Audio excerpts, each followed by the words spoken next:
We continue.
Yeah, I mean, we can add this bit of inefficiency here.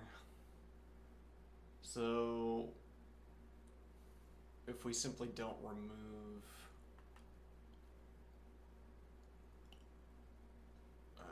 yeah, because we haven't checked whether the point 2 over is empty. And that wouldn't be adequate either, actually, because...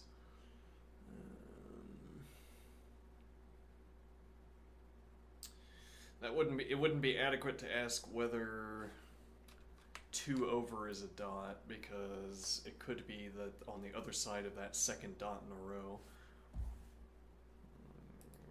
over here,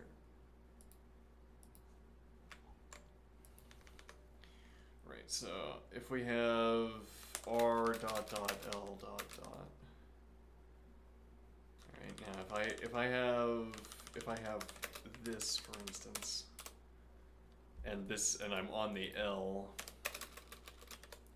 then we've already deposited this R.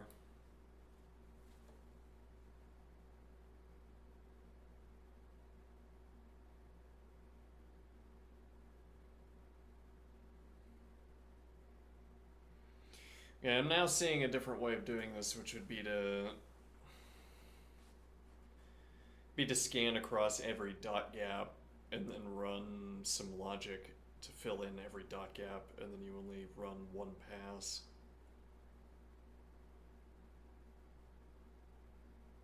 Yeah, it seems like it'd be much faster.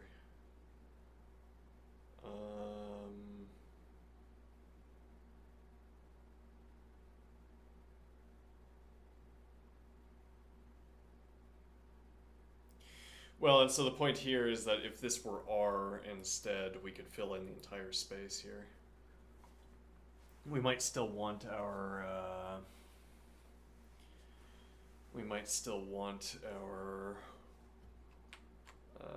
pre-scan, because that tells us where all of the chars are. It tells us where all of the cascades begin.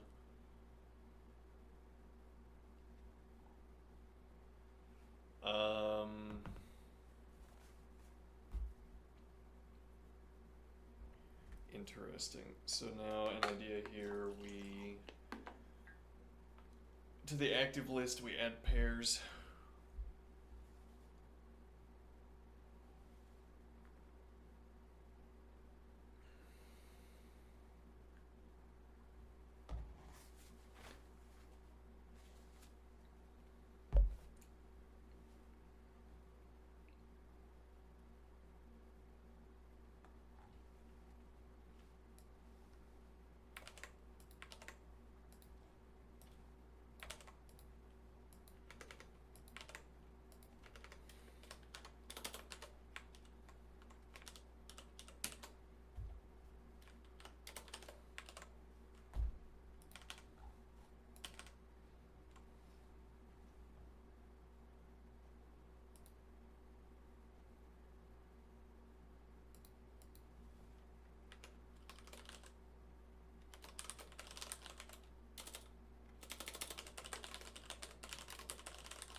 Okay.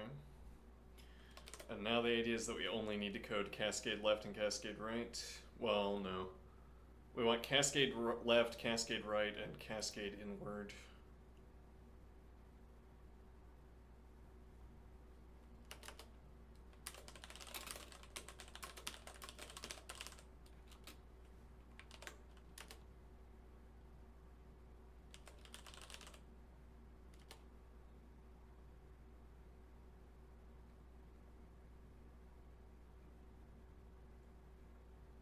I guess we'll take active position.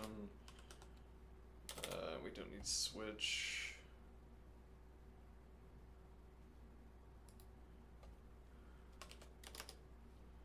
Cascade left.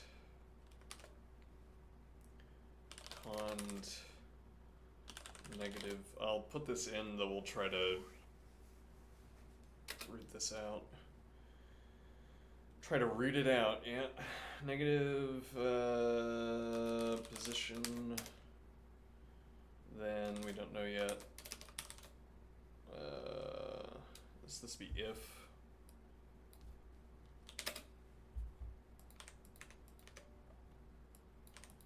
Else let active char. So actually that's a good point. We don't know that this is a direction. It could be a dot. Well, we could call dot a direction. Yeah, okay. And just say, yeah, okay, fine.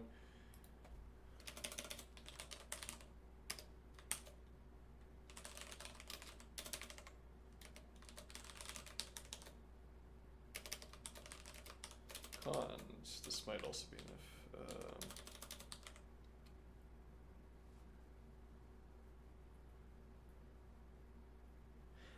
You know,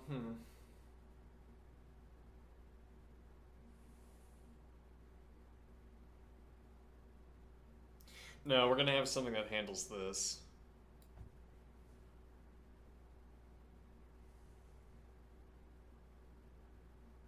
What's the idea?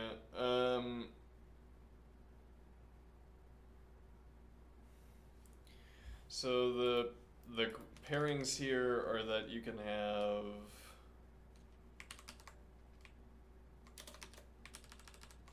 pointing inward, or you can have pointing outward.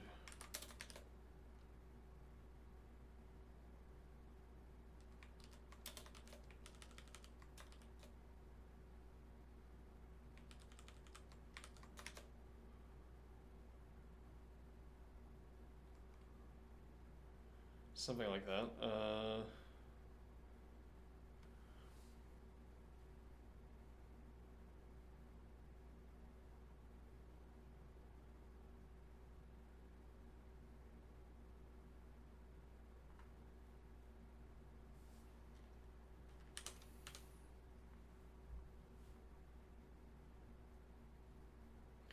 And the idea here is that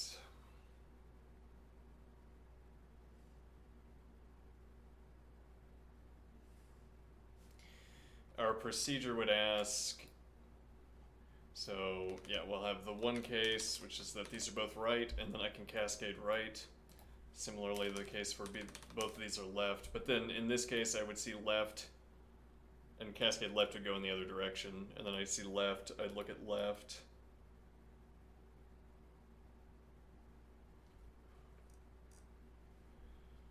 Let me see. I'm not sure what we would do with that one. Alright, and then if I see this, we have to do some arithmetic.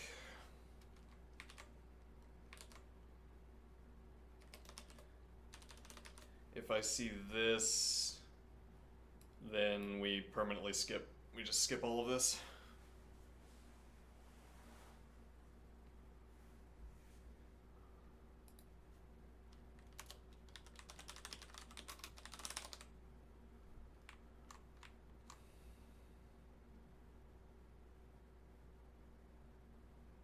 No, not required. This would be the arithmetic required case. This we skip. This would be cascade. Right. This would be cascade left. Cascade inward.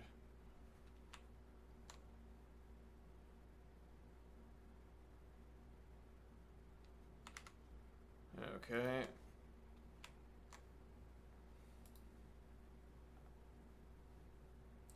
So cascade left will be assuming that we have left into left, that we had left and we're heading into a left. Okay. Which means if char alphabetic active direction, then done. Otherwise, run begin string set dominoes position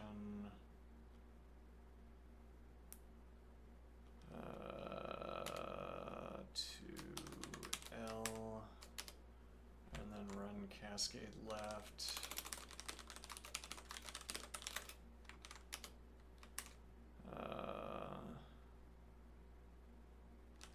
Sub 1 position and active list position. Okay. Cascade right. This would be greater than. Yeah, greater than positional length. Okay.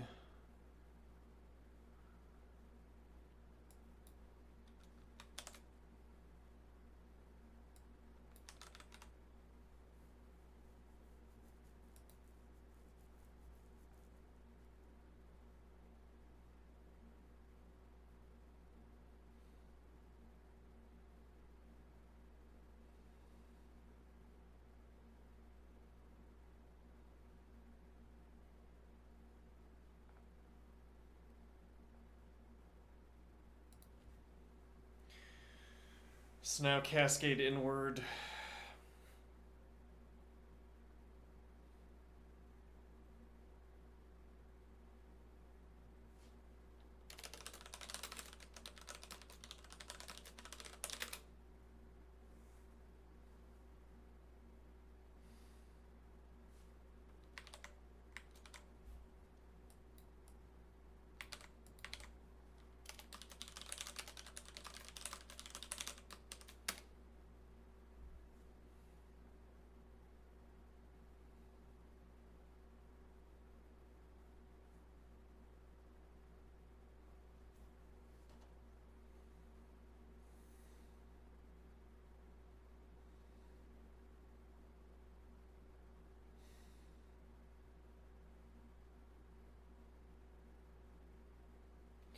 Yeah, we don't want to learn the wrong lesson here. It's not always the case that there's going to be a better solution that you get if you come back after dumpstering your bad solution.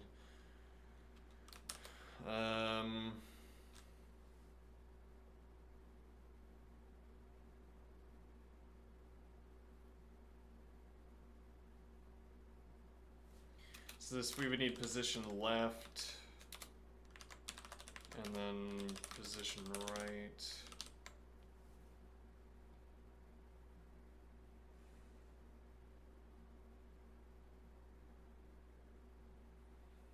So you could have adjacent positions.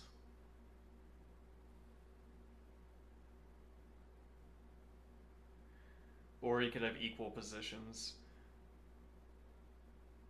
The adjacent position is fine. So we want to say less than or equal to.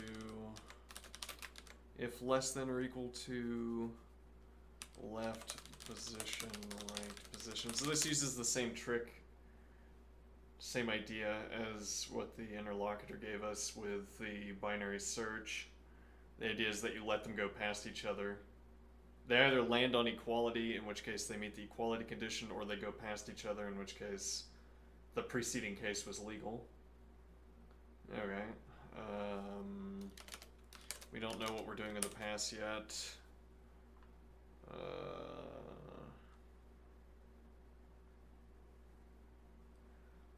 Let left active left direction string ref left position active right direction string ref right position.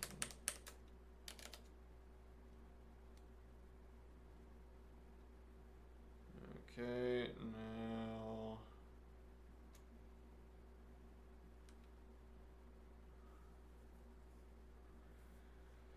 What is the idea?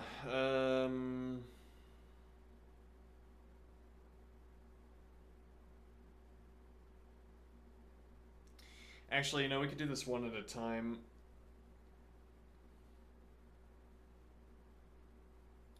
What do I mean? So we know that there's an empty gap between these two, because otherwise we would have an active list position value. So we can't terminate early and pass to one of the other cascades, because, again, that would require...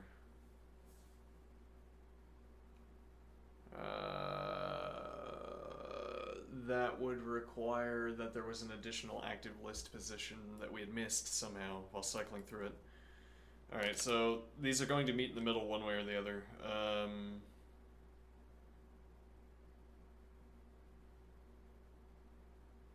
Well, so then also we know that we don't need this let definition either, right? We know it's a dot in advance. The only time we needed to check for that was in the pre-sweep. Okay, let's see.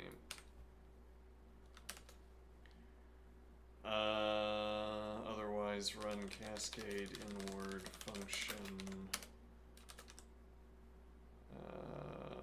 Otherwise rather begin string set domino string position left position L. No, it'd actually be, I mean, it could go either way, but this is how we were thinking about it in the head. Because we're asking right pointer, and then we would have a right on the right pointer. No, we would have... Right, the left position would be the left pointer, and there would be an R in that position pointing to the right. Okay. And then string set, domino, string position, string direction, right position. Okay, and then cascade inward. Add one left position, so one right position, and active list position.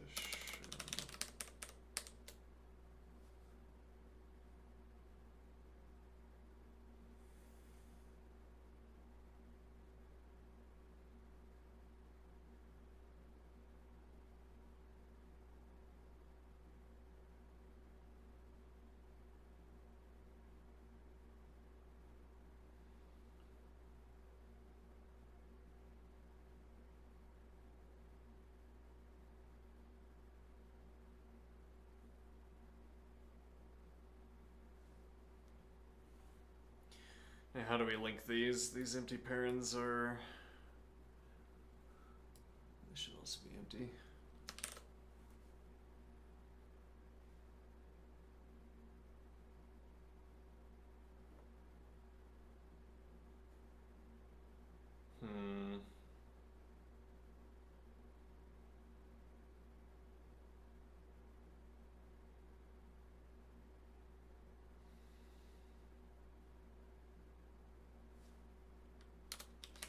If car of... Let's see, what order did I do this?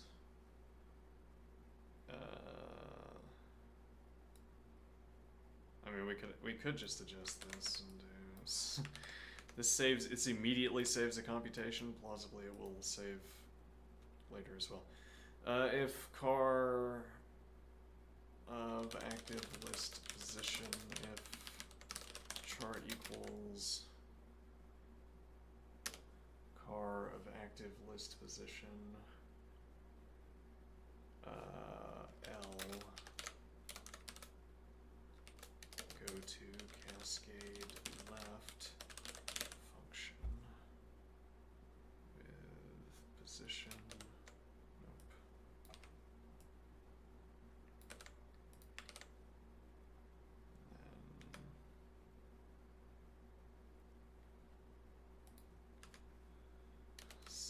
Let car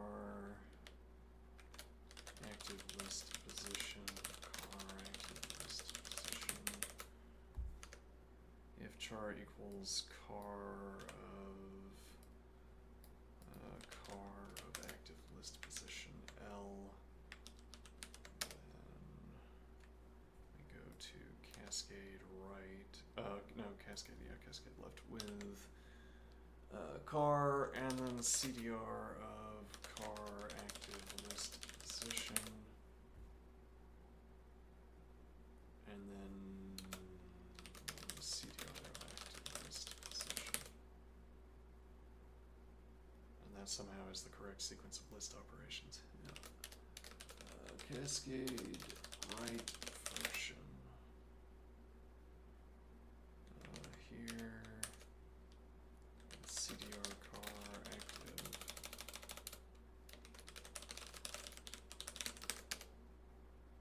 And CDR. Now we could do this in a more horrible way because these are the same, except for this.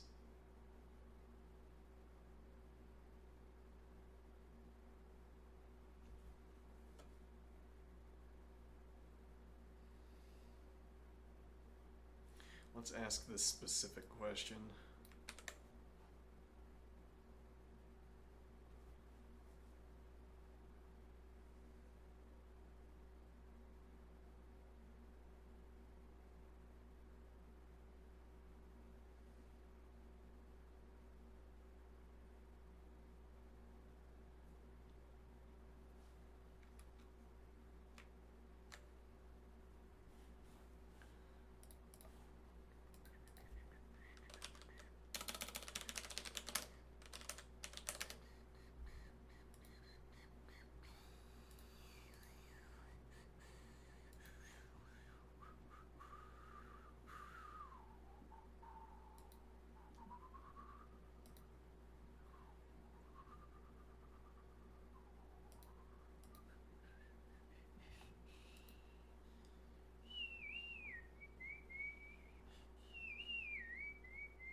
Where did my canvas go? I need that thing.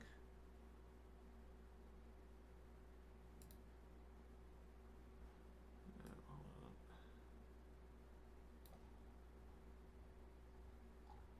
That's not a canvas. We could probably just ask this. Here is a code snippet I want you to consider. I would like for you to consider.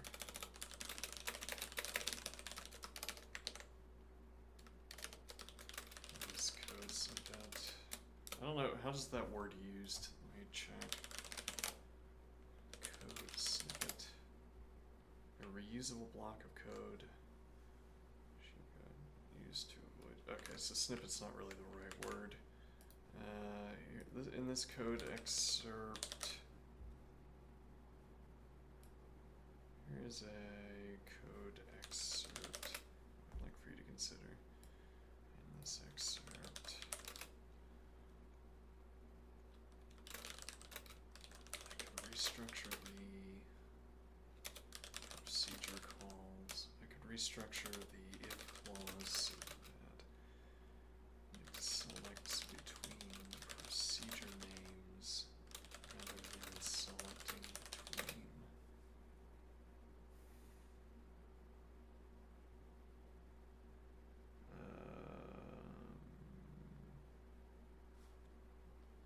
Full calls to those procedures.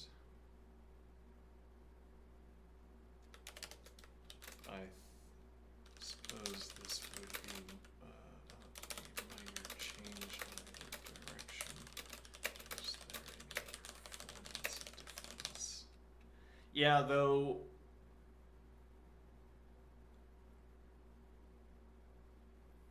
In a concrete code instance, the interlocutor can answer this question by running a speed test. And in this case, the interlocutor would have to know something, and the interlocutor might not know it. Yeah, that's a good point. Alright, let's see.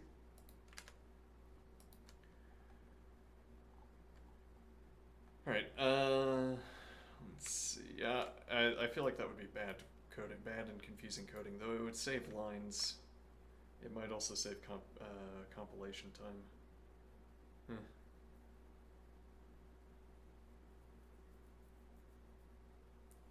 Alright, now what are we doing?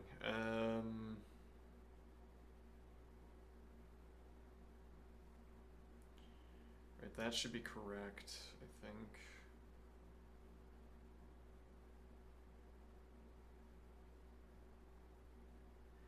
Yeah, alternatively, we could pass this first instance to list manager.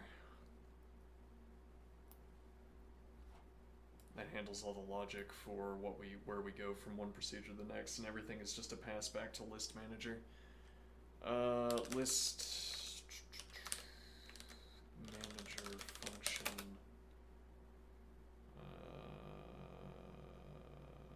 Let's see. With nope.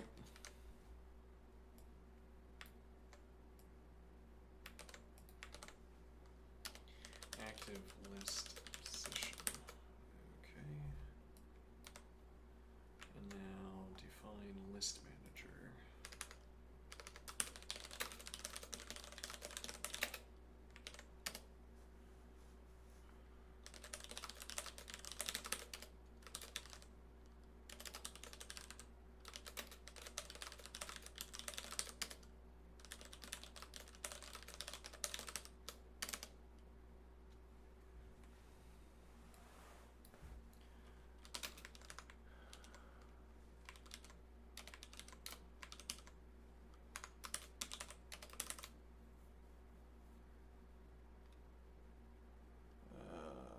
Car active list position. Car active list position.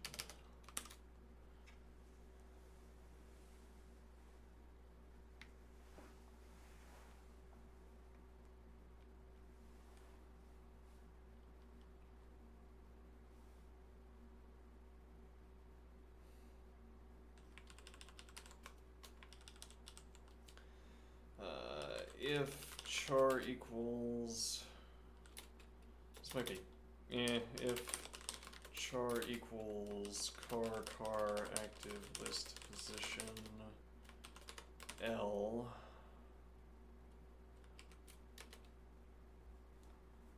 supposing everything's going alright, then we go to cascade left.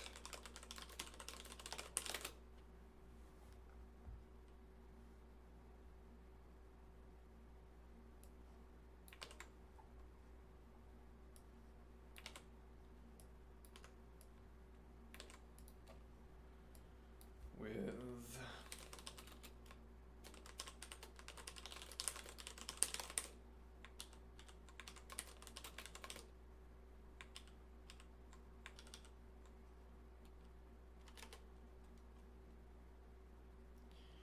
otherwise, we have to look at the next element.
We could use better names here.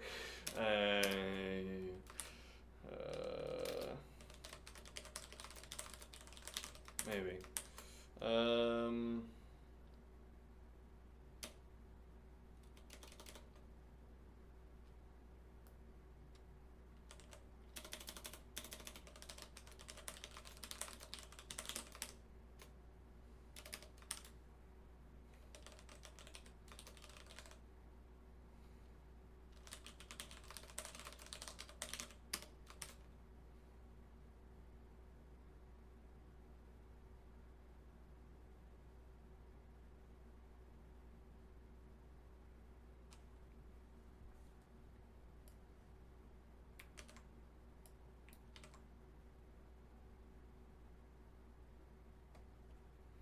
Yeah, my head is not quite getting that logic. Let me see here.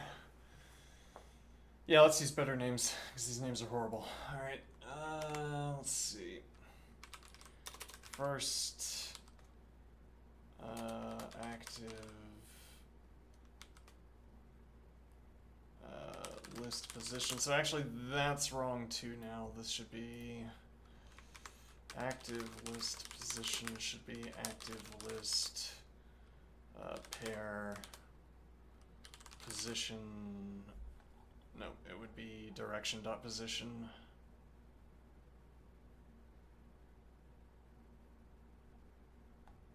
Where did we decide that? Here. There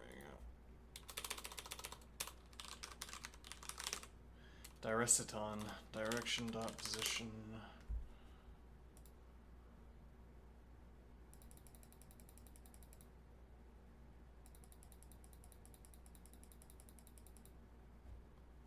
That's horrible. Yeah, it's a good naming scheme though. Yeah. List pair direction dot position.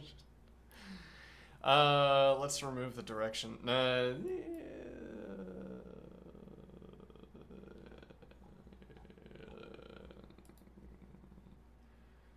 Okay, we'll keep it fine. List manager, null, active list pair direction dot position. And now this wants to be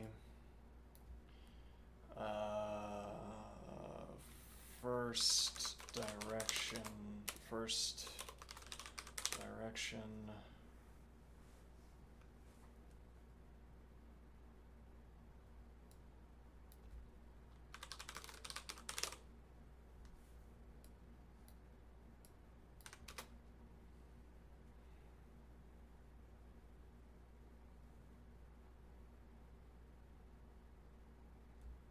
No, that's wrong. This would be first pair. And now this would be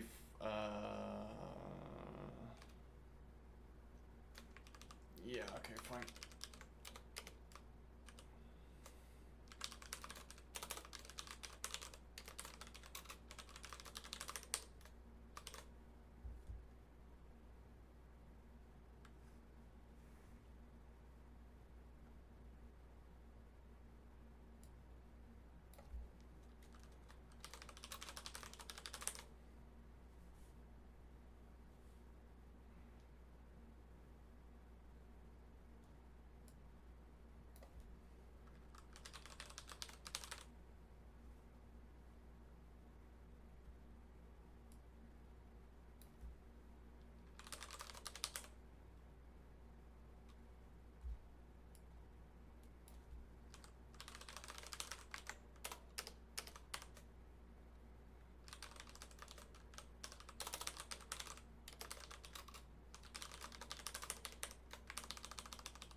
Alright, so now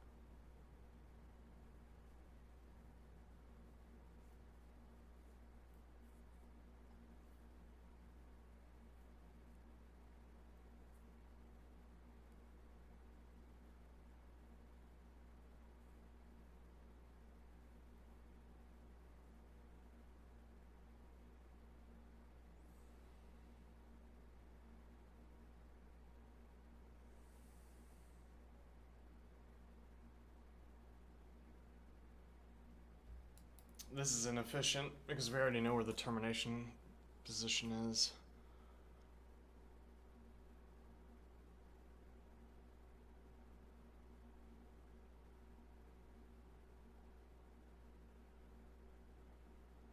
We can extract the termination position from our active list pair.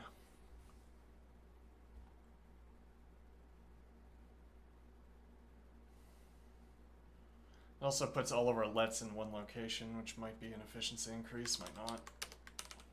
Because we need those let definitions right up front. Second, shared list, CDR, active list pair, action position, second pair, car shared list, second direction, car second pair.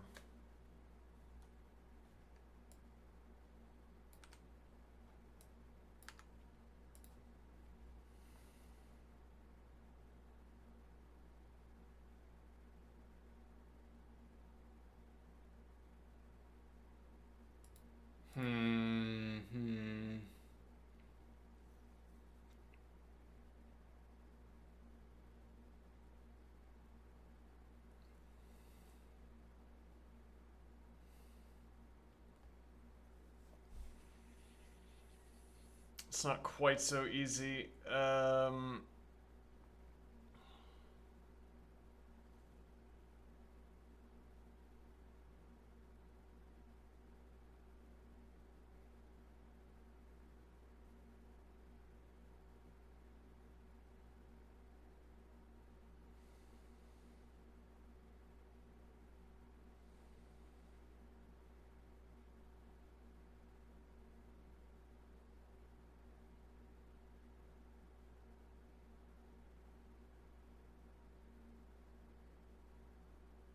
So we would have to store the previous value.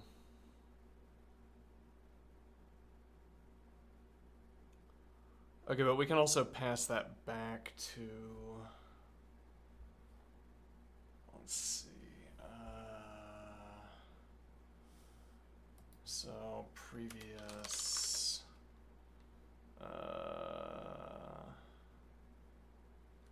position.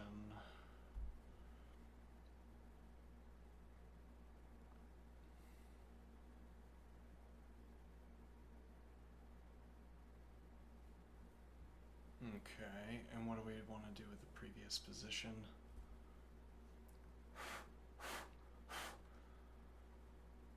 So we want to say we're cascading left, we have to send in previous position. Okay.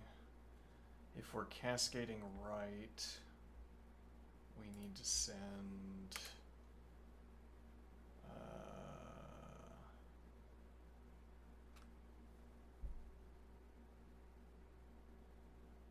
this should be CDR of first pair.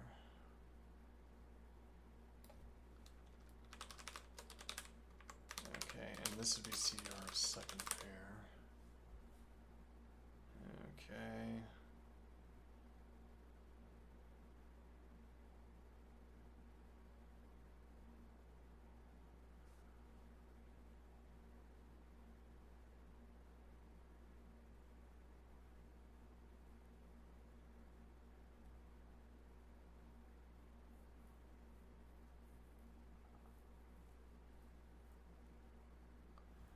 The point is that we can only go as far left as the preceding position. This also means list manager needs to be sent -1. And we'll need to fiddle with some values a little bit, depending on how we want to handle the +-1 question. Okay, so now cascade left gets previous position.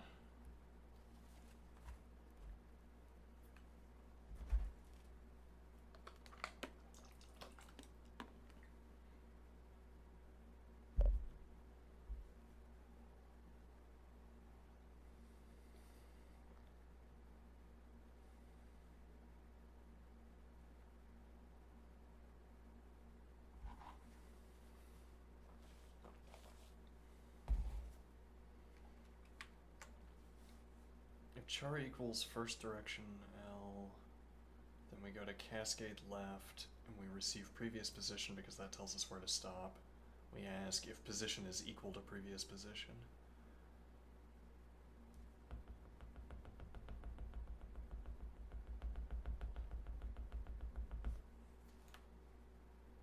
So we might want to send 0 instead of -1. That might end up saving arithmetic.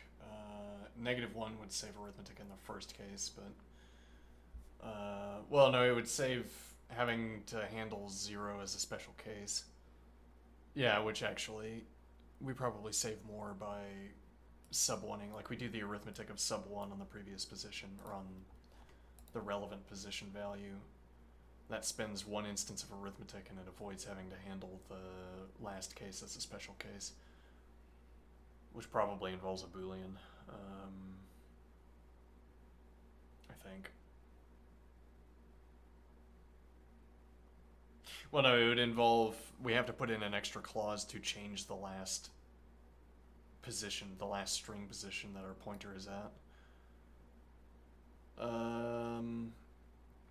Okay, so previous position, if char equals second direction, we'll keep -1, and then if char equals second direction R, so we know that the first direction is R, so we're going to the right. If second direction is also R, then we cascade right, and CDR of second pair tells us where to stop, and then we will pass back as the previous position whatever this value was, but we can't do that. Yeah,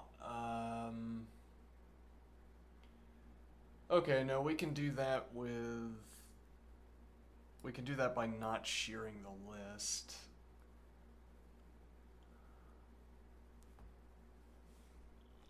We keep the pair in the list, and then we take it out to tell us what that value was. Otherwise, we have to have another Boolean. Or rather, we have to have another argument that holds on to the original position value, CDR of first pair. So we'll send active list pair direction dot position, and similarly, I think. Yeah. Okay. Then. In this case, it will be sheared list, because we're taking off 2 pairs. Okay. Let me see.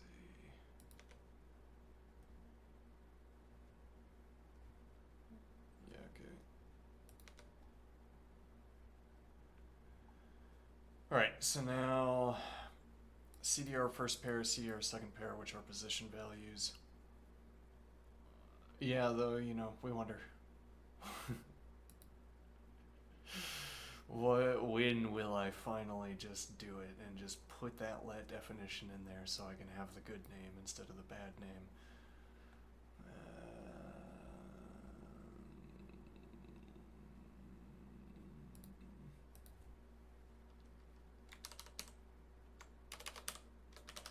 First position, CDR, first pair, second.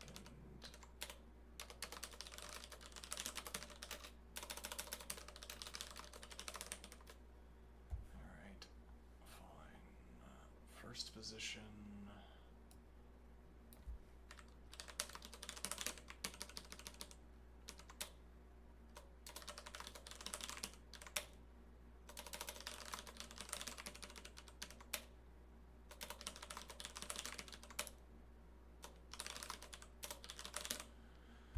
Alright, the mouse, my mouse setup is bad enough that I suspect that was faster, because having this, this makes me not want to use the mouse. I want this never to appear until I'm out of my IDE, until really I want to click on something and then I want it to appear.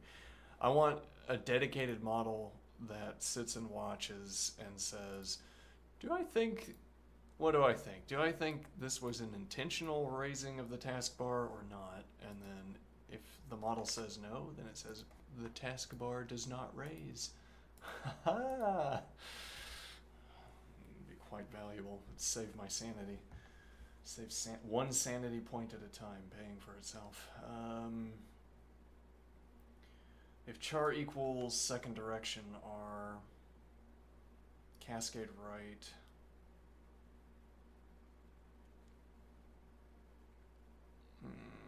Okay.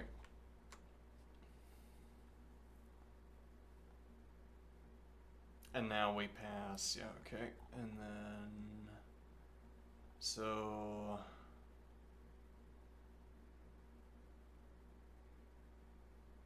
yeah, I don't want to have to check for this.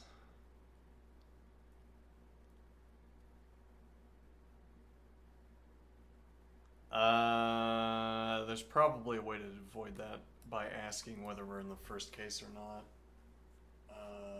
That would be for cascade right. The corresponding problem for cascade left. Yeah, I mean this is a problem singularly for the first case.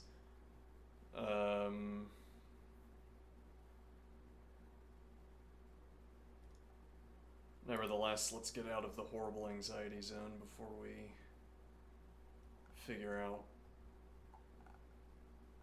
things like that. If char alphabetic, so this is no longer the case. This is not the question we're asking. Wait a minute, so no, we don't need to do this specifically for the reason that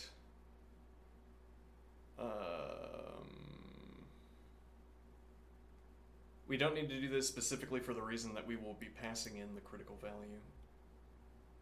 Right, so termination position.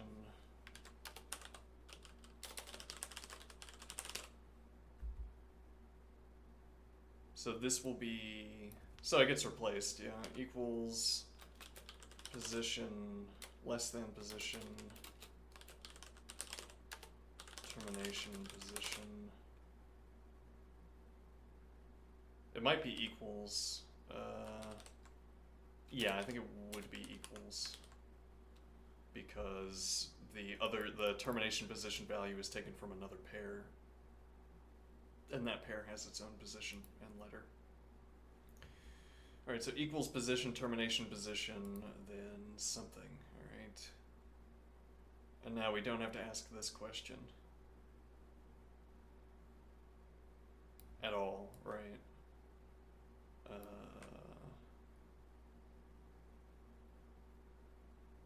Nor do I need to ask this let definition. I do need the begin. String set, dominoes, string direction, position L. Alright, so that should be fine. This needs to, I don't know how we skipped that. That doesn't matter.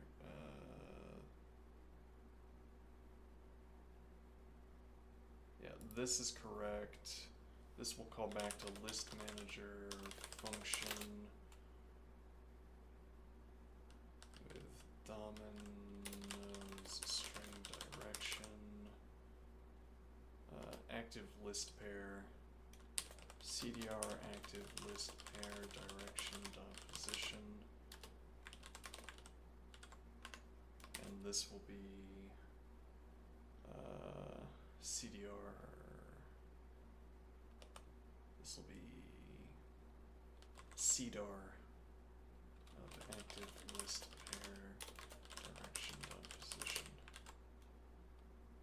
CDAR, you don't see that one often. Okay. Then similarly, this will be. Let's see, we don't have to ask this question. And we can delete that. Okay, so this will be list manager function. I don't trust it. Okay.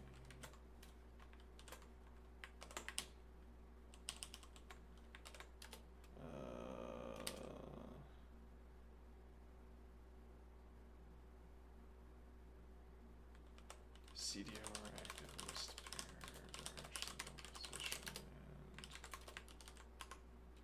and this again.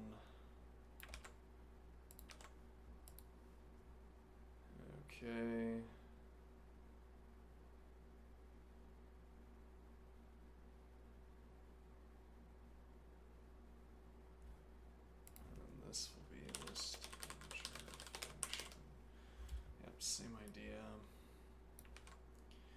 what makes all of these the same call is the preparation by here sheared, and in both of these cases not sheared. Okay.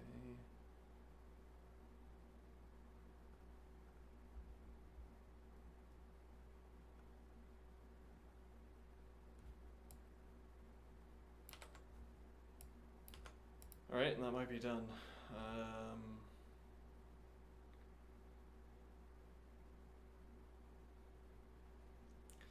No, cascade left always works. The very end cascade right doesn't work.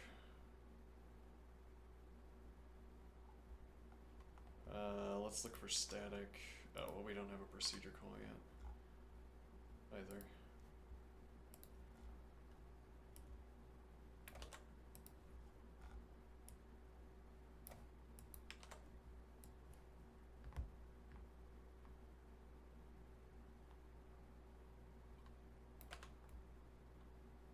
Crash my computer trying to pretty print.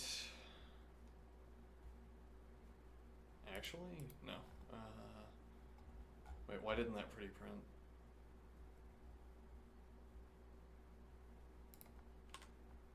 Oops.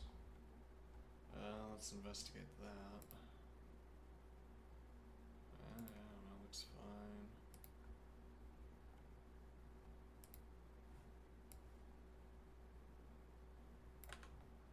There we go. Now we will pre-sweep.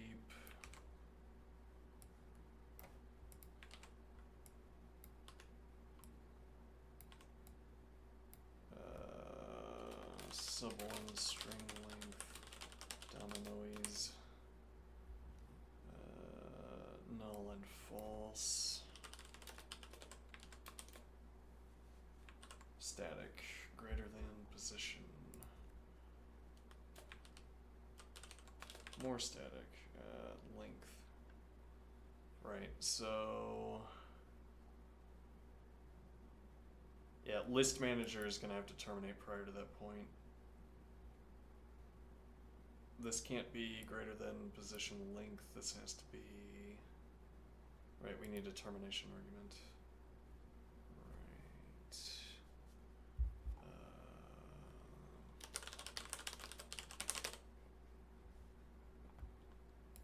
Greater than position, termination, position.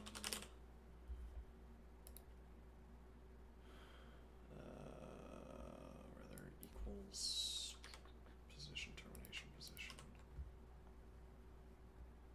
Cascade right function,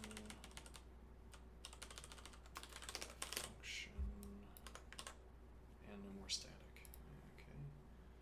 One moment. That was a pretty good album. I'm gonna give that one a thumbs up. Well done.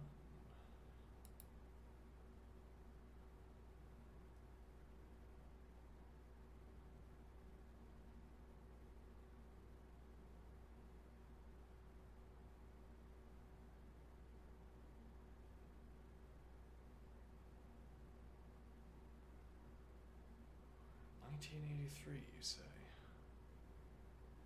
Though there's too much information now to police, who knows if that's true.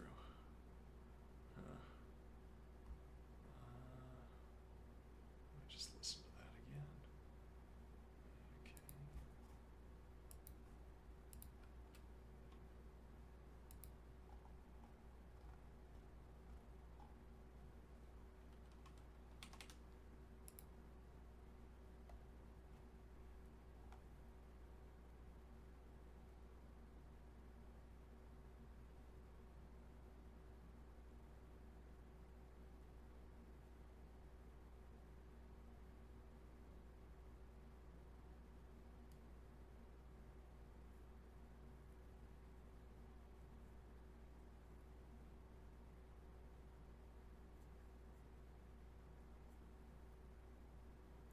So how does list manager handle...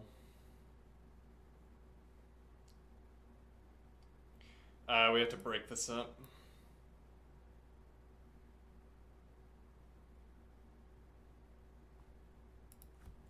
Well, actually we could do if null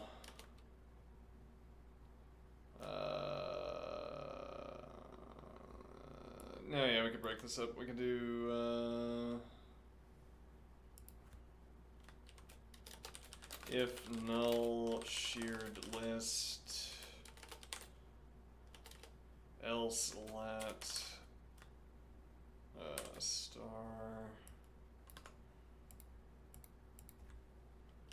off ramp function with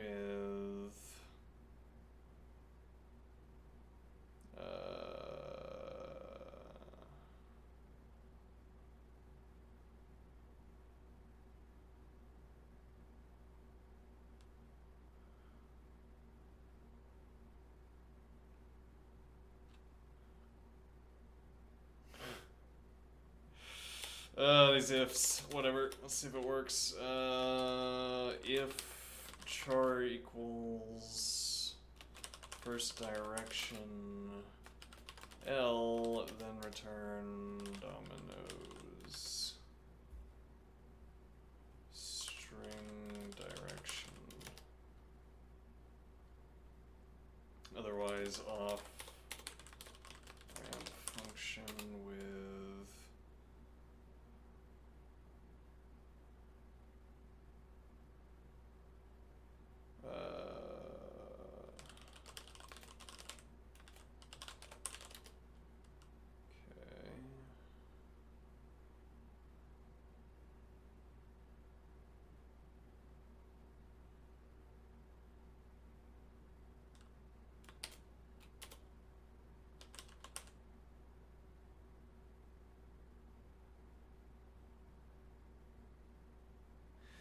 there's an inefficiency here.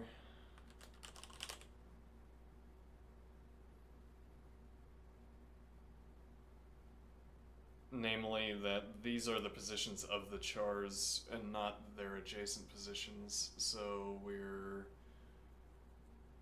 Yeah, that's another horrible anxiety zone exit task, but first right of each cascade function is extraneous. Okay.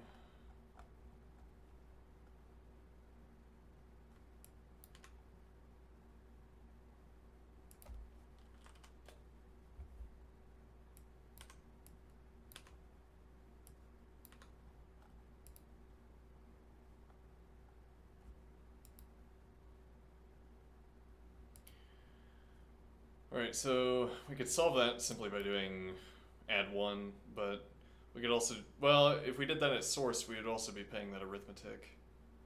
Yeah, fair point.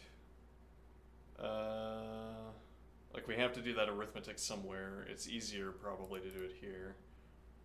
Well, it might be cheaper to do it here because we've already done the checking. I'd have to look at pre-sweep to see what check, whether we would have to perform a check or not.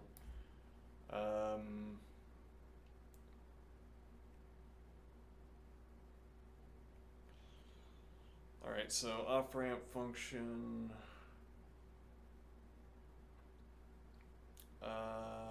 domino string direction, first position, and then string length. Yeah, okay, sub 1, string length, dominoes, string direction. Alright.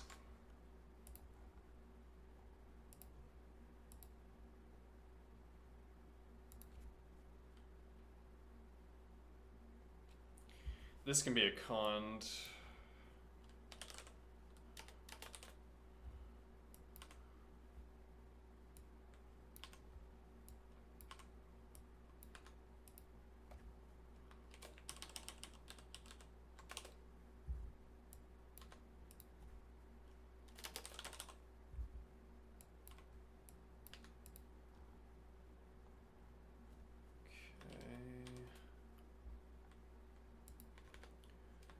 Define off-ramp function.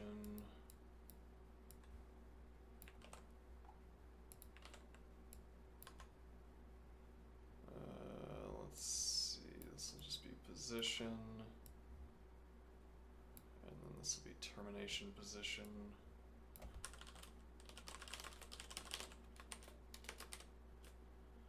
If equals, if greater than position, termination position, then dominoes string direction, otherwise begin string set, dominoes string direction, position bar, and call up ramp function with dominoes string direction, add one position, and termination position. Okay.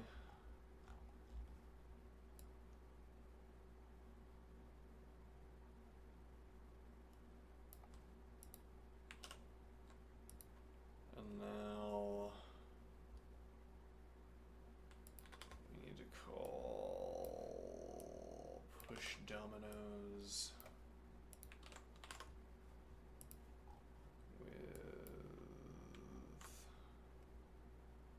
we need to call push dominoes with dot.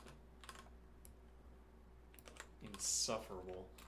Let's see, string copy here.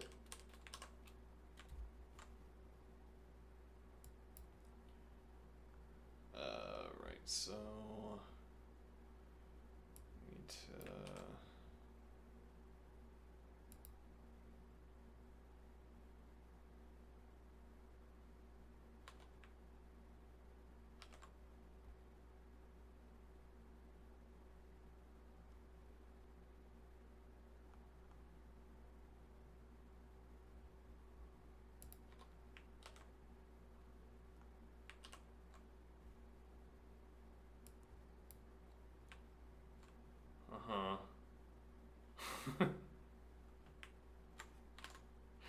no. Yeah.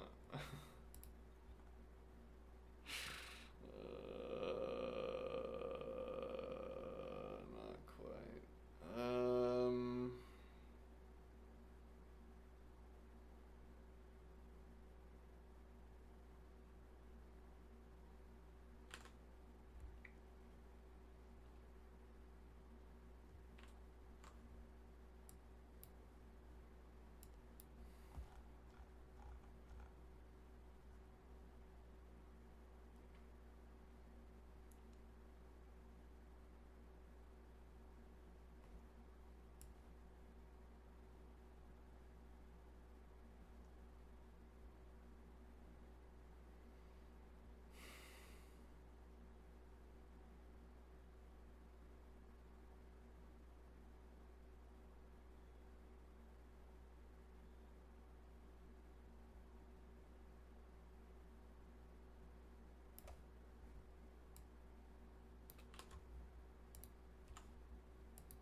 Okay, that correctly captures all the positions.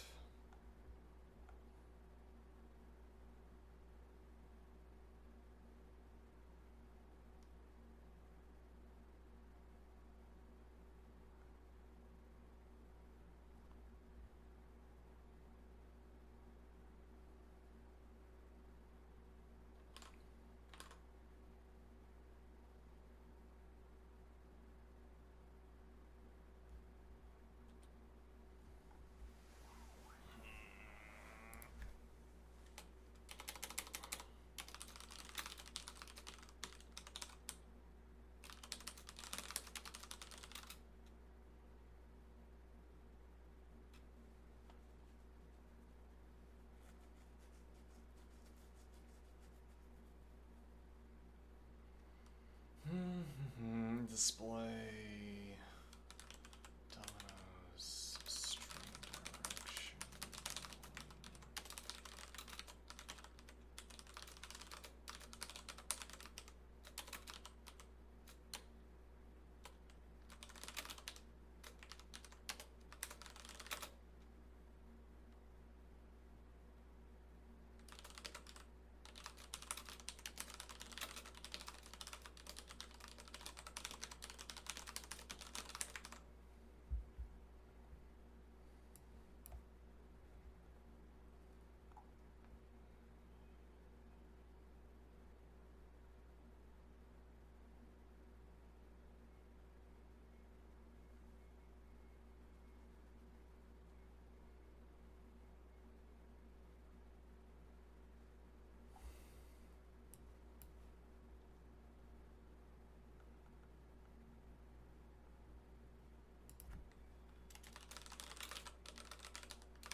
Mm-hmm.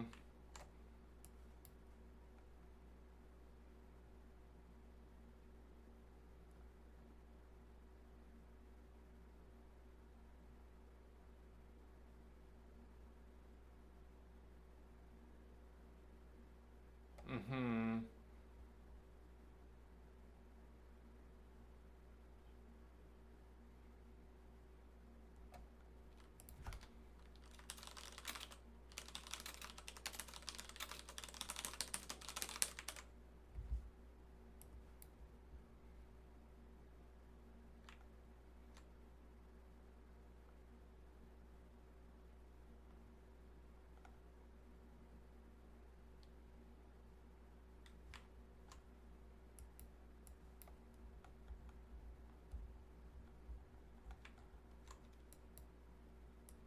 This would be inward.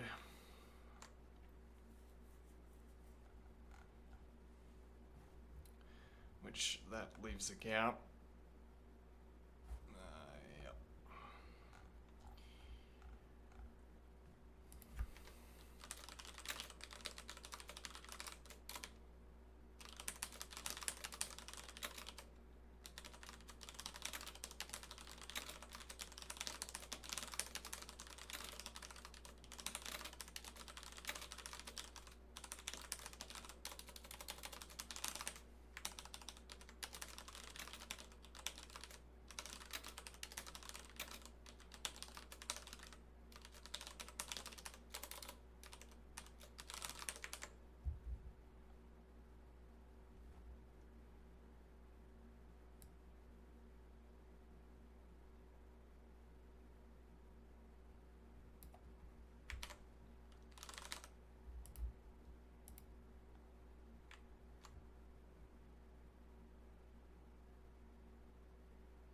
Oh, alright,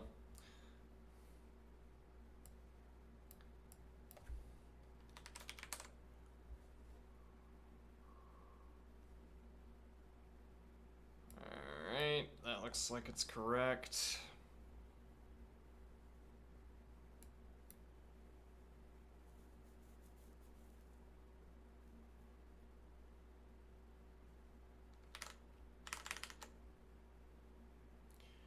Yeah, okay. Let's do a dot. Works. Let's do L. Works.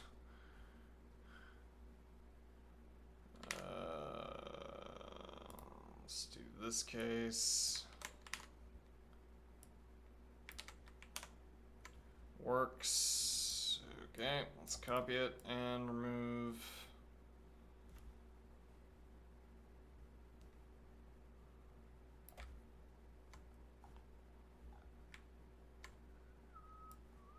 And remove the displays.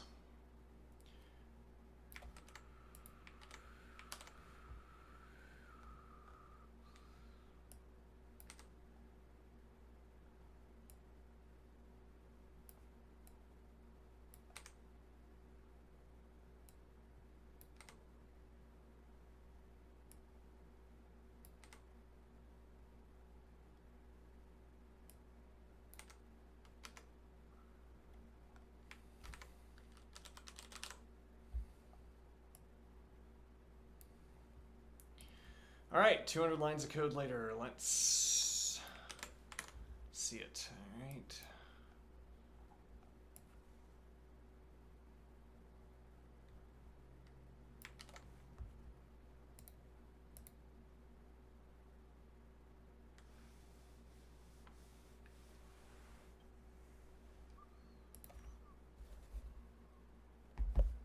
Time limit exceeded. Maybe.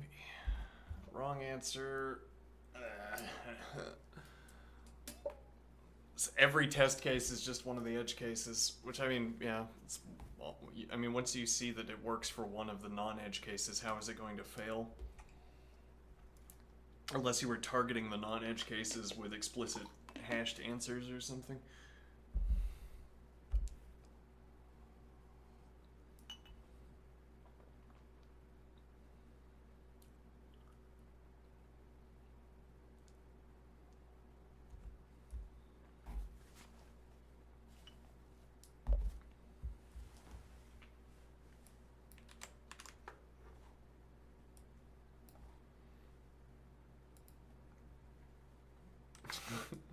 We have a model that is trained. I have an interlocutor, a co-coder, if you will, that is trained on figuring out what the edge cases are for my brilliant algorithms. Okay, and then that's it. We have the interlocutor do all of the edge cases for me, and I just come up with brilliant algorithms all day, and it works out. Works out great.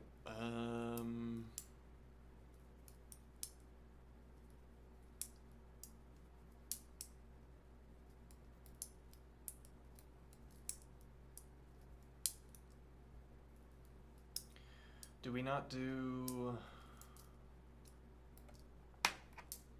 So this doesn't go to left scan. And that's because null...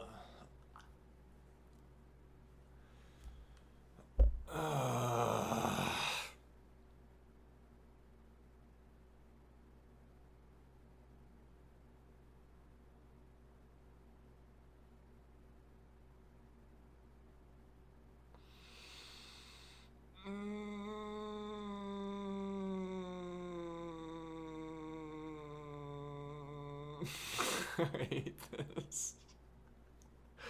Oh, how I hate this.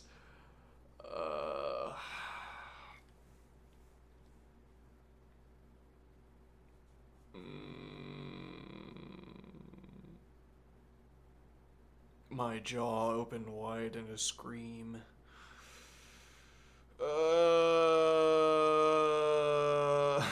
This horrible, horrible problem. Okay, what is the issue here? So this doesn't get handled by the off-ramp because you never have, you don't have to worry about this case except specifically this because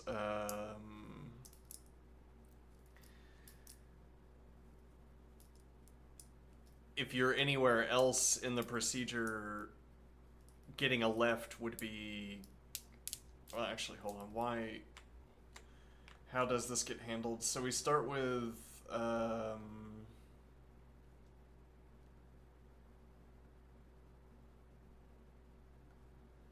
Right, so null... Wait.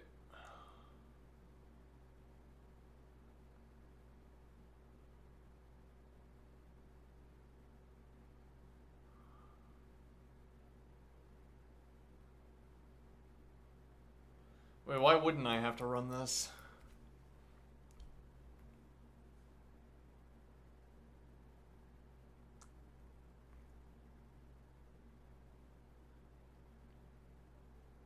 But I mean, why wouldn't I have to check?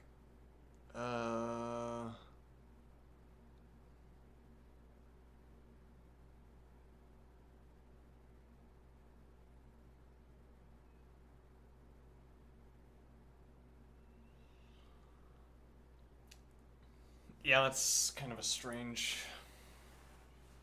idea. I guess this is supposed to be off ramp R and then off ramp L.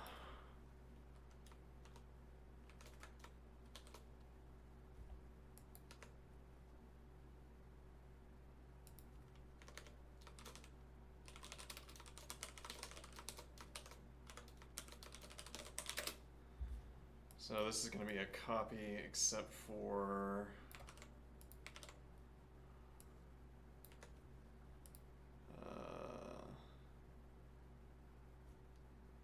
this has to get termination.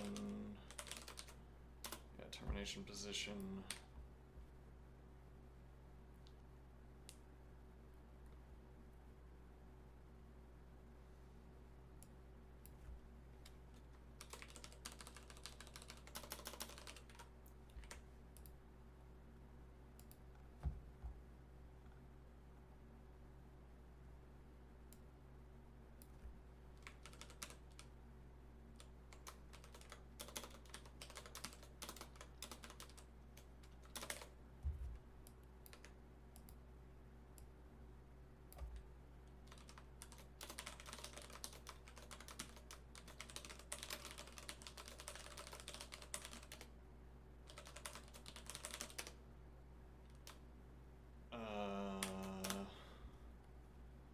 Previous position.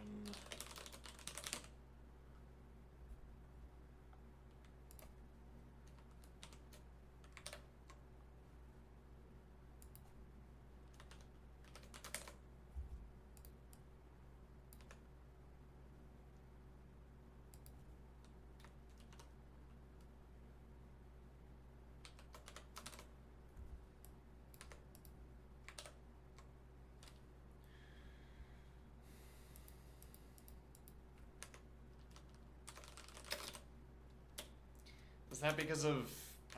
why is that?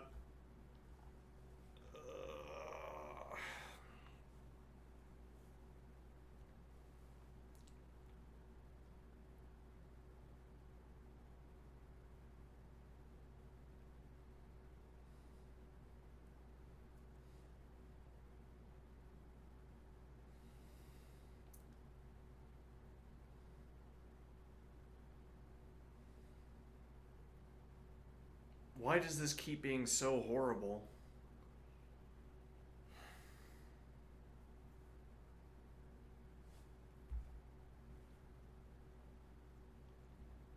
It's because we're going directly to Domino's this. If I remove this guard, what happens? If I remove this guard, then we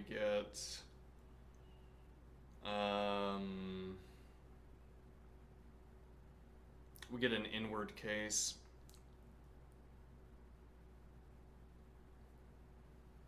And then we run CDR and sheared on the pass back, we get null, and then we try to take car and we get an error.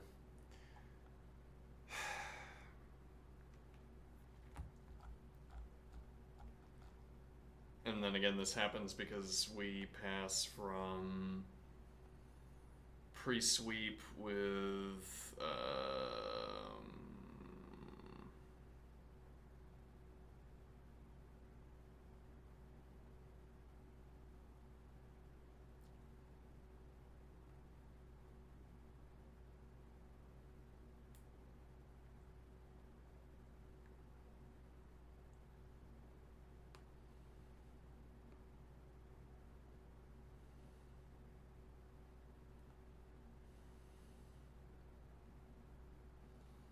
this is wrong, actually. I think this might be why we're getting this, now that I'm thinking about it.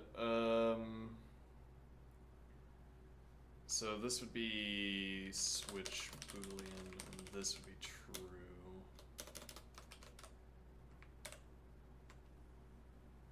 Okay.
First right of each cascade function is extraneous.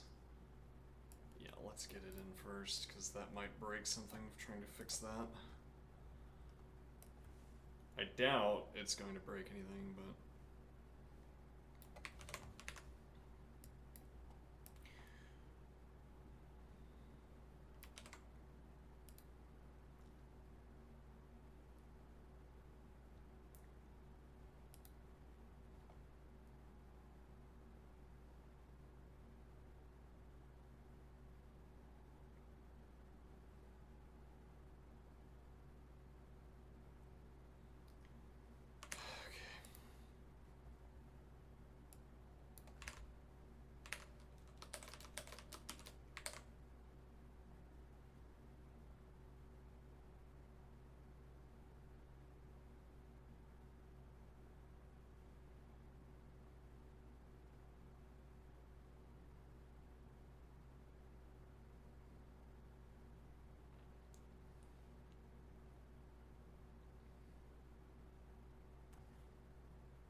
something is more busted than we thought. This is overwritten.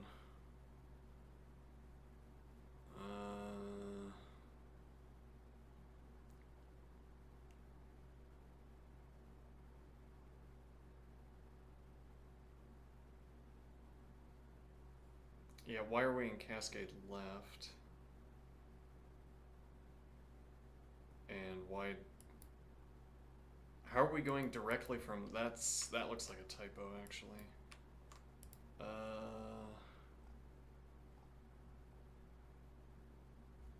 Cascade left, cascade left. Yeah.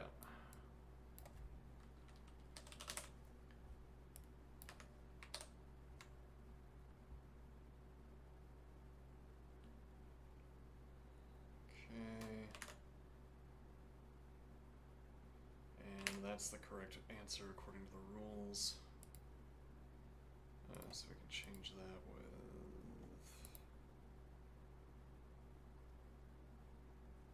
Yeah, I've not kept my cool today. No, I am unhappy about this. This has felt bad.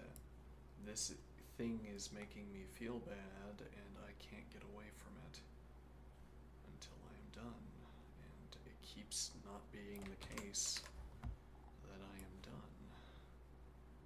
And I don't like it.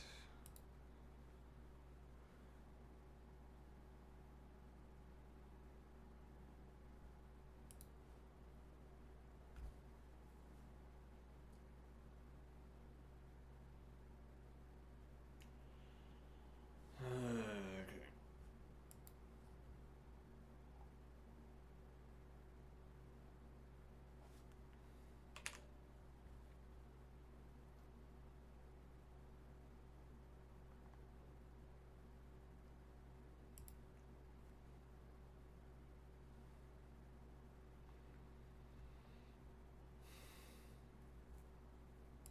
So this doesn't ask the question of what the direction is, it merely constants the active direction onto the position.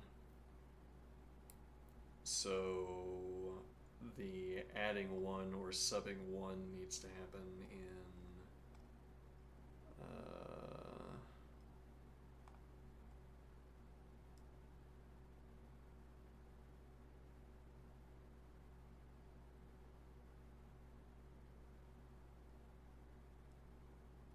yeah, so this first position needs to be sub 1. Okay. Add 1 here.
Now, it's true that it only gives me an assurance that I could run, find, and replace.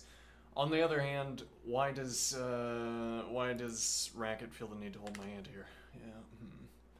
Let's see.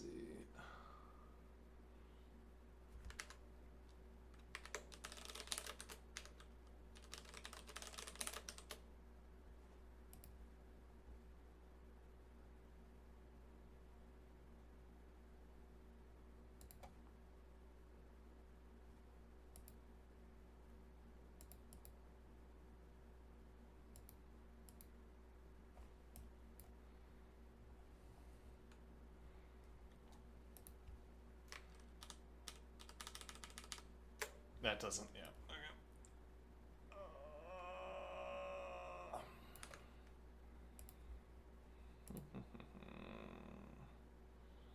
What other unsafe things can I do? Can I... Unsafe car?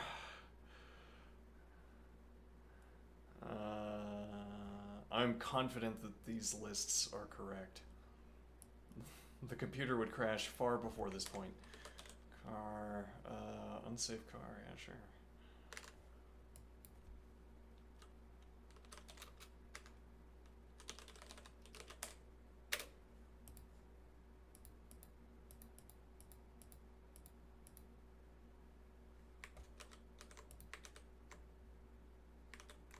Extra unsafe.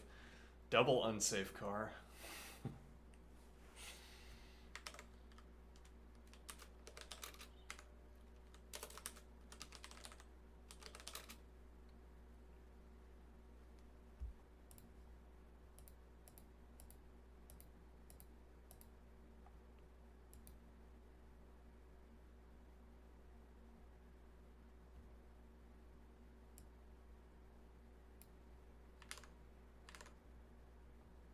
Again, what other unsafe things can I do? Unsafe comparison?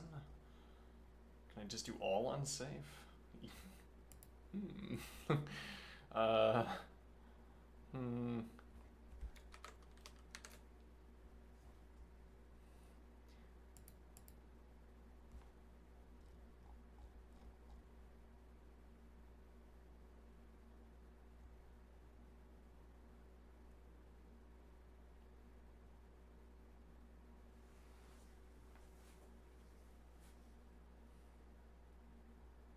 Unsafe char equals.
Well, I want to see the difference in milliseconds, right?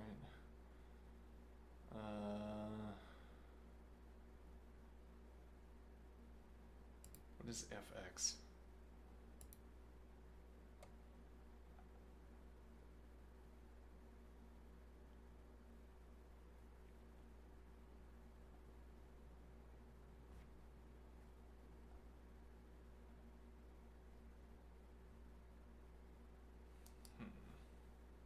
What is a fixed num?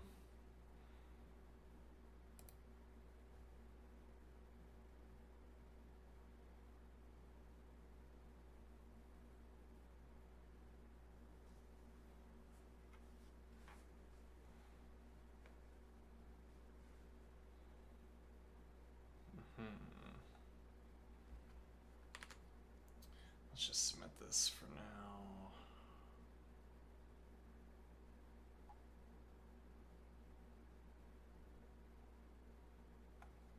Is there unsafe add 1?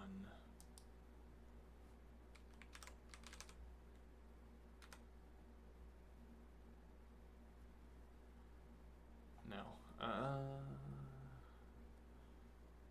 Unsafe unbox, oh no.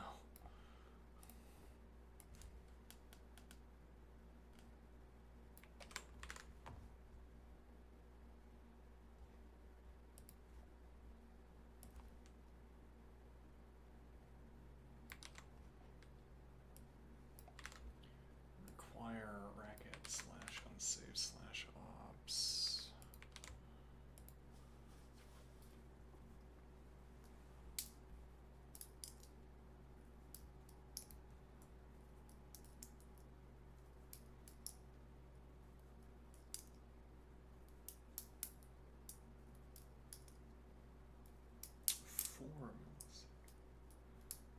Four milliseconds. Are there yet further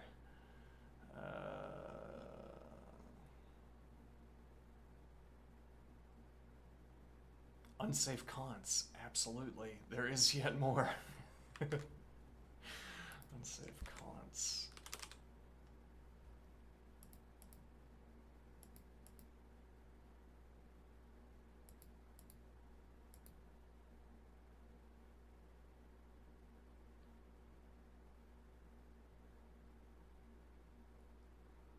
Unsafe undefined.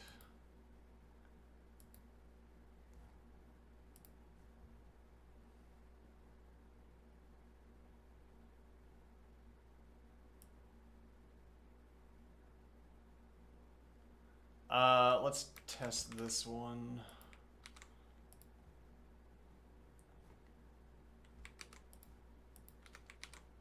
If I define A to be, and then I ask for CDR of A, it works. Alright, not my problem then. Alright, so unsafe cons list.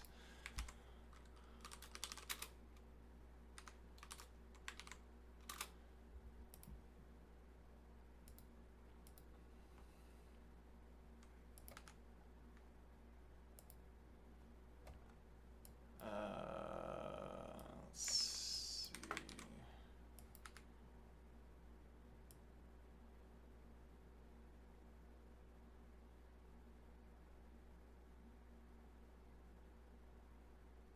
And these start as null, so we actually get the list. We know we get the list. Okay.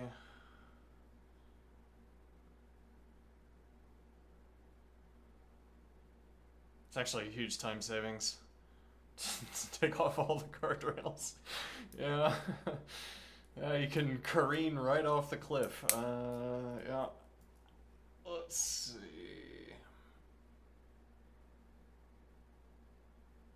Unsafe null check.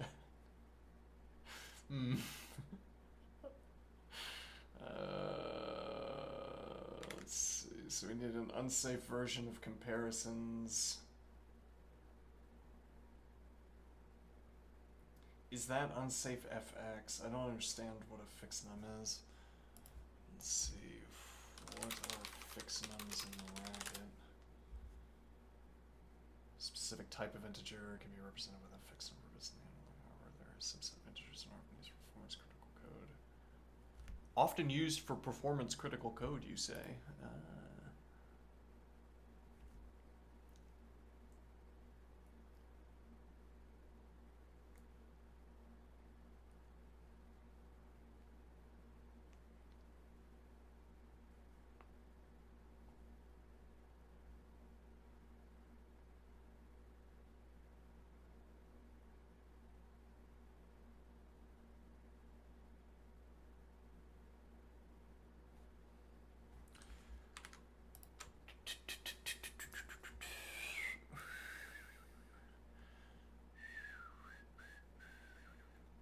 Wait, so how do I generate a fixed num?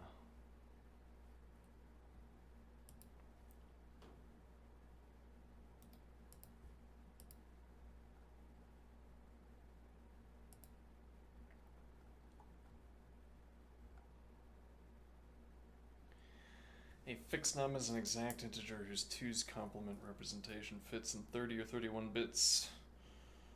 That will be adequate for current purposes. See also the /fixed num module.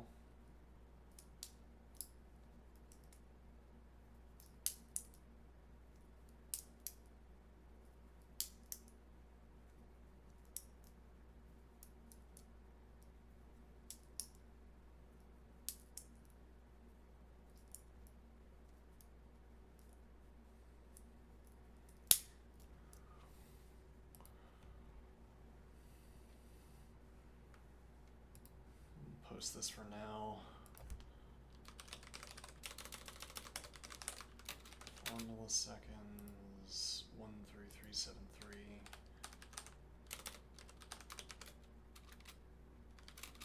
Unsafe.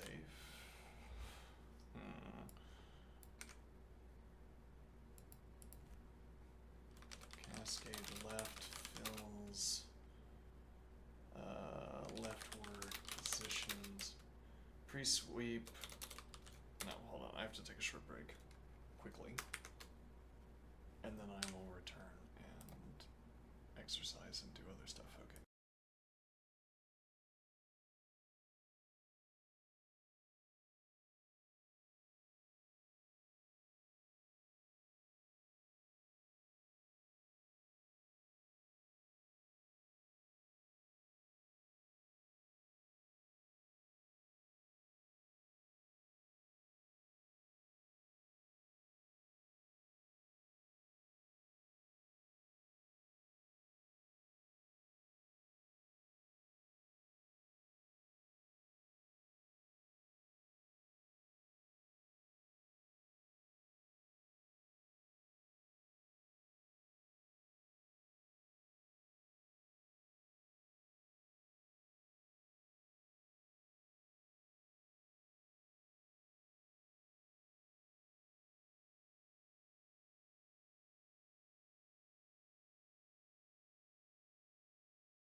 other unsafe options do we have incidentally? We could start using those by default.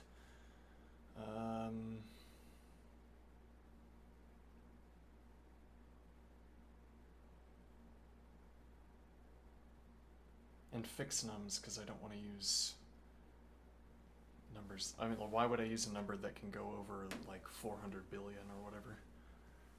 I don't know what the number is. Might be 4 billion actually, but why? Yeah, we don't need numbers over that size.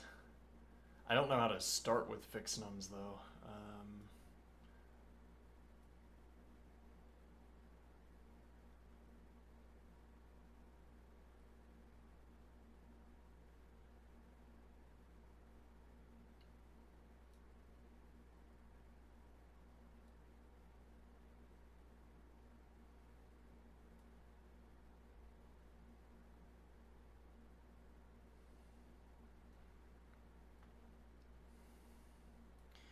Yes, well, my initial my initial conclusion was why it just shows that I can run find and replace, and then my follow-up conclusion was 15 milliseconds to 4.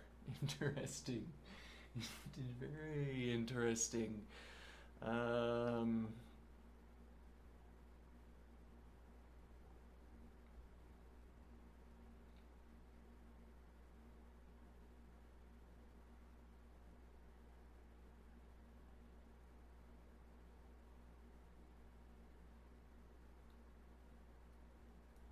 Alright, so if we're gonna have unsafe plus,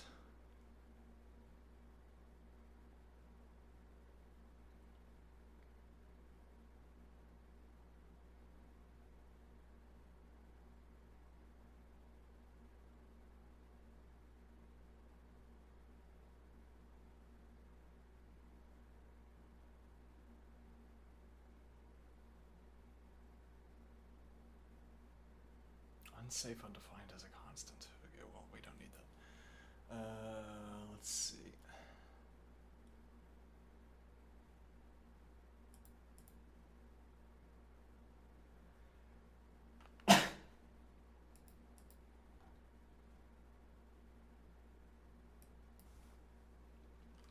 Our integers in bracket fix nums by default.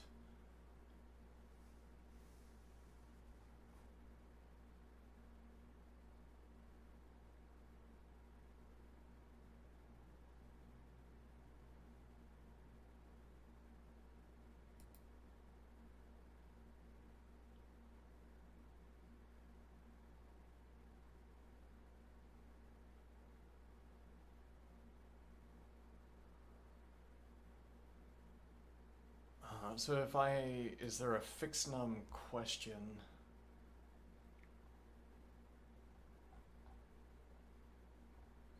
What do I mean? Can I ask if something is a fix num?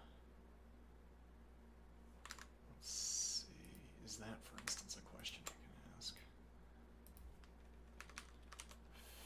Fix num 5. True. Interesting. I see.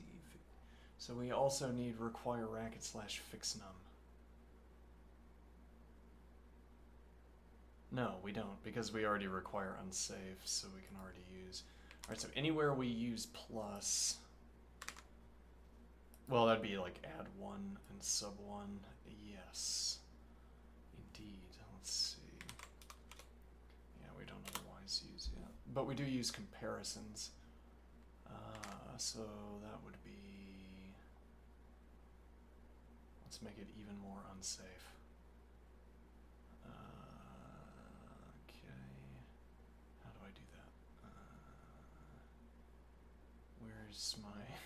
Where's my unsafe fix num equality check? Here. Unsafe fx equals.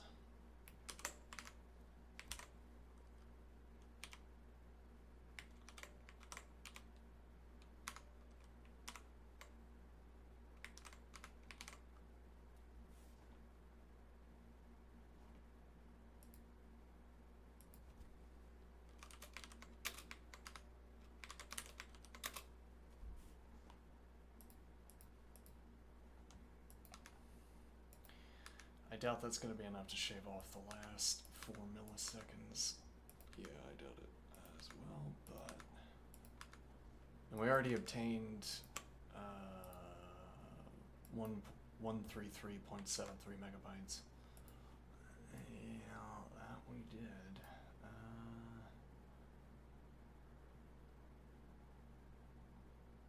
All right, we'll incorporate this in subsequent runs. All right, so pre-sweep provides a list of positions and their corresponding chars for later consumption. List manager.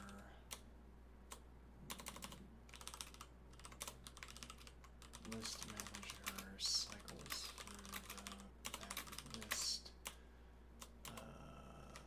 List is required to hand off procedure functions. Processing functions. Cascade left fills positions to the left of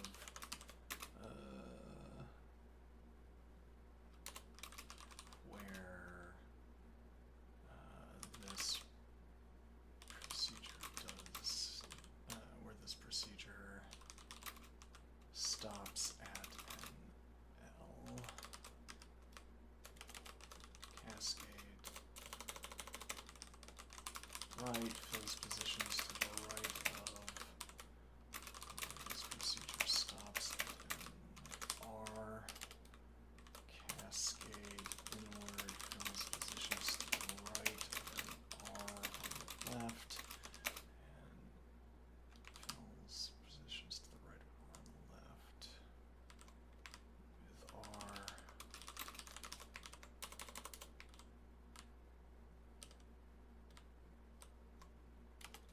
The right of an R on the left with an R, and the left of an L on the right with an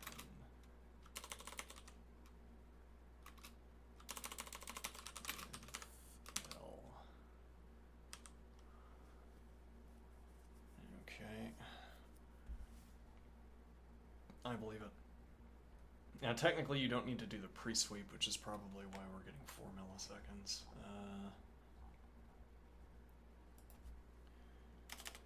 Unsafe code because we got 15 milliseconds and satisfy.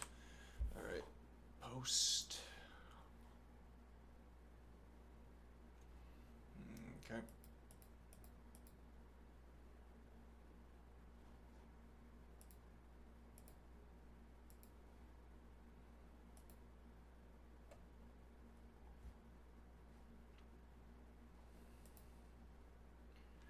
What problem number was that? Hold on.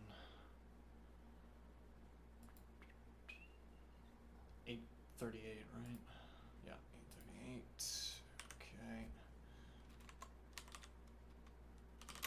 Notes. It's closed. Dumpstered. What an unpleasant word. Let's see. We'll exit that. Don't save. Let me see here. This is also the dumpstered. This is liquidate, complete, unsafe. Okay, that we can close. This was safe. We don't need safe. Safe. And that was a fragment. Alright, don't save.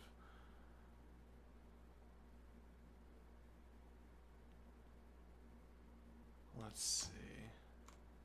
Finally, you found someone who actually has noise and isn't playing just some random lo-fi. Yes. I am a connoisseur of noise. I don't know if you're still here. I'm fond of noise. Actually, I was just listening to I'm listening to music, but actually the music I'm listening to is also pretty noisy. Let me show you this album I just listened to, which might fulfill more of your noise requirements. This has some good noise.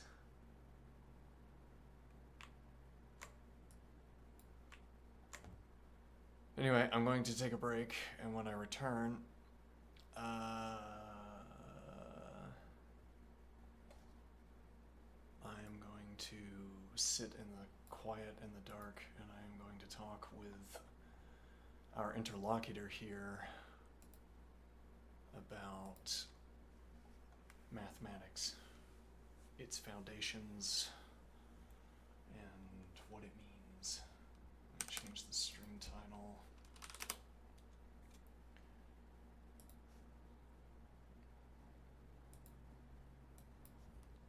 I forgot to change earlier. Model theory.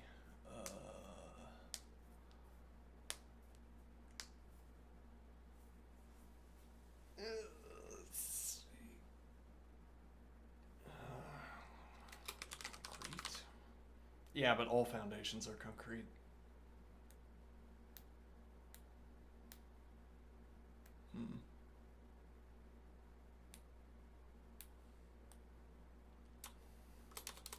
Sand, stone, concrete. Yeah. Yeah, fine. Alright, model theory. I will return and we will speak at length. Probably we will move on with this quote that I am in the midst of lineating. You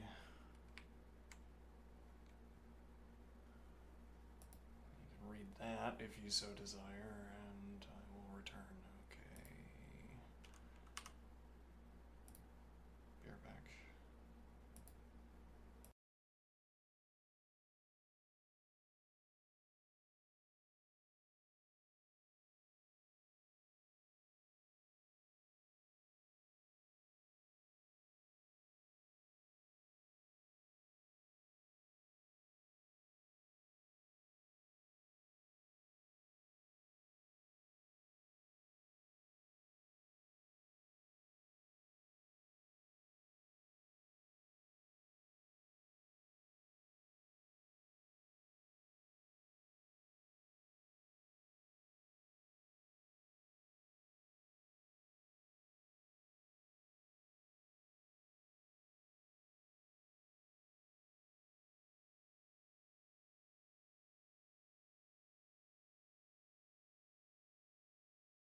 theater. Oh, why is it still cold? Tried switching over to one shirt too early. Clearly, it's so cold. Alright, so.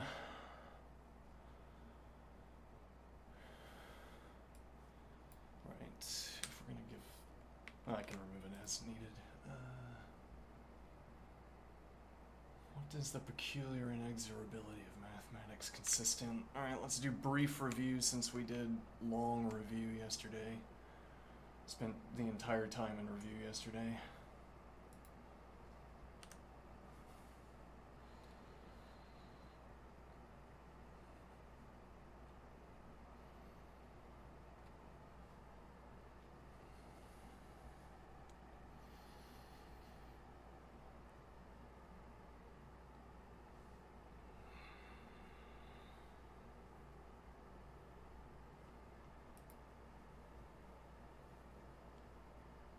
Oh, I need to. Let me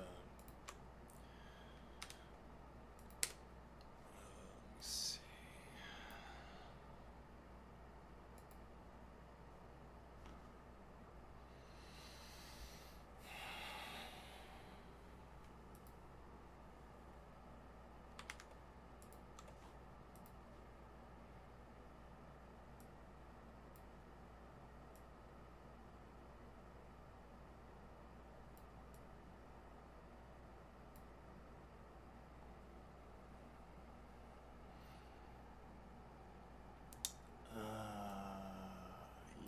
Yeah, and then we always keep the chat at the bottom. Okay.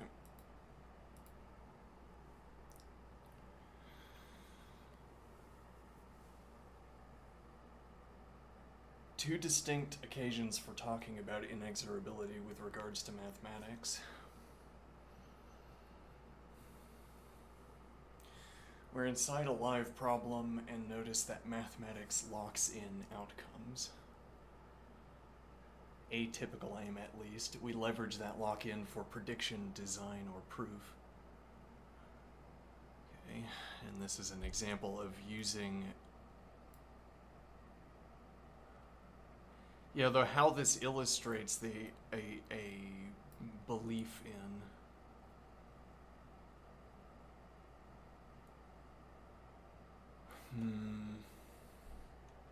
How this illustrates a belief in the inexorability of mathematics, or the feeling of inexorability,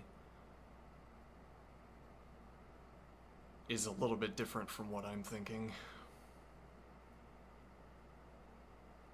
What do I mean? So, this phrase, this quote, this is still talking about mathematics.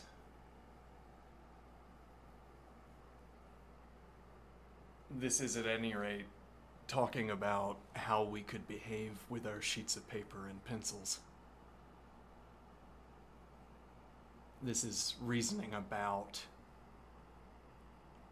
mathematics on paper.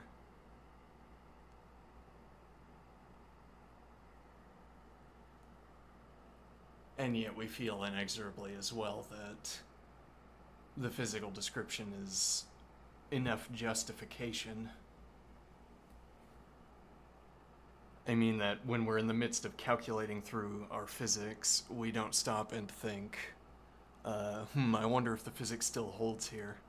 Well, maybe if you're at the frontier of physics, you stop and wonder that. But you say, a physics student isn't going to say, I wonder if the physics is still relevant here. I wonder if, in the midst of this classical mechanical calculation, suddenly it stopped being the case that physics mattered. Or it stopped being the case that physics described the math. You might say that, for instance, if you made a mistake, but this isn't where I want to carry this discussion. Let me see.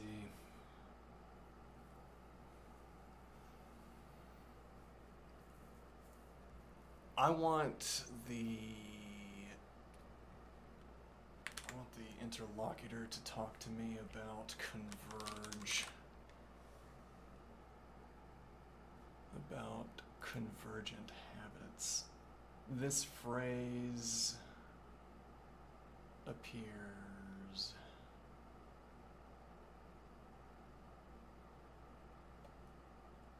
where exactly? I thought we used this phrase twice.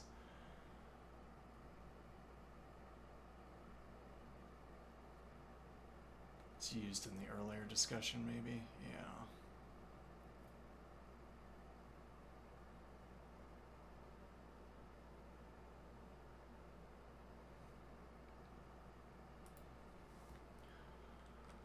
You have now used this phrase twice. This phrase twice.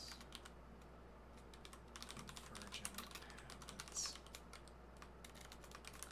Could you consider the cases where you use this phrase? Could you consider the cases where you use this phrase and elaborate on your meaning?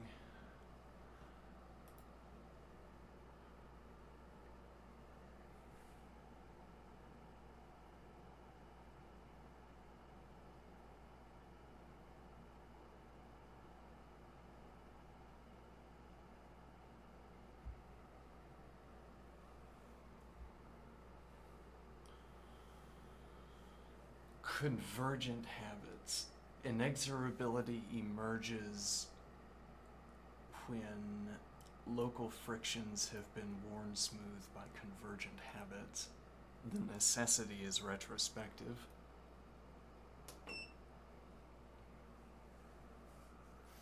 Well, and we wouldn't be struck by the inexorability of mathematics if the event was unfolding contrary to expectations. Then we would say nothing. Or we'd fix our math and then say something. Inexorability emerges when local frictions have been worn smooth by convergent habits. The necessity is retrospective. What I was trying to say, explaining how the feeling that mathematics forces a step can be reconstructed bottom up. Many individual micro-practices gradually line up until no one hesitates. No one hesitates. Interesting.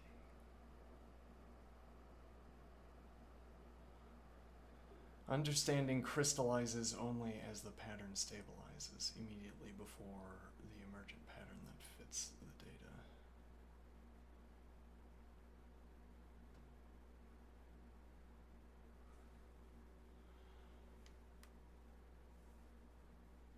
I think this is, hold on, let me take this quote with me.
The bottom-up lens. Let's read this bottom-up lens description again.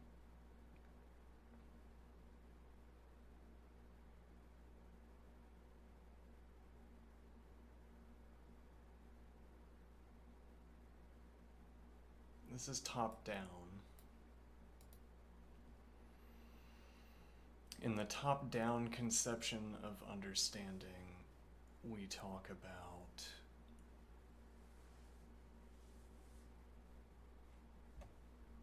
we articulate each coder's tacit mastery, their local rules. Now it's like I want to ask the interlocutor for every time either one of us has used this phrase.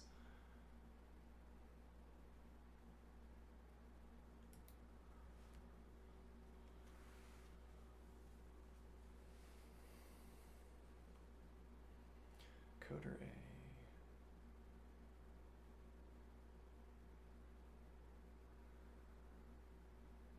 So the focus in a top-down conception of understanding. You know, a side point that might be a little bit digressionary.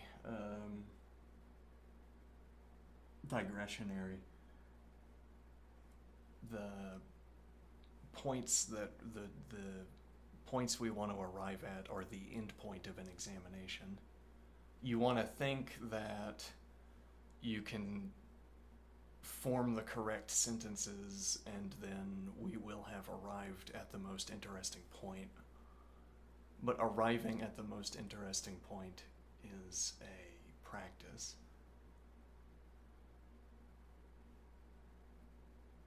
Which is to say, there isn't a correct sequence of sentences that delivers us to the most interesting point. Well, there is, but we have to find it, and it changes on a night-by-night basis. So the idea that I could bring us back to the most interesting point we reached by just saying the right sentences is not quite right. We have to engage in a practice that delivers us into the most interesting observation.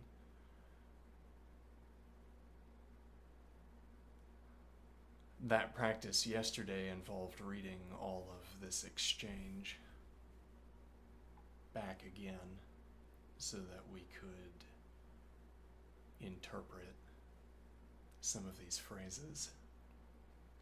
But okay, to take with us this idea of top-down understanding as opposed a top-down conception of understanding as opposed to a bottom-up conception of understanding.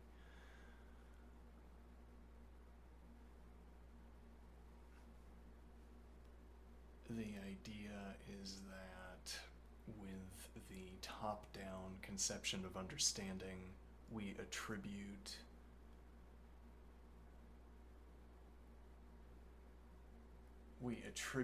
to the coders in this scenario, or in general, whenever we are attributing understanding, we attribute to a person a practice, we attribute to a person an education or a theory, and we use the particulars of that education or the particulars of that theory to explain what the person understands, which is a way, when we talk about what people understand, that is a way of talking about why events are unfolding as they are, or why the person is behaving as the person is. And now we have education to reference, and we say the person is typing out the characters the person is typing out because they are a solution together to a problem. E.g., or the musician is choosing this way to play. The musician is choosing, it's just a double positive as it were, choosing this way to play. The musician is playing this way because doing so, the musician is playing in this way so as to exemplify the classical style, or so as to exemplify the Baroque style.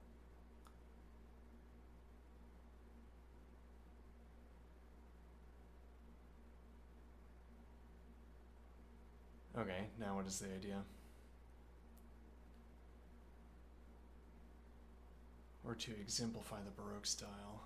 And we're saying that if we wanted to elaborate on how the musician is playing, we could point and start talking about, saying point here is not needed. we could talk about the Baroque style.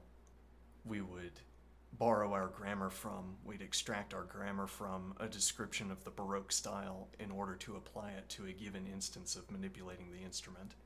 So I start to describe how a Baroque style dictates a certain bowing pattern. Okay. And now this is my explanation, and I attribute an understanding to the musician, as if nothing else a rhetorical shortcut. I say, you see, the musician understands that in the past they had bows that were weighted differently, and consequently the musician is imbuing into the bowing a pattern that you would use if the bow were weighted differently. Okay. And now I attribute understanding to the musician. Why? Well, if I asked the musician, did you know this fact, the musician would say yes. But also it's a rhetorical shortcut for saying this is why the musician is playing this way as opposed to playing in other ways. Or, no, rather, it's a shortcut for saying this is why the musician is playing in this way, as opposed to here is another reason the musician is playing in this way. It gives me a grammatical object to talk about this assertion of understanding.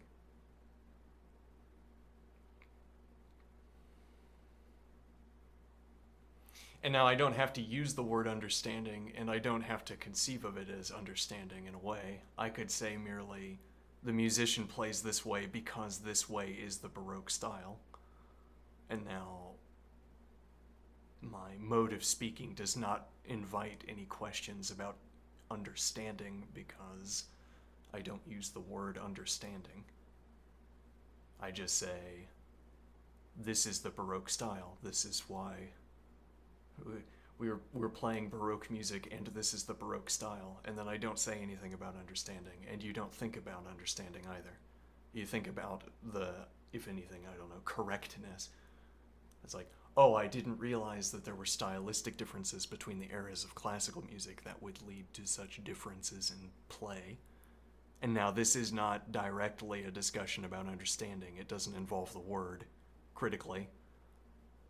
Now you say, this conversation could be about understanding even if we don't use the word. I might outright disagree there and say, no, if I was talking about understanding the philosophical term, I would be using the word.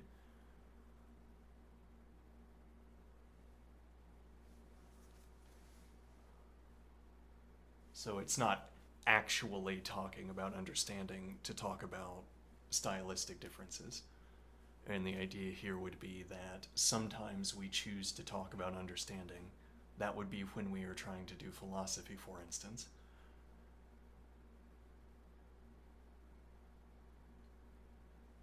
Now, but to stop doing philosophy for a moment, if I attribute understanding, if that's my mode of speaking, even still I might not be doing philosophy. I attribute understanding instead of interrogating it, and I say, the musician has a Baroque style. The musician understands a Baroque style and is playing according to the requirements of the piece being Baroque. Okay, now what is the idea?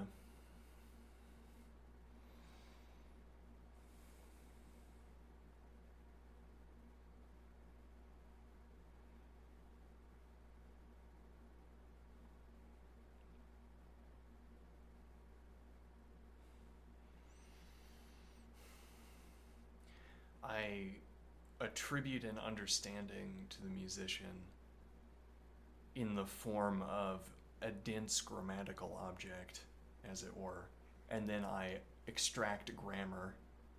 Yeah, there's a lot of different sort of mixed analogies for the word grammar here.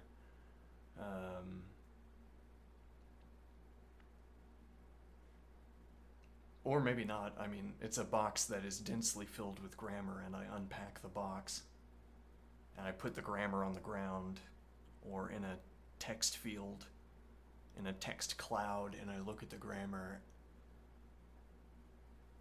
Okay, and those are, I look at the instances of grammar. And what are those instances of grammar? They're the things that strike me to say when I examine the Baroque style, for instance. It strikes me that bowing that the cellist is executing is being performed in that way because it is an emulation of what one would do if one played with a lighter bow. Two possibilities here are that the musician is intentionally mimicking this style. The second case is that the musician is merely following bowings that were provided by Baroque musicians, who would have chosen bowings to suit their own purposes. And then the musician is, as it were, erroneously bowing as if the musician has a lighter bow, because that's the bowing that would have been performed, because the bowing was printed in the page. It's the bowing that the Baroque musicians would have used with their lighter bows. Okay, and now these are two modes of explaining why the musician is playing with this bowing.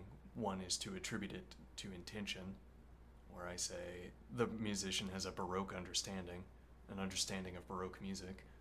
And then the alternative is that, as it were, the sheet music reflects an understanding of Baroque music, and in reading the sheet music, the musician merely apes the action, as it were.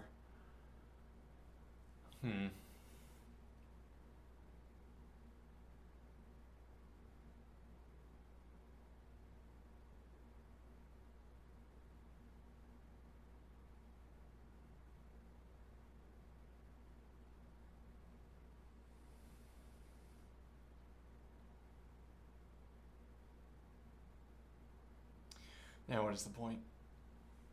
This is the top-down conception of understanding, where we think we can capture understanding by talking about the education, or most obviously, the explicit rules that someone follows. The most concrete example is that someone has a specific rule set, and we want to say that we can capture the understanding of the person in executing the rule set by talking about the rule set.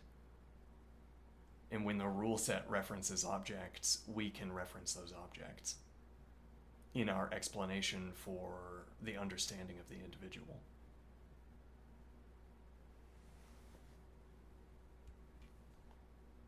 Disagreement, understanding is bottom up.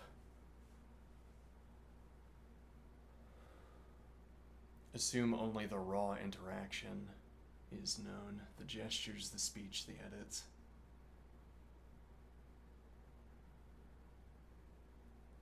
Reconstruct provisional local rules.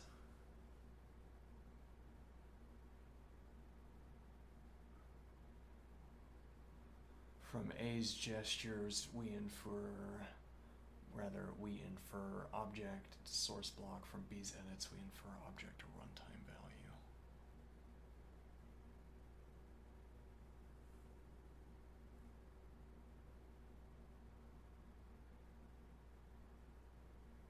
Understanding is the name we give to the emergent pattern that best fits the data.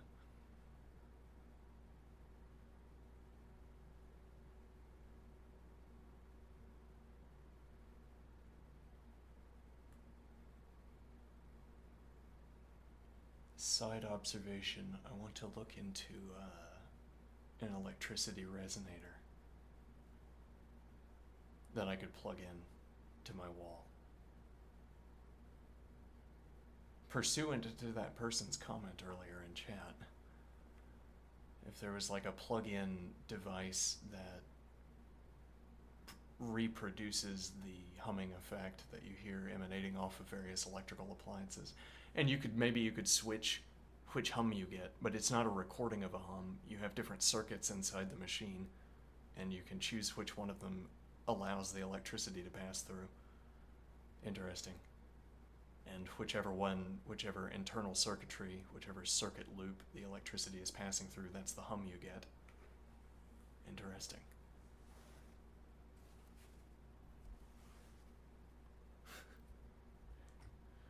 And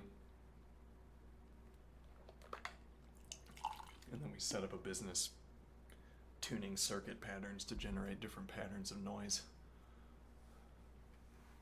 Sure. Let's see here.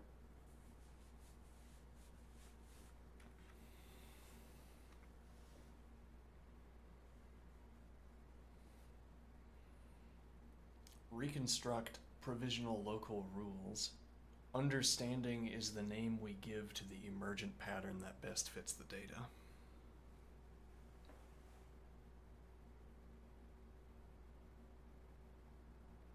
Understanding crystallizes only as the pattern stabilizes.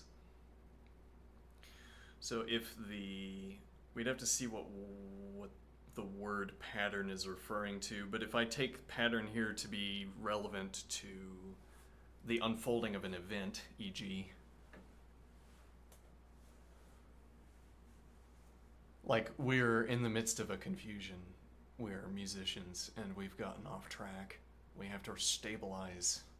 And until we do stabilize, we're in this unusual understanding, or we're in like a side track of understanding, the stabilization side track, which we don't enter into often, though maybe we should practice it. Maybe we should practice being off note and then figuring out how to get back together. Why wouldn't we practice that? Well, if you mess up in the first case, you immediately fail. Instant F. Failure is utterly unacceptable in all cases. So if you fail once, you're out. Okay. If that's not your attitude, you could instead say, let's practice. I'm going to start some number of quarter notes off, and then you're going to try to figure out where I am, and then we're going to be playing together. Okay. And this would be a sidetrack of understanding, as it were, for musicians. It's like, well, in this case, it's a way of emulating somehow getting off in an actual performance, as in being off by a note, being off by a metronome beat, being off by 2, being off by 3, as sometimes happens. All right, and now their practice. Well, now there's a side understanding, as in there's a different mode of understanding than the one you're typically in. You have the typical mode, and then you have the side mode where you have to get back together. Now, my Baroque understanding during a Baroque concerto crystallizes only as the pattern stabilizes. When we get back together, then my understanding crystallizes. The pattern that stabilizes is communion concerning execution of or performance of the piece.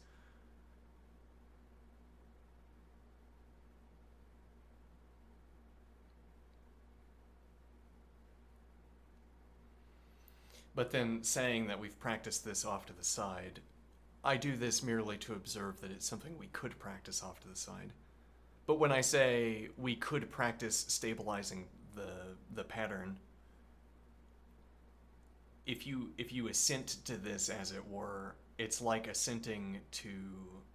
agreeing that you could characterize the chaos of disagreement. As it were, we could practice it according to rules. We could take those rules back and use them in an actual circumstance where we go awry, where we're no longer lined up in the music.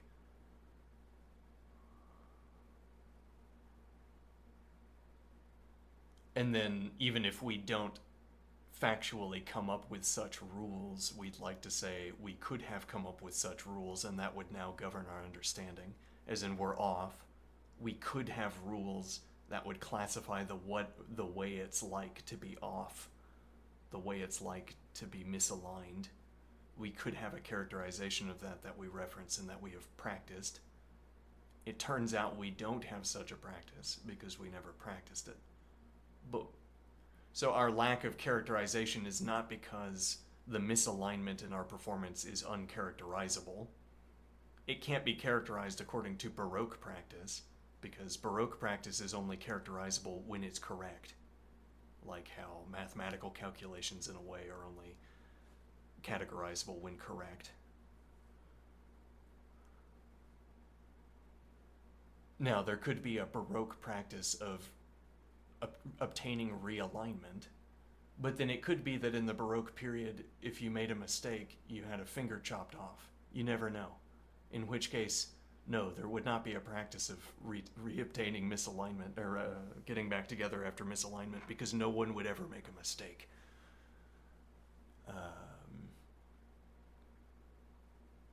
And then there would be no Baroque practice of reobtaining alignment. And then there would be no rule set we could use to characterize our own misalignment. Okay, but that again is we're only lacking such a mode of description because we had never developed it. We could develop a way to reobtain alignment. Okay, well, why do we want this idea? So, the idea here is that the rules that we follow, we can be behaving as if at all times you could come up with a rule set that I could have been following that would make me behave exactly as I am currently behaving. Suppose. And yet I am not at all times following a rule set. Even when my behavior looks patterned, I might not have a rule set I explicitly reference, no matter how much it appears that my behavior is rule-bound. So when we talk about understanding from the bottom up,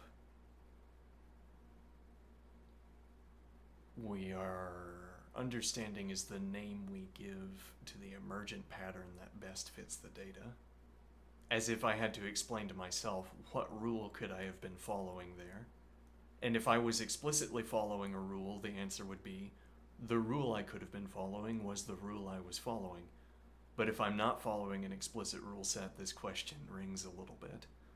What rule could I have been following?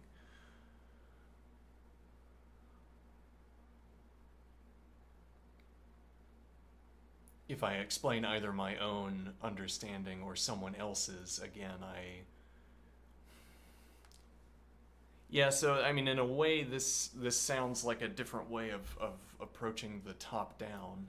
It's just that we're bending we're adopting a more granular approach. So instead of saying it's the Baroque style, I go into the details of the Baroque style.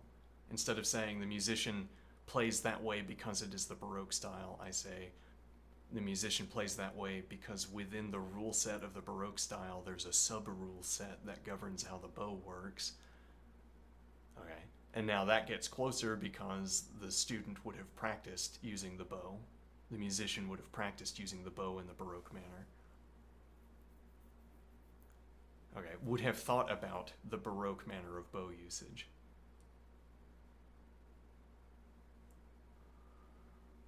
Understanding is the name we give to the emergent pattern that best fits the data.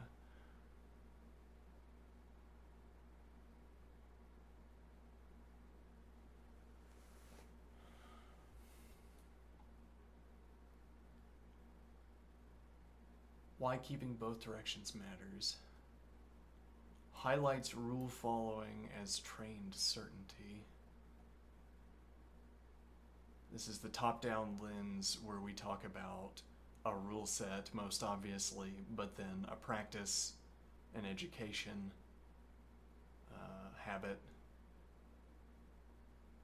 But okay, education, training, theory, rule set. And then the bottom-up lens reveals certainty as a post-facto label for convergent habits.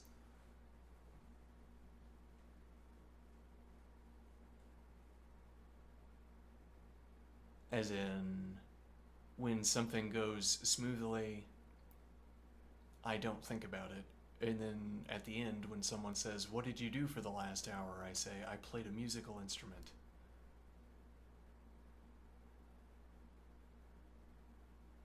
How do you know that? Well, I just got out of the room where I play the musical instrument. That's a pretty good sign. Huh. If you ask me, does your certainty come from memory of playing the musical instrument recently?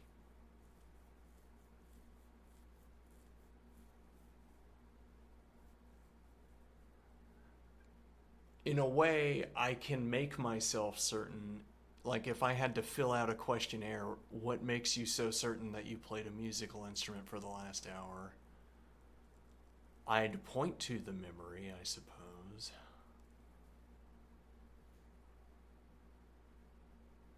Reveals certainty as a post facto label for convergent habits.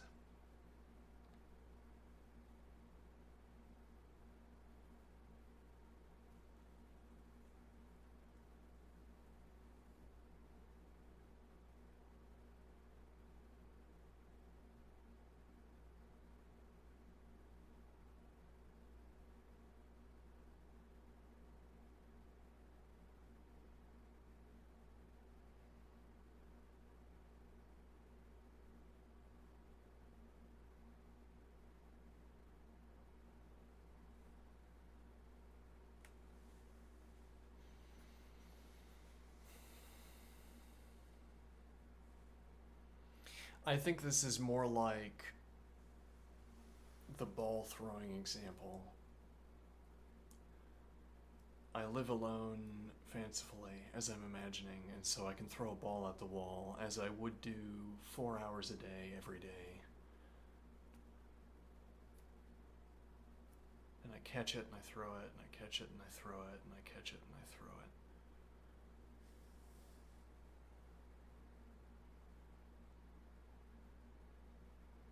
And now the idea is like, to use a phrase I've been using recently, the idea is like every difficult activity begins like petting a porcupine in the wrong direction. You try to engage with an activity that requires skill, and it goes wrong every single way it can go wrong. Okay.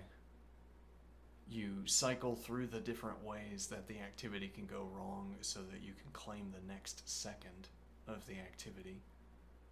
Alright, we have failed 20 consecutive ways, all of the 20 ways you can fail in the first second. Now we are going to fail in all of the 20 ways you could fail in the second second. And those are going to be different ways to fail, as it were. If I begin playing a musical instrument, for instance, from a starting position, there is, as it were, a finite number of ways this playing of the instrument could fail. Okay. 1 second later, supposing I have succeeded, there's a clustered collection of new ways that playing the instrument could fail. They're the ways the instrument could fail now that the bow is in this position instead of over here.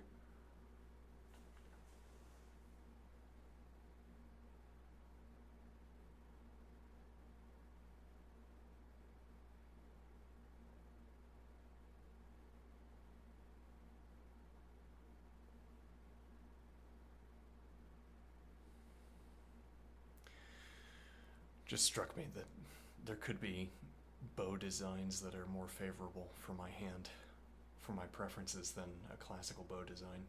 Probably won't ever matter again, but... Now what is my point here?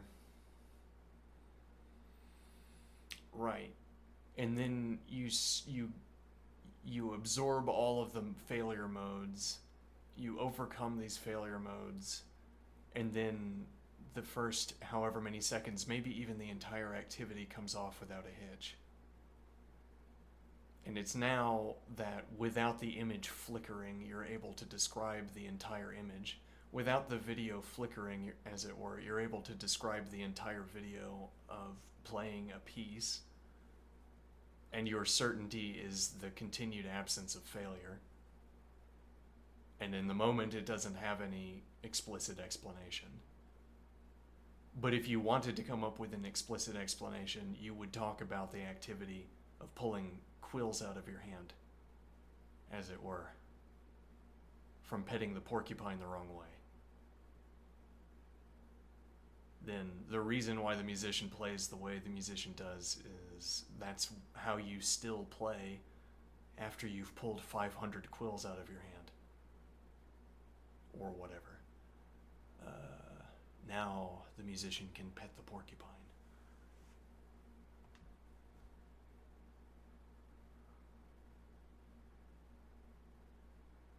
Okay. Reveals certainty as a post facto label for convergent habits.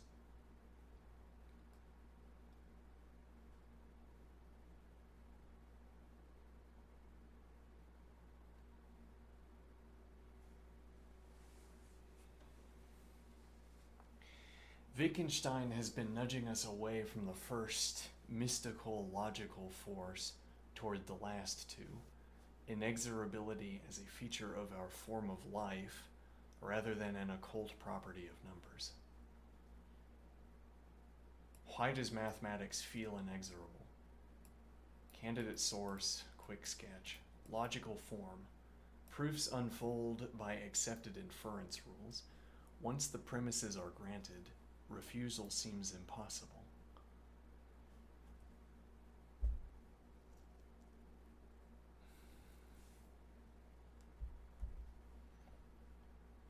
Training and habituation. From childhood drills onward, we live arithmetic as an automatic drill. Hesitating feels almost unnatural. Social enforcement. Disagreement in math is corrected instantly. Divergence is squeezed out. As if practice, like as it were, with if practice has proliferated, if there was a kind of fitness for practices. Okay. All of the extant social practices have not yet been squeezed out and maybe never will. And then there's an alternative, the social practice of doing math incorrectly, of being such as to do math incorrectly. That divergence is squeezed out. Continually. All right, and then grammar of concepts. 5 plus 7 equals 12 is not an empirical report, but a rule for operating with numerals. Contradiction sounds like gibberish, not alternative fact. Not a different way something could have been. It just sounds wrong. It just sounds like gibberish. Okay. Now, connecting to what we've just explored, our top-down stance, if a community shares the rule set, each step is already ratified. No wiggle room, hence inexorable. But again, it's also, I think, a point here that it's this agreement that allows us to establish the circumstances within which events unfold. As it were, a complicated handshake. It's only once everybody is good enough at complicated handshakes that there can be an absence of wiggle room. It's in the midst of a handshake that is complicated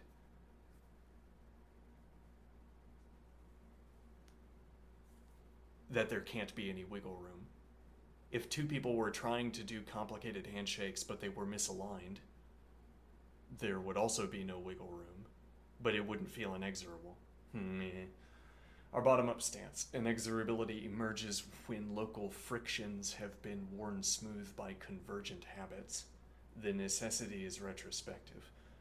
Now, so I am thinking that convergent habits are those where if you persist in a convergent habit,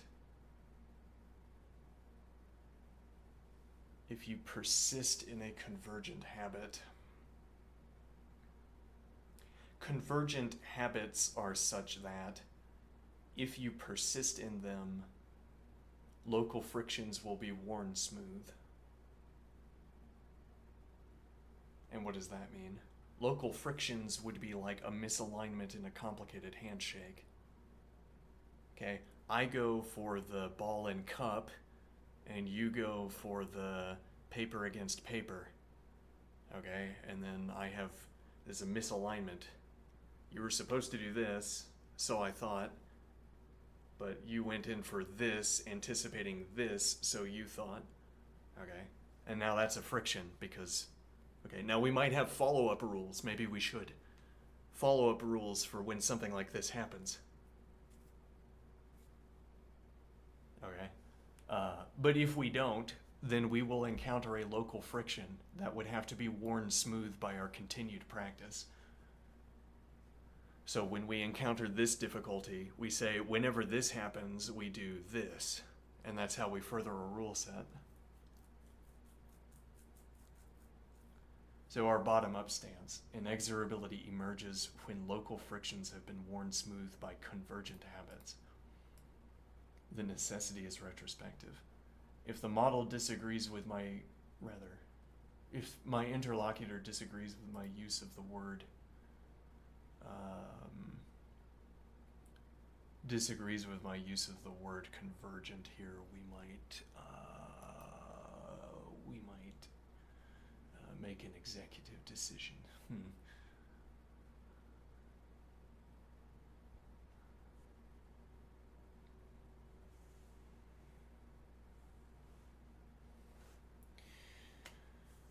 Now, where the phrase appeared, you have now used this phrase twice, convergent habits. Could you consider the cases where you use this phrase and elaborate on your meaning? Context snippet. Inexorability emerges when local frictions have been worn smooth by convergent habits. The necessity is retrospective, explaining how the feeling that mathematics forces a step can be reconstructed bottom up. Explaining what I was trying to say. Explaining how the feeling that mathematics forces a step can be reconstructed bottom up. Explaining how the feeling that mathematics forces a step. Explaining how the feeling can be reconstructed from the bottom up, namely the feeling that mathematics forces a step. Many individual micro-practices gradually line up until no one hesitates, where hesitation would be death to the understanding of a particular activity that requires no hesitation. Understanding crystallizes only as the pattern stabilizes, immediately before the emergent pattern that best fits the data.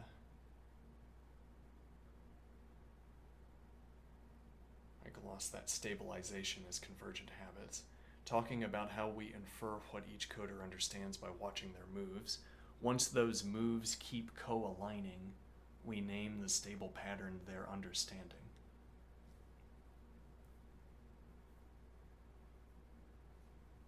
What I mean by convergent habits. Habits. Repeated micro-moves an agent makes without deliberation. Cursor jumps, choosing 2006 after 2004, writing 2 after 500 previous 2s. Convergent.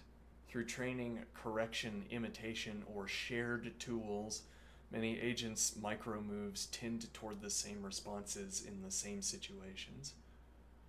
And now I might insist on my pedantic requirement that we don't use the word the same response.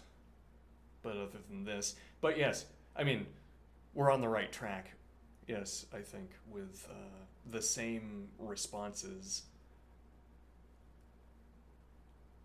In my ontology of attention, you have to do a lot of work before you can call something similar, before you can call a direction of attention similar. A lot of theoretical work. And you can never call responses the same, though you might as well use the word the same if it's grammatically useful, because it's practically the same. Put together, convergent habits are locally learned behaviors that across a community have aligned so tightly that disagreement becomes rare and surprise evaporates.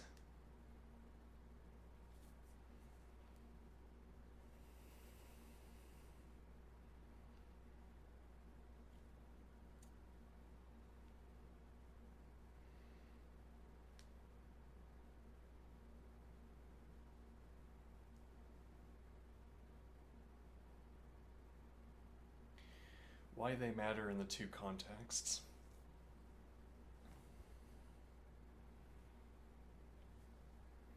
Setting, mathematical rule following, role of convergent habits.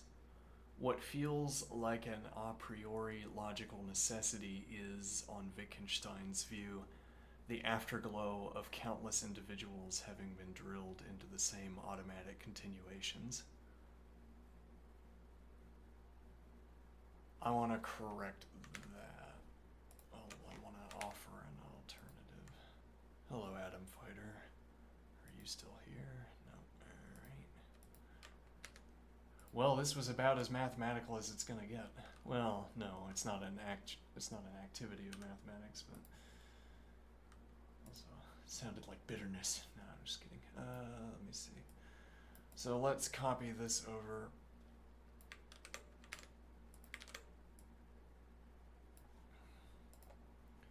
What feels like an a priori logical necessity is, on Wittgenstein's view, the afterglow of countless individuals.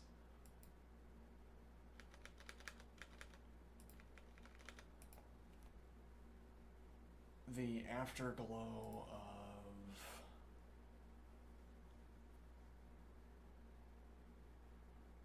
what feels like an a priori logical necessity is, on Wittgenstein's view. Now, I think this works fine, but this phrase "afterglow" strikes me with this continuation. The afterglow of, as it were, success in an activity, in a learned activity. What feels like an a priori logical necessity. What feels... Yes, well, so this remains a grammatical difficulty that I should maybe come up with a firmer way of resolving. This grammatical difficulty, what feels like an a priori logical necessity. A priori, yeah. What feels like an a priori logical necessity.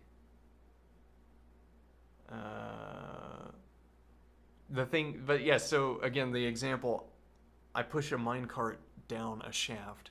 Okay, and this shaft has a regenerative braking system baked into the rails, which maybe you could also use to like push the cart back up the mine shaft. You could use the electricity, the magnetic fields in the railings, in the rails. But anyway, so there's a regenerative braking system on rails that go down into a mine shaft, and I push the cart over, and we watch it. And it doesn't speed up. No, it just... And it's not because it's on a conveyor belt. It's because the magnetic field in the railing is slowing it down. And I just watch it go. Doesn't speed up, doesn't slow down. Also, there's no computer governing it. It's purely physical, somehow. Or electromechanical. And that's what makes us think the mathematics was inevitable. If we had to have a computer system governing it, we wouldn't say it was an inevitability that the cart went so slowly down the shaft, perhaps. It's like somewhere there's a computer churning through mountains of data to make sure that the cart moves in a smooth fashion instead of merely an electromechanical phenomenon. All right, so we're watching the cart go down the shaft, and I remark on well, it strikes me. Or I am basting in the feeling of the inexorability of mathematics. It envelops me. Now, if I am of a particular disposition, or if I'm having a certain kind of day, it further strikes me to say something about the inexorability of mathematics. And now this is the kind of situation where we're saying there is a feeling that feels like a priori logical necessity, or a feeling that feels like the inexorability of mathematics. It's not something I have to remark upon. It might not strike me to call it a feeling of the inexorability of mathematics.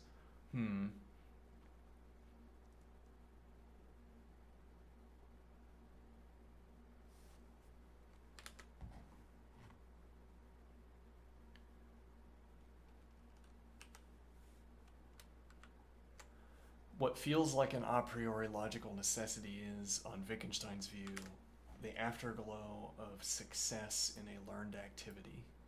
Okay, everything falls into place. You see that you followed the rule, finally, without being interrupted in attempting to follow the rule.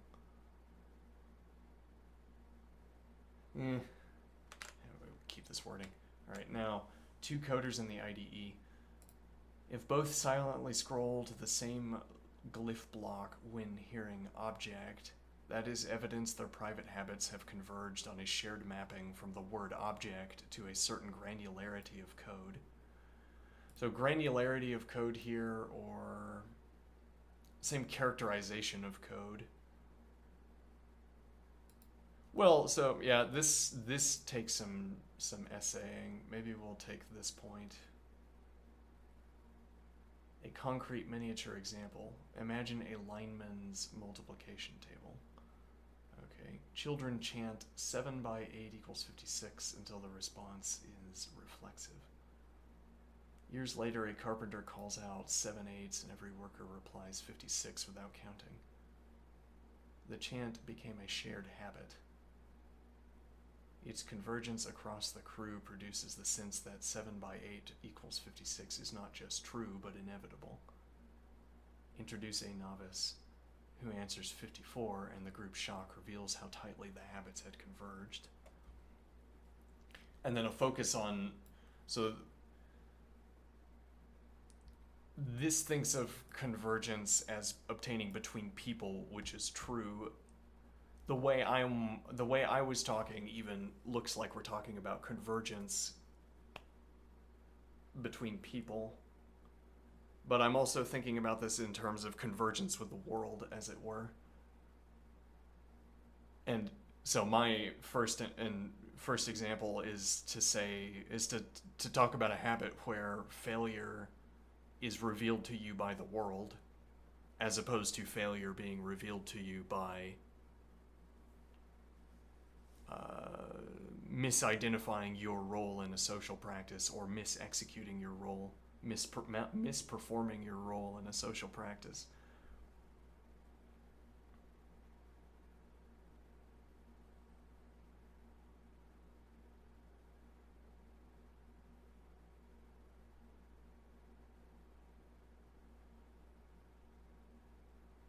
But so their habits have not yet converged. Right, and well, other people would be a source of recognition that your habit had not converged to the situation. I guess the word situation is what I take to give me access both to the social side and to the sort of world side, where convergence is about convergence to the situation, convergence to the specific. Okay, let's see. Takeaway: when I say convergent habits, I point to the social practical bedrock between the apparent inexorability or obviousness of mathematics or coding terminology. The habits do the silent aligning work. The feeling of logical compulsion is their visible crest.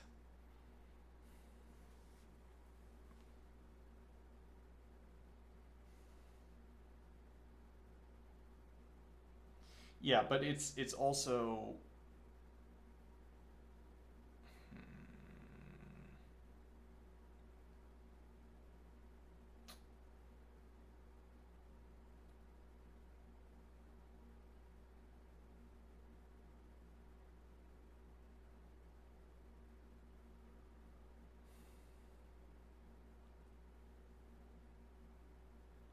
yeah, I think we could probably just walk with this. What point did I want to make up here?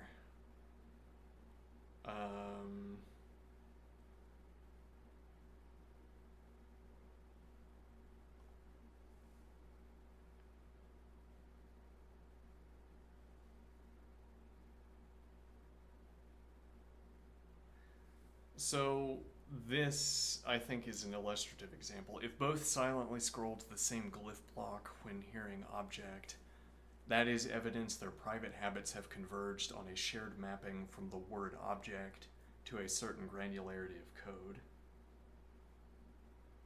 So silently, which is to say they're not engaging in any active coordination. So that gives us the license, the grammatical license here to say that what we're reading off of this activity of silent scrolling is the understanding. As in, if they're not coordinating but they're still arriving at the same glyph block, they must be arriving at the same object. But more to the point though, they're arriving at the same object not due to agreement, explicit agreement, but rather due to agreement in understanding. To the extent that they will arrive at the same object, there is an agreement in their shared understanding. the commonality of the object.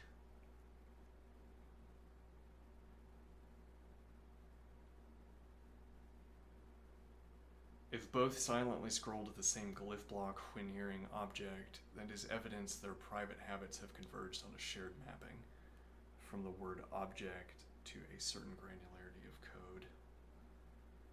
Now, granularity of code specifically referred to, you could point at an individual glyph in code, you could point to a sequence of glyphs as in a word, you could point to a block of glyphs as in a helper function. Now, this belies that there is no such activity as scrolling to the same glyph block in this context, because in fact, if you scroll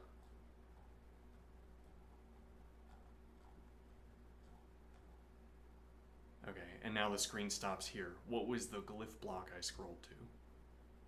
And even if you say it's the first line at the top because that's what most recently came in, as in you would have stopped here, but the glyph block was not on screen, so you instead stopped here. So this must be the glyph block.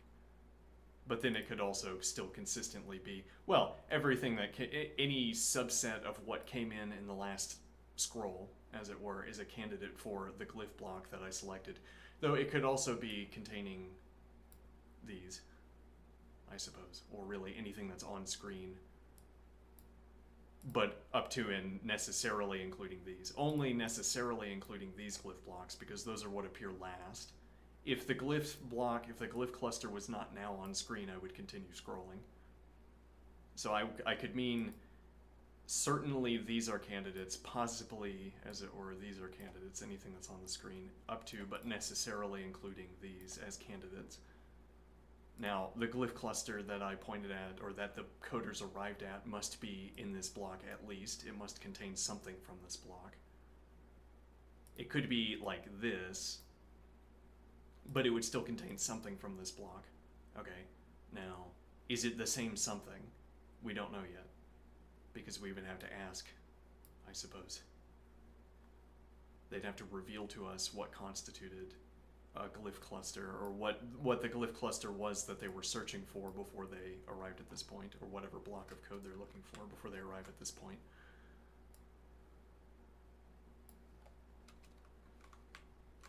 So that's a minor objection here. You don't scroll to the same glyph block. There's no individuating action that would allow us to distinguish what the same glyph block was merely from looking at the act of silently scrolling. You would need additional checks.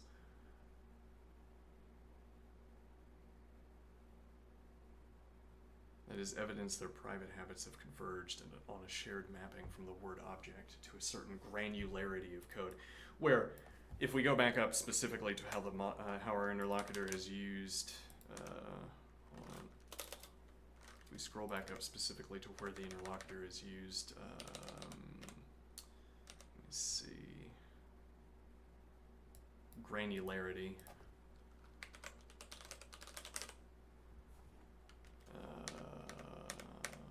The interlocutor has already agreed that this word is a reference to,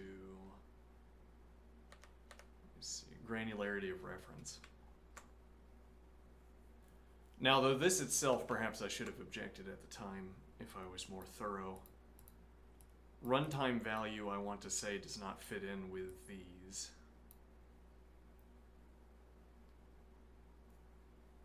It's also not clear syntactic block.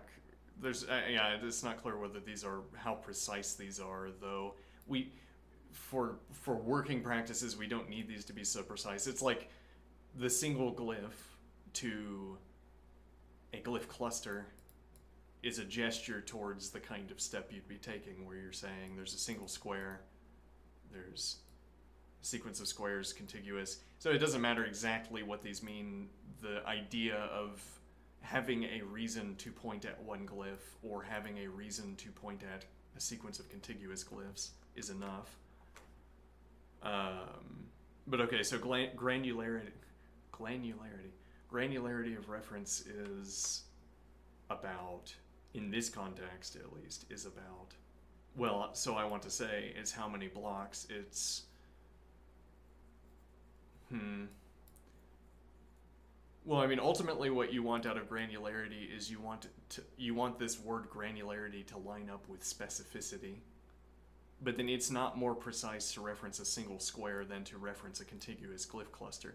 It's more specifying if our primary concern is about which glyph clusters I'm talking about. And then, as it were, signaling down or signing down to one single square encodes more information than signing down to a contiguous glyph cluster. But we're not generally interested in how much information is required to specify the object of discussion in coding. That's below the relevant level of detail. Because if you had a single letter variable name, it would take more information to arrive at that single letter than to arrive at a multiple letter. So I suppose, because at the end, if you arrived at a contiguous glyph cluster, there would still be the step of arriving at a single glyph cluster instead.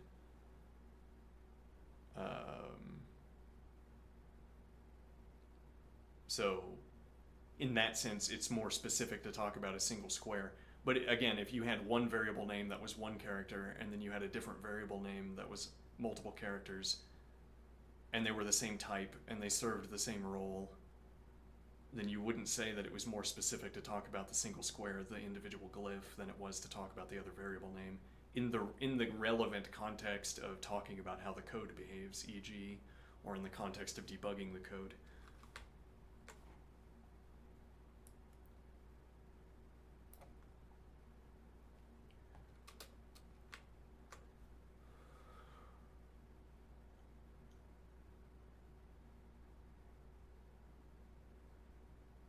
If both silently scroll to the same glyph block when hearing object, that is evidence their private habits have converged on a shared mapping from the word object to a certain granularity of code. That sentence doesn't quite work, so I am thinking, though perhaps the addition of the runtime object in that earlier list changes this evaluation. But the idea would be, well, we have a specific meaning for granularity of code, and as I demonstrate in this highly illustrative example,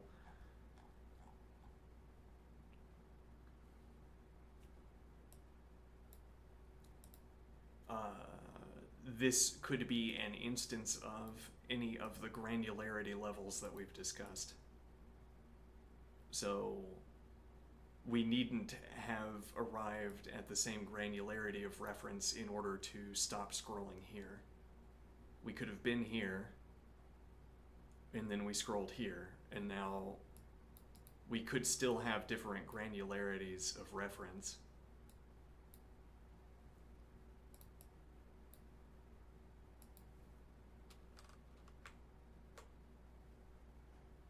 Alright, so I think I'll write up that objection.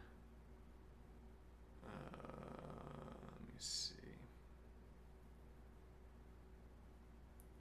Convergent habits are locally learned behaviors that, across a community, have aligned so tightly that disagreement becomes rare and surprise evaporates.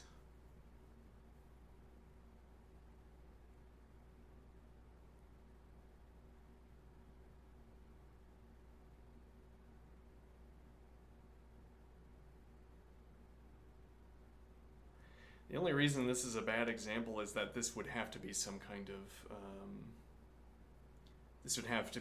social practice, as it were. I mean, more specifically than that, this would have to be some kind of chant, in fact, because worker A wouldn't have to ask what this number was.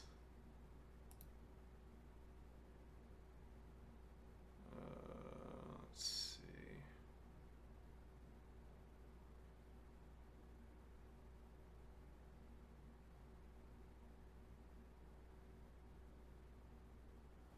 Alright, I'm going to take a break.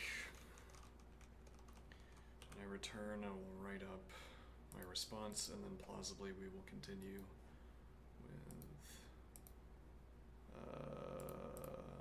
with this quote. Okay.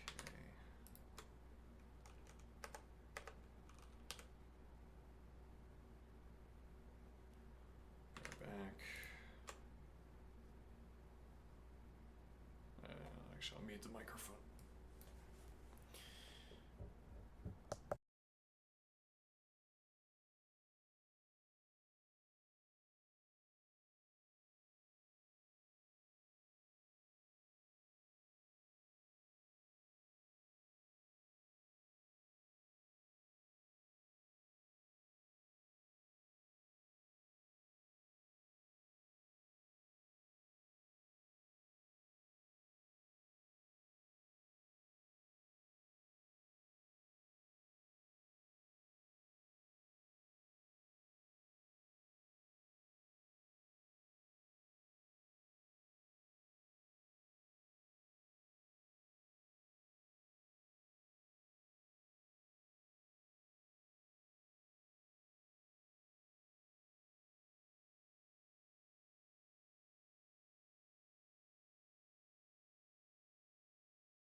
Okay. Oh. Camera. Let me see. I'm gonna do a little bit of jogging. I did not do the thing. Here we go. Let's see.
retrospective, in the fictionalized version of this story, what I just did was trick the language model, our interlocutor, into describing consciousness, describing understanding as it is properly understood.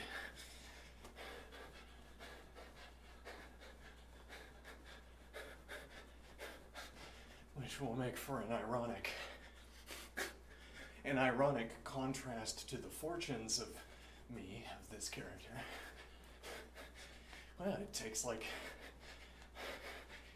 like a week to talk the model into explaining consciousness, into explaining intelligence and understanding.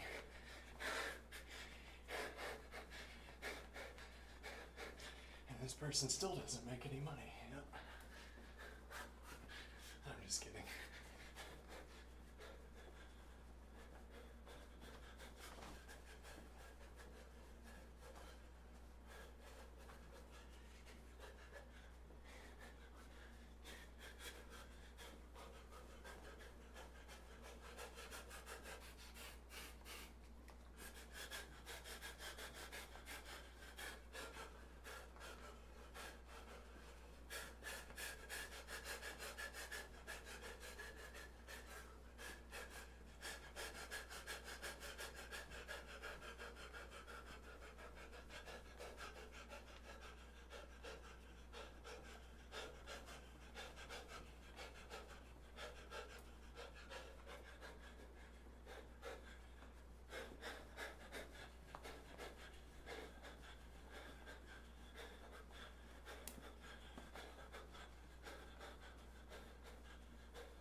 we still get an hour of exercise a day, even if I only do 10 minutes per hour consistently.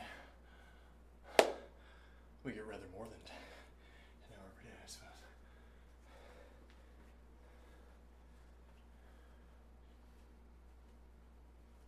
Well, it doesn't seem to stick in my concern that 10-minute exercise breaks are invigorating.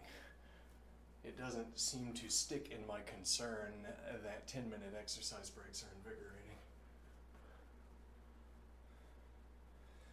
What do I mean?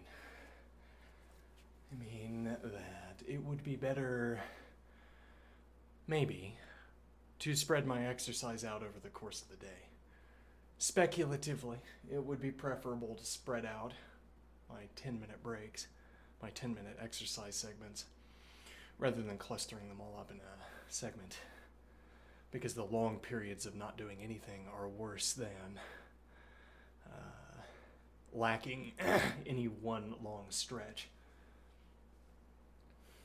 But then that relies, again, on the idea that that statement is true.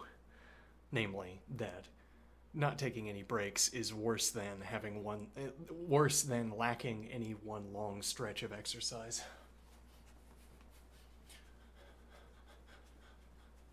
Anyway, I don't know that that's true. Could be we're all in desperate need of a solid hour of exercise every day, as opposed to 6 10-minute breaks or even 7 10-minute breaks. Though there would be a kind of upper limit where if you took 32 10-minute breaks, plus you'd be squeezing in so that you were effectively getting a long exercise break.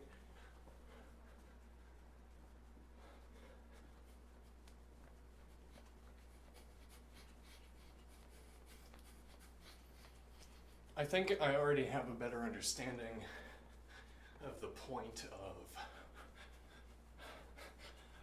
the opening to Apostles' Calculus.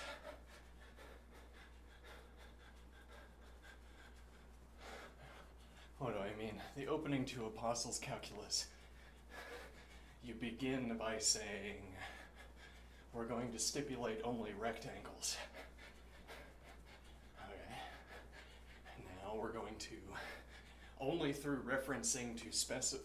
by referencing specifiable rectangles, we are going to analyze the plane. And we're going to get just as close as we need to get in terms of rectangles surrounding regions.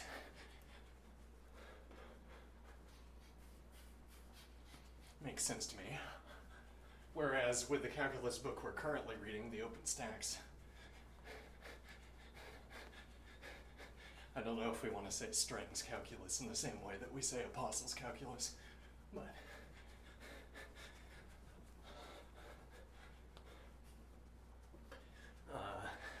there's a focus on a lengthy introduction that's based on how functions work and what you do with functions, the things you do with functions. And well, if you give practical application examples of what people do with calculus, with functions, then you have a ready-made example box. Here's a case where people have found calculus pays. And here's how they suppose the calculus maps to their. This is how they suppose they have used calculus to map a function to their activities.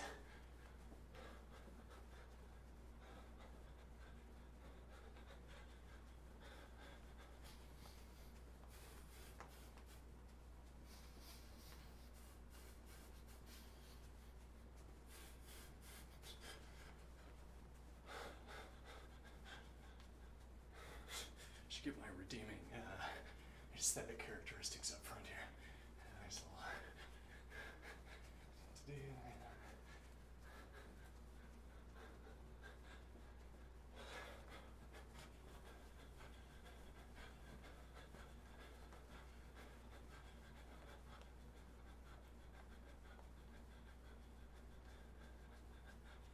Now, my point I will end up using, yes. Well, this Wittgenstein observation is like a fractal. Wittgenstein has an analysis ready to go at every level. And he's always right. It's unbelievable. But what point am I making here? So what I really want to talk about is how this question of the inexorability of mathematics, when it has a real sense, we're not asking about it.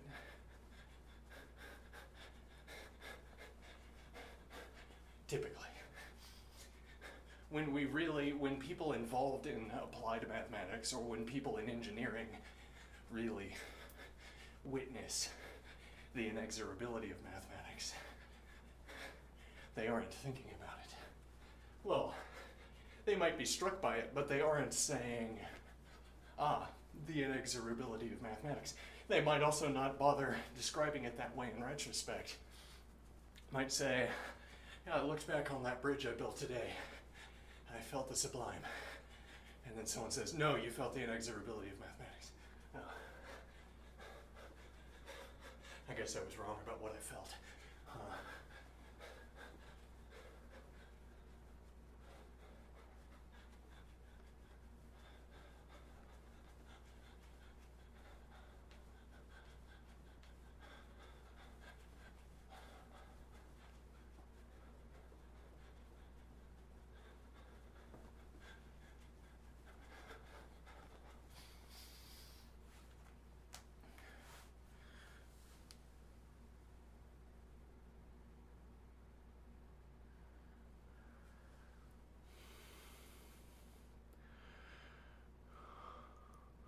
And so this would fall under one of the therapeutic observations. Yes, I suppose.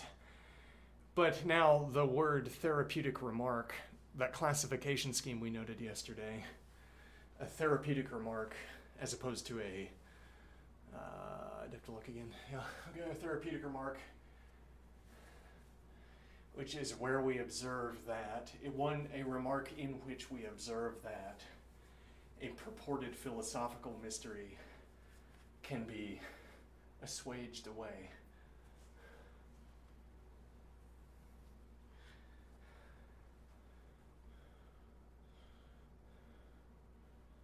And I guess I'm saying the philosophical mystery, I don't know, I could be saying the philosophical mystery, the philosophical doubt can be assuaged. But then what about the real feeling? What about the real feeling I sometimes have about the inexorability of mathematics? Do you ever actually feel that? We like to think, rolling the cart down the mine shaft in that example that I've repeated, the inexorability of mathematics. And yet, do I really feel it?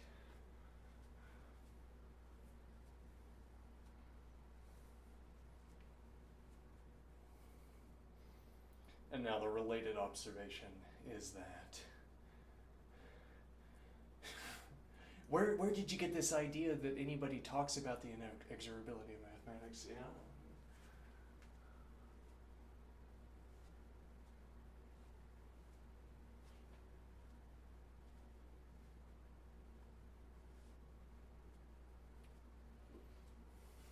Now, though, I think the direction we're going in is a little bit more interesting, this question about convergent habits.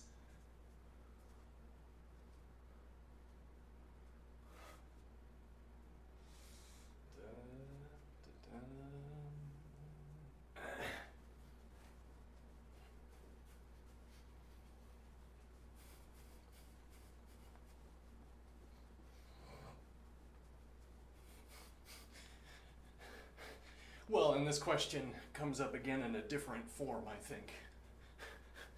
How do we get the machines to understand the world?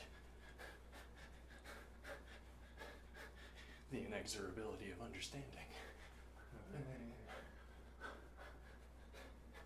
How do we get machines to understand the world? What is your understanding of the world?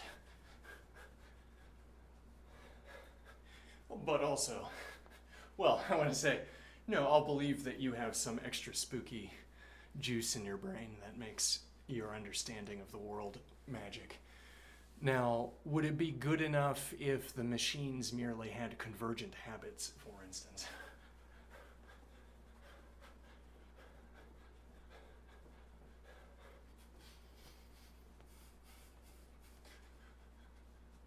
No, but I think the magic is in the convergent habit. That's where my explanation stops, as it were. My explanation doesn't stop in those convergent habits being made magical by juice in the brain, by some as yet unexplained activity of the brain. The structure of convergence of habits is what makes understanding magic.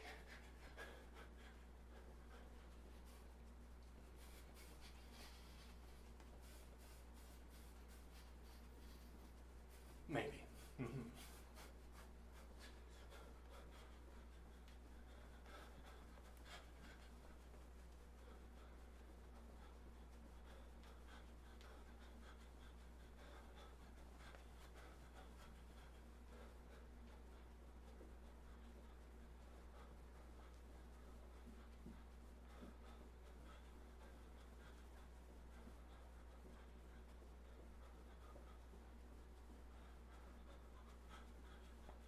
And then you could talk about the convergent habits of discourse. And this is effectively the private language argument. Convergent habits of discourse. Suppose you have a beetle in your box and I have a beetle in my box. And a third-party arbiter gives us, and this it sounds like a zero knowledge proof, then attribute it to Wittgenstein so he can actually be a mathematician. Now, so I look at my list and I say, the beetle is a thing. And you look at your beetle and you say,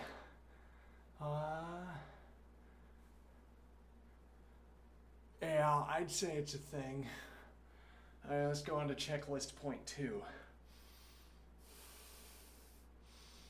It has a color.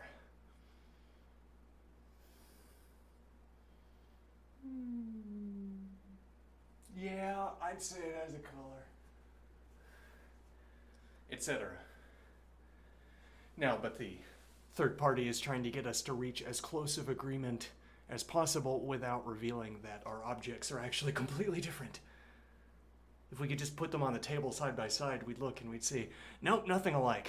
Now that I look at it, I mean, yes, all those descriptions the third party gave us match up. I can see how you would apply that description to yours, though I didn't apply that description to mine in the same way. But I can see how you applied the same description to your object, why it struck you that that description was applicable. It's funny how far the third party could lead us in agreement when we were talking about such different objects.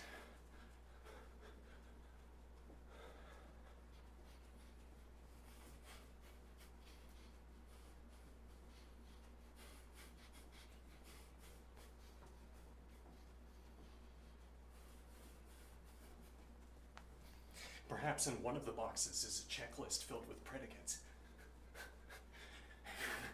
Is your object colored? And I look at my object and it's a checklist, and I go to the colored box and it says yes, and I say, yep, it's colored, all right.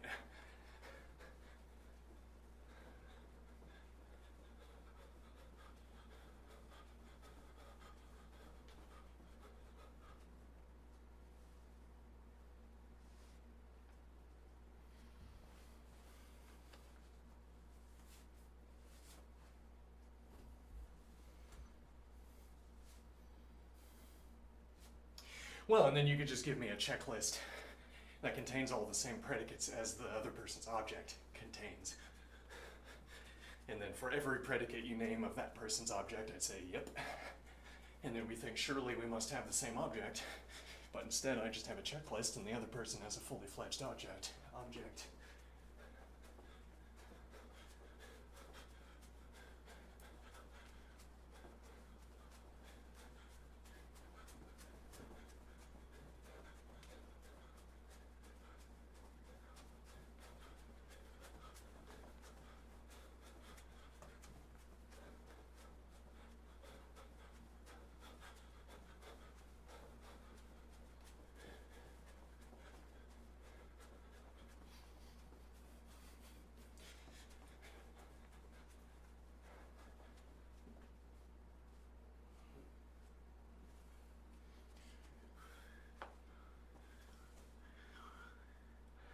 So I like that example of agreeing about the characteristics of an object.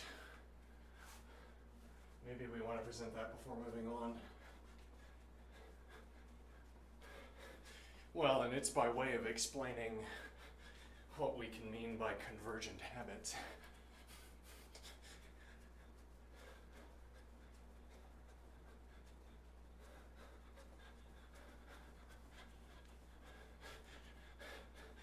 Interlocutor, I propose that what we can gesture towards by calling the structure of the convergence of habits, the structure of habit convergence.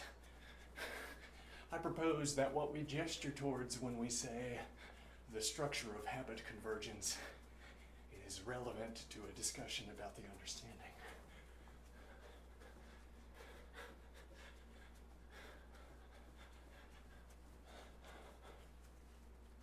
Now there's a point, it's like we're standing on a pile of rugs.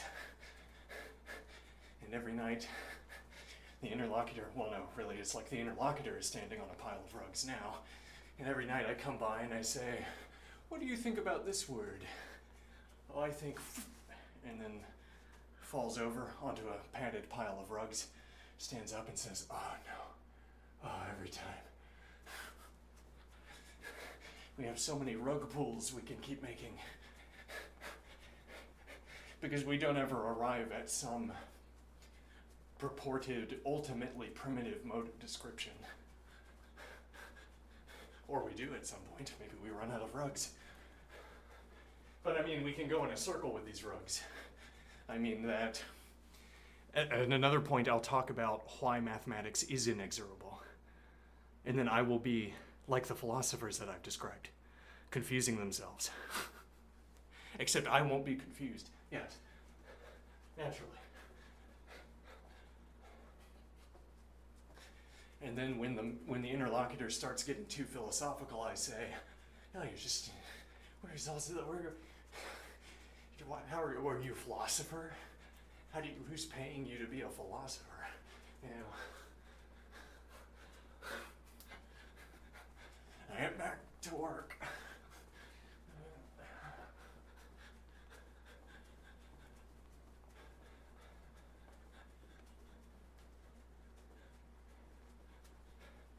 We need to make a, not a list generator, but a test for summing up fixed nums.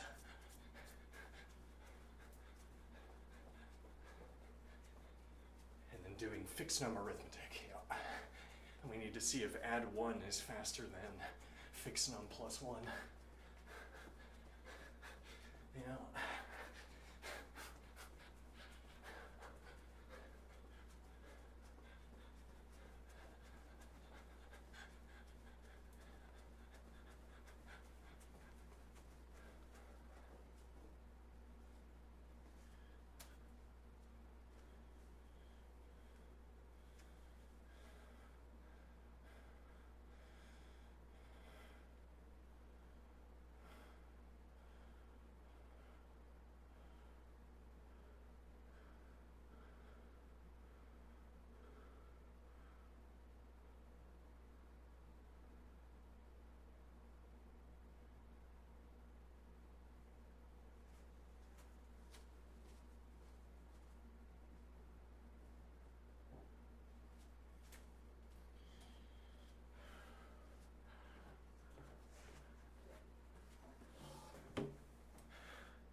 Yes, I wonder why they don't make cameras where I could do this and have it only fill the top half of the screen.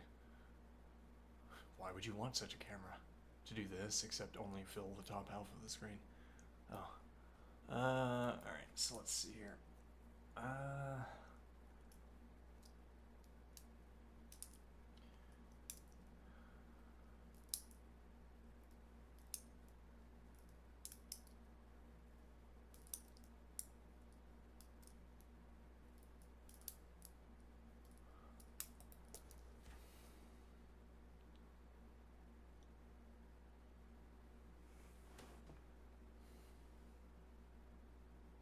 is a critical distinction between this, I think,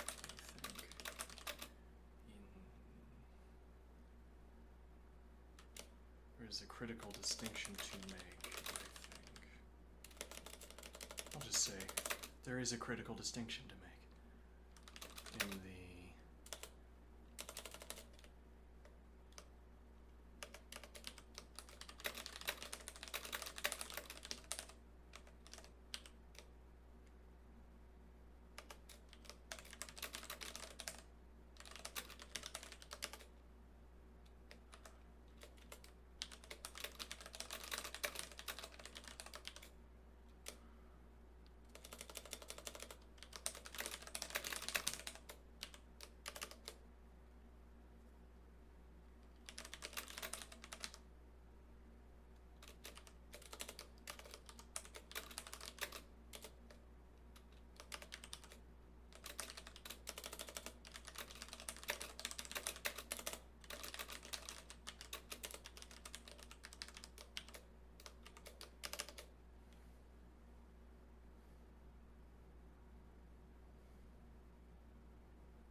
yes, though this does specifically say that is evidence their private habits have converged.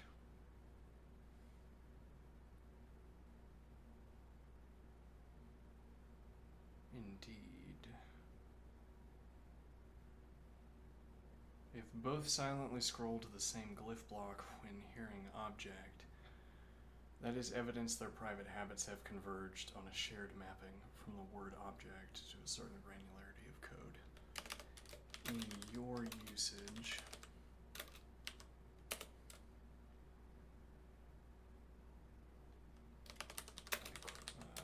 reference.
When I have lineation, you shall keep it. When you have lineation, I shall ignore it. Let's see, syntactic block. And if we stop here,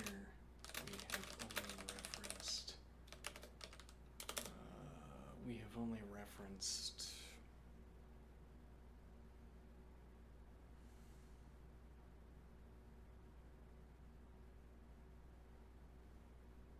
what we could syntactically delimit in the original code.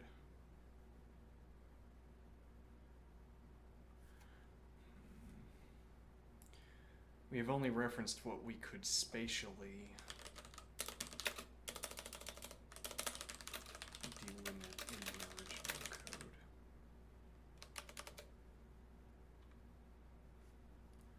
This is to say,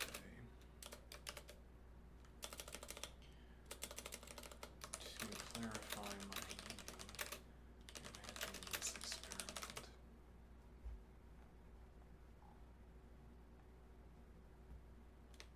I have scrolled up from below to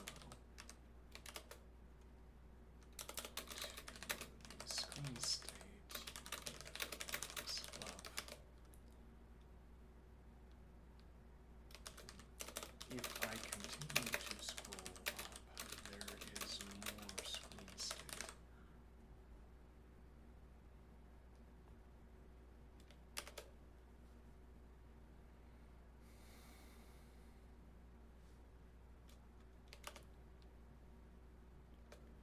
Suppose I am in the midst of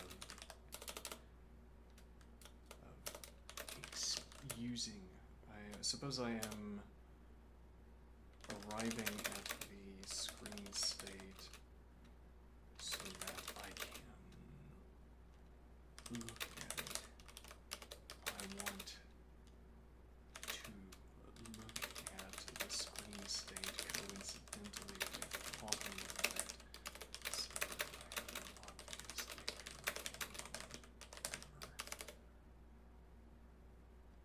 Now I stop. For this purpose, I am looking for a recalled or recognizable block of text. Now I stop scrolling up.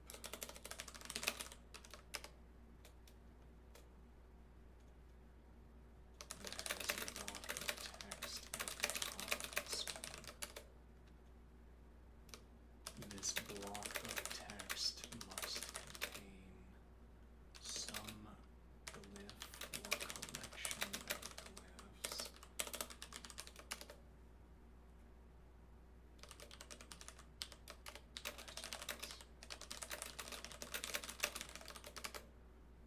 This block of text must contain some glyph or collection of glyphs.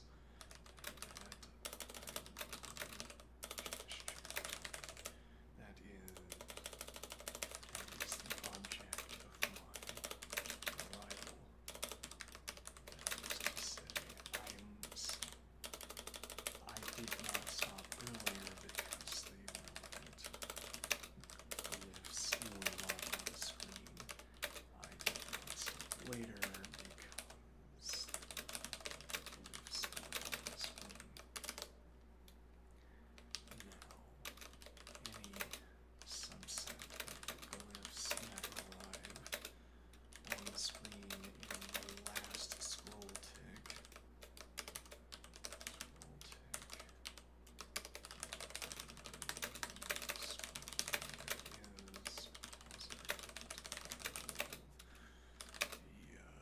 is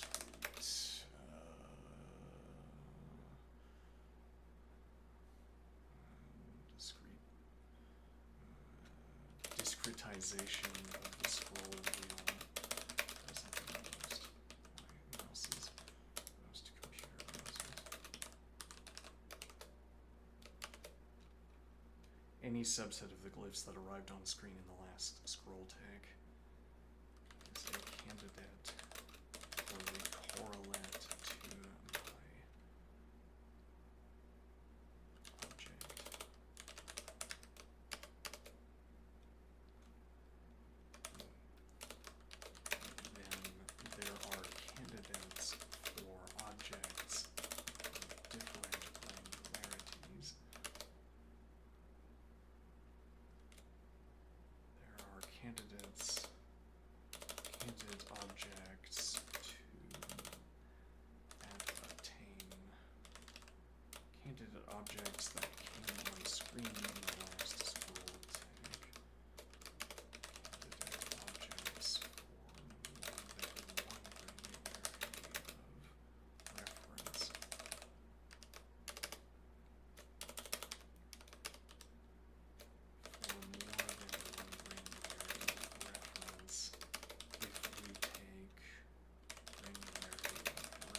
If we take granularity of reference to, what is the word here? To put into tiers. Just stratify. If we take granularity of reference to stratify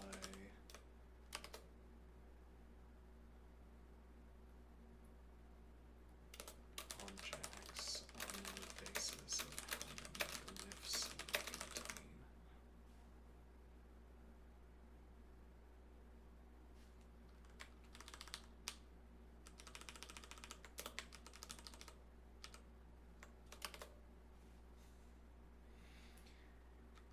This is a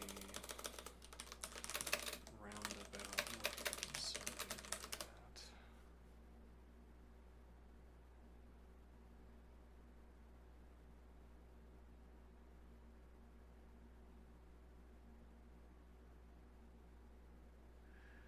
If we take granularity of reference to stratify objects on the basis of how many glyphs they contain.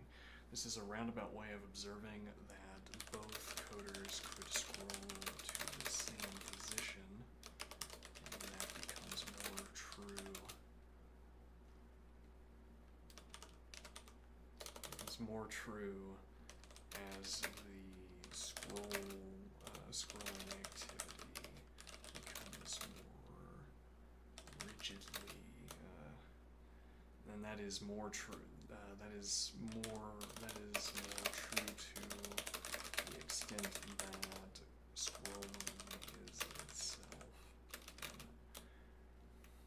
And if scrolling were less granular, and if we crossed more, if the minimum screen crossing emitted by a scroll tick were greater, the glyphs could come on the screen with the last scroll tick.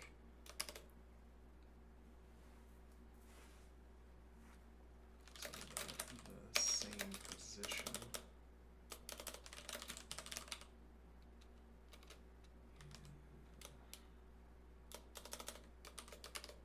Both coders could scroll to the same position.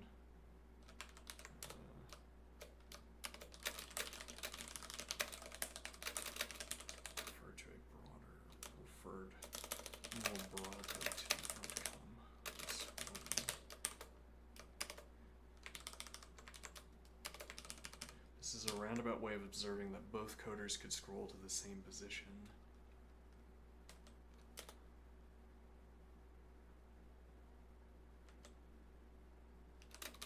Proceed to look at objects of different granularity.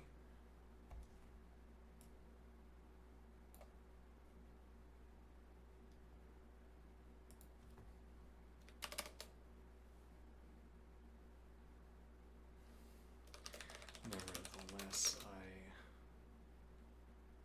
assent.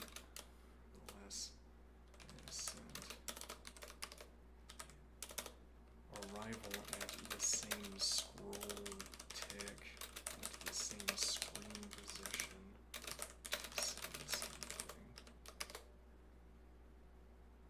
Arrival at the same scroll tick at the same screen position is evidence their private habits have converged on a shared mapping of the word object to a certain granularity of code. The upshot of my observation is this, that we would have further questions to ask before we could verify that they had reached alignment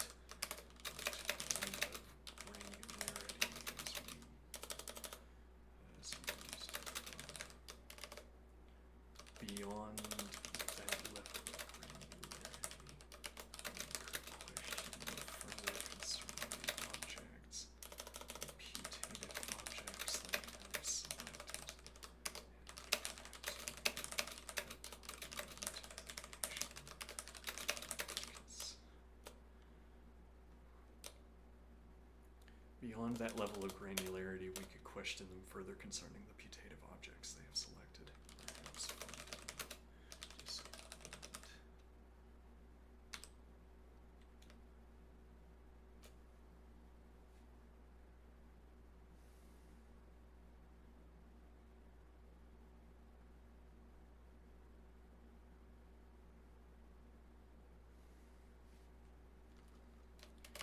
This illuminates.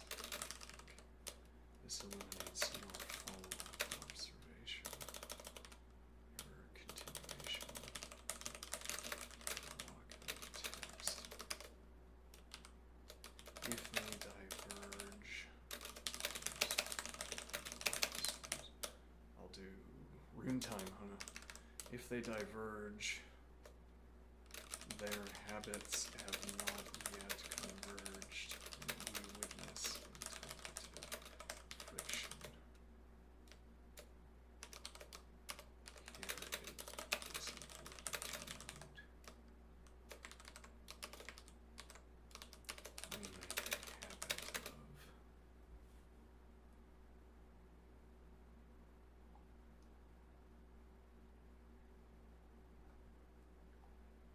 let me think here.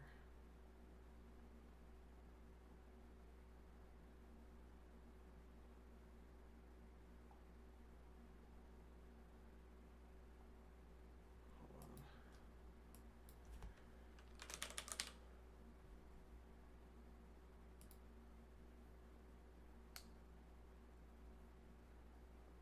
We make a habit of it's one word, but okay, I'll use it. Smoothing out. Here it is important to note we make a habit of smoothing out local frictions up to the point where there are no more local frictions. This has only given us a guarantee that no likely outcome is available to a local friction. There is not this further guarantee that we have converged on the same habit or the same object.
And if we stop here, we have only referenced what we could spatially delimit. Spatially, I should have maybe italicized that. Spatially delimit in the original code. To clarify my meaning, imagine this experiment. I have scrolled up from below to the screen state you made for us above. If I continue to scroll up, there is more screen state. Suppose I am arriving at the screen state so that I can look at it. I want to look at the screen state coincidentally with talking about it so that I have an obvious anchor for grammar. For this purpose, I am looking for a recalled or recognizable block of text. Now I stop scrolling up. There is a block of text at the top of the screen.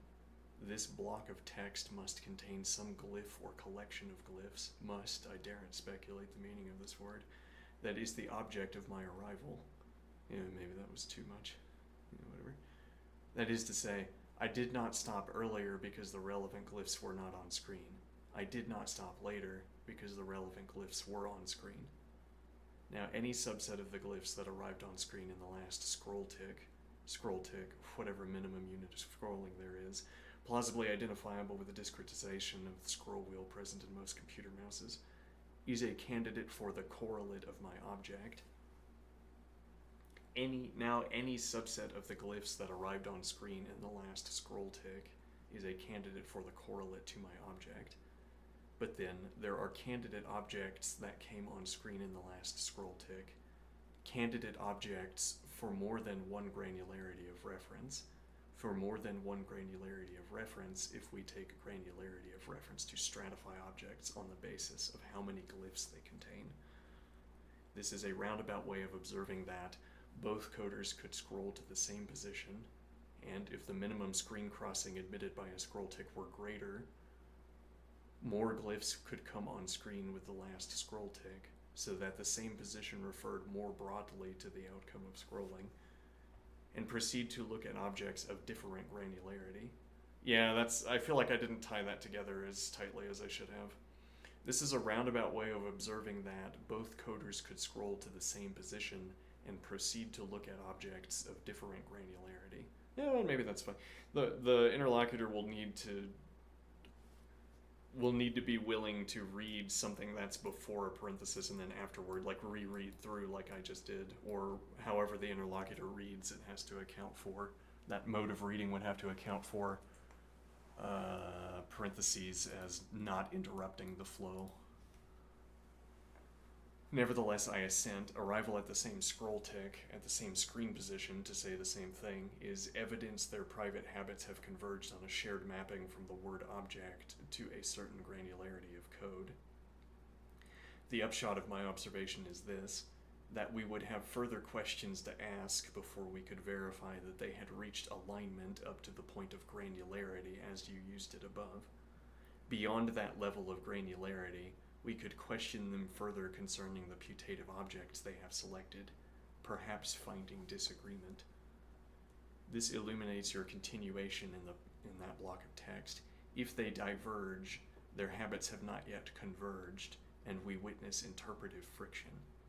Here it is important to note, we make a habit of smoothing out local frictions up to the point where there are no more local frictions. This has only given us a guarantee that no likely outcome brings about a local friction. There is not this further guarantee that we have converged on the same habit or the same object.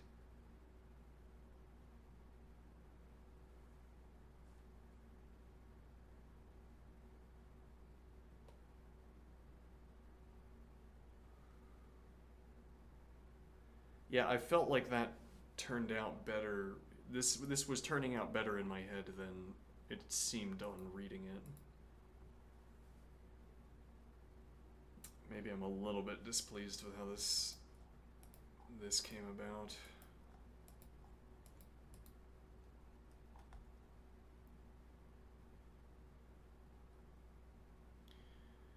Alright, let's see.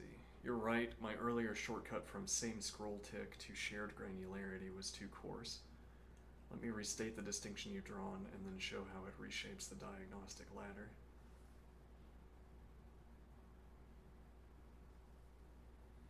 From scroll position to granularity is a non-trivial leap. Okay, so stage co-scroll. Both coders halt after the same scroll tick, the same upper left coordinates. That's interesting.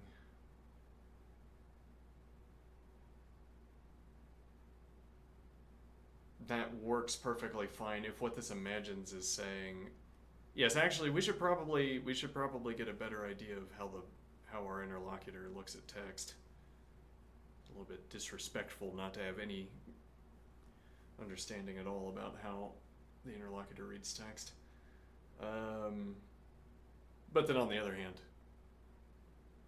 a salutary characteristic of a interlocutor if I don't have to know. Let's see. Both coders halt after the same scroll tick, the same upper left coordinate. They now view the same rectangular slice of the buffer. Okay. What it really guarantees is that they now view the same rectangular slice of the buffer. What it does not yet guarantee that they're fixating on the same subset of glyphs within that slice. Alright, now stage B. Shared token focus. Both eyes or cursors settle on an identical contiguous glyph cluster. Convergence at the token granularity. Okay. Agreement on why that token matters, syntax versus front. So what that really guarantees is that we have convergence at the token granularity, which is to say that, yes, the literal 42. So if you started talking about a variable when we were both looking at the literal 42, you wouldn't do that. But if you did, we would experience immediate confusion. As if you said, consider this variable we are both looking at. And I said, I'm not looking at a variable, I'm looking at a literal. And then I say, yes, I'm also looking at a literal. Now consider this variable we're both looking at. And some kind of confusion would be taking over the scene. Agreement on why that token matters. Syntax versus runtime, value versus name. Let's see.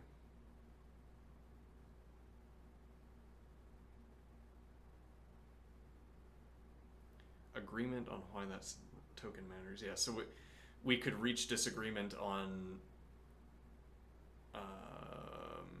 what we're supposed to do after looking at the token. Like, what is the bug, if nothing else? Like, what is causing the why is this token relevant for debugging?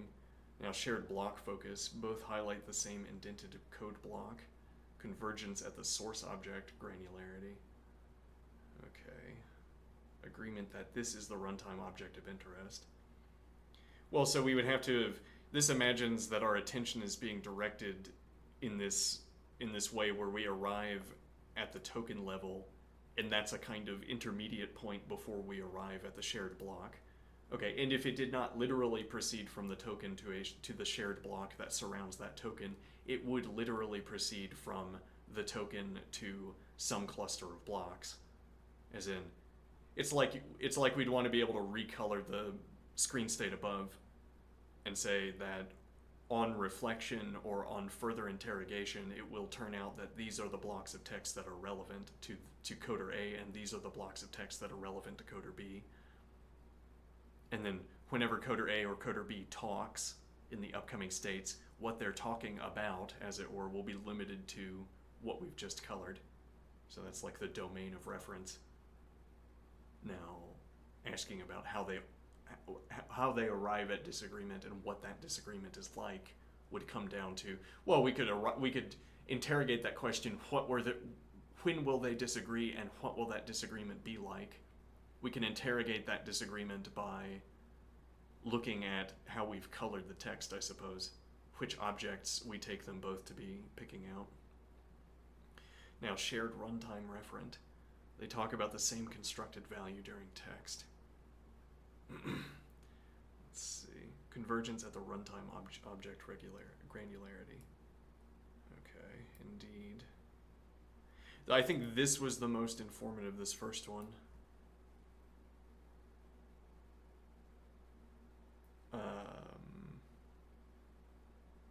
Well, I know this maybe because it's so obvious to me, or maybe because this is the most obvious of these to me, the most obviously grounded in the activity.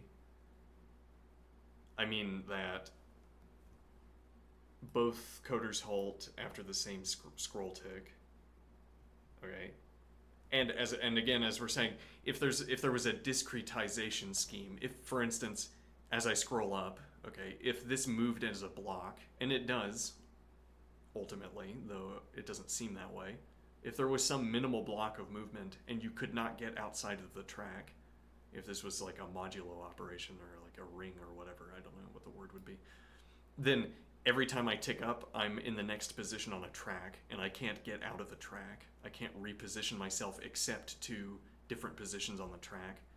So now when we talk about the same rectangular slice of buffer, we can talk about sameness in terms of the computer, sameness in terms of the software designation of that rectangular slice of the buffer. Okay. So both coders halt after the same scroll tick, and we want to say they're looking at the same thing, but we don't mean rectangular slice of buffer, we mean they're looking at the same syntax object, e.g. Okay, but we're saying that isn't a trivial step. The guarantee we have is that they're looking at the same rectangular slice of buffer. What we do not yet have a guarantee of is that they're fixating on the same subset of glyphs within that slice. Okay. Now, the same line of reasoning might apply here, where in a process of reasoning about a bug, you would still be looking at the token, for instance, or your eyes would be flitting around the token, and now the experiment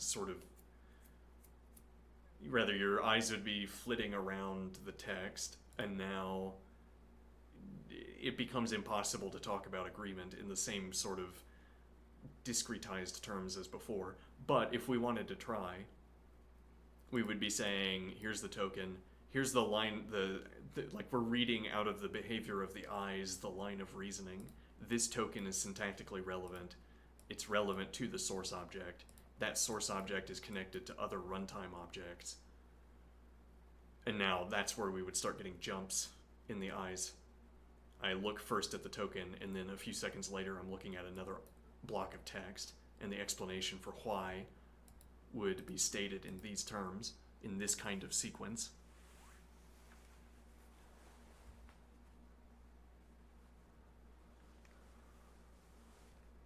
Your point A, B, C, D is not automatic. Smoothness at one layer can mask misalignment at the next, because smoothness, which looks like agreement, does not guarantee agreement. It guarantees that no local friction arises. It has only guaranteed that no local friction has arisen.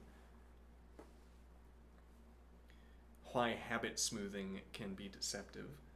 Convergent habits often emerge as people repeatedly resolve small frictions, but each resolution can happen locally at a particular layer without ever forcing a deeper reconciliation. No likely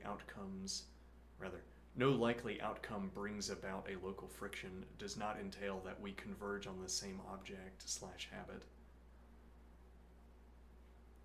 A quote of me, yes. In a book of quotes, not yet. Let's see. We might end up with parallel fluencies that never clash because everyday tasks don't expose the gap, a latent divergence. Silent layer shifting. Coders toggle between granularities without noticing the conceptual hop. Okay. Only when a rare or edge case task demands a deeper layer does the dormant divergence surface, in the form of a local friction that we have to resolve.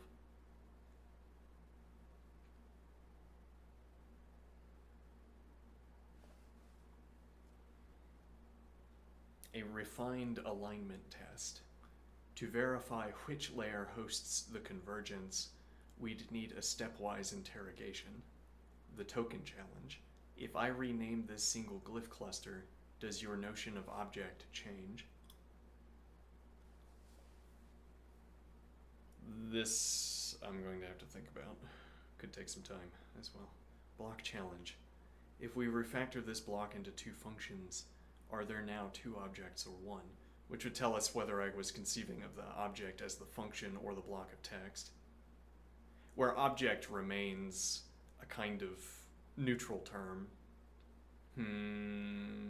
Right, well, like we resist allowing object to begin to refer, we resist usage of object within a particular mode of reference.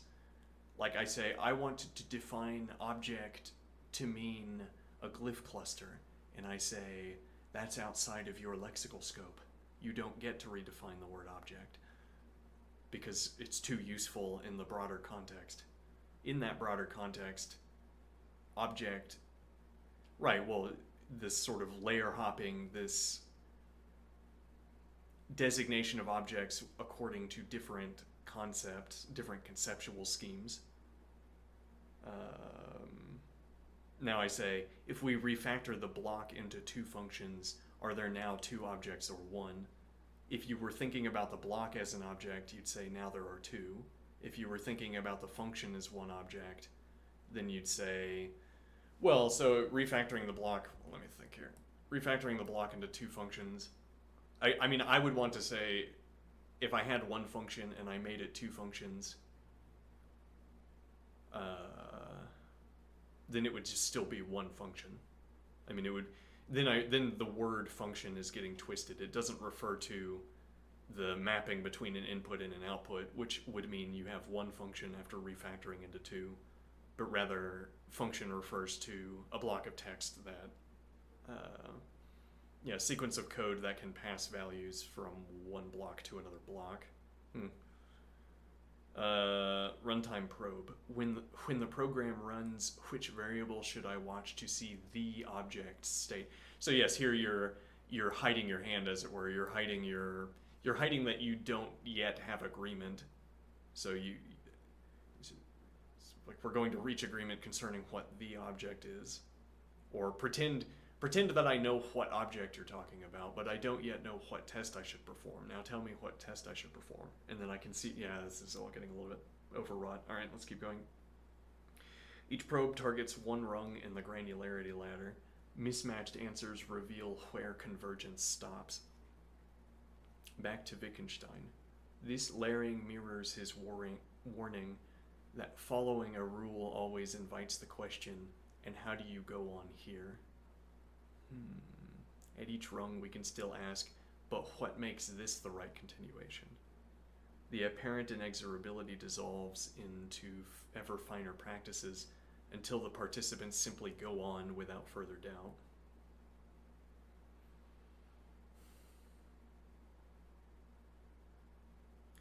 Right, so there's a point that I might interpret this as saying, in fact, as saying that there's a kind of finite depth to any interrogation we could provide, any interrogation we could apply to someone's understanding of a rule set, where ultimately, it's like the child who keeps asking why, and you run out of explanatory depth, as it were. But in this case, I keep asking for finer rules, okay, and in a compound practice, whatever that means, a compound practice like playing a musical instrument, I can keep providing rules, but ultimately I hit the ground and I have to say, beyond this point, I simply know what the rule is telling me to do. I can't offer a finer description of my knowledge of what the rule is telling me or my understanding of the rule. Or maybe better to the point, if I attempted to offer a finer grained description of my understanding of this rule, that would be misleading, because in my own practice I don't go beyond this depth, as it were. I'd be making it up on the spot to satisfy some curiosity, some peculiar curiosity you have in pursuing the nature of this one action.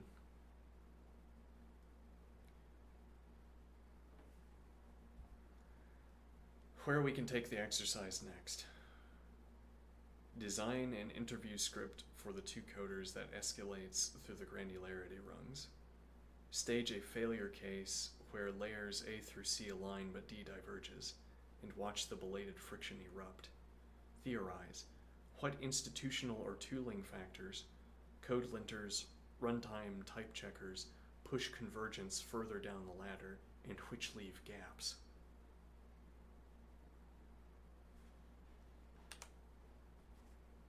Alright, I think that was a good session.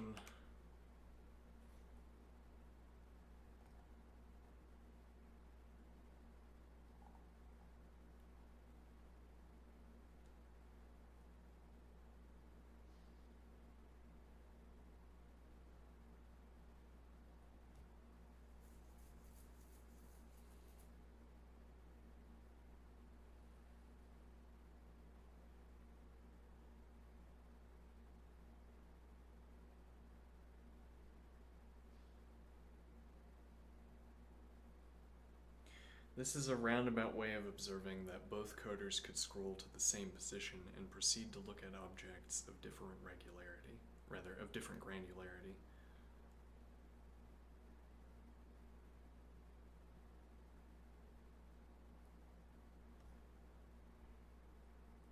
Nevertheless, I assent. Arrival at the same scroll tick, at the same screen position, to say the same thing, is evidence their private habits have converged on a shared mapping from the word object to a certain granularity of code. The upshot of my observation is this, that we would have further questions to ask before we could verify that they had reached alignment up to the point of granularity, as you used it above. Beyond that level of granularity, we could question them further concerning the putative objects they have selected, perhaps finding disagreement.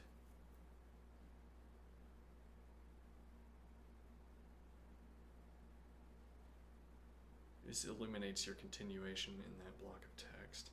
If they diverge, their habits have not yet converged, and we witness interpretive friction. It is important to note, we make a habit of smoothing out local frictions up to the point where there are no more local frictions. This has only given us a guarantee that no likely outcome brings about a local friction. There is not this further guarantee that we have converged on the same habit or the same object.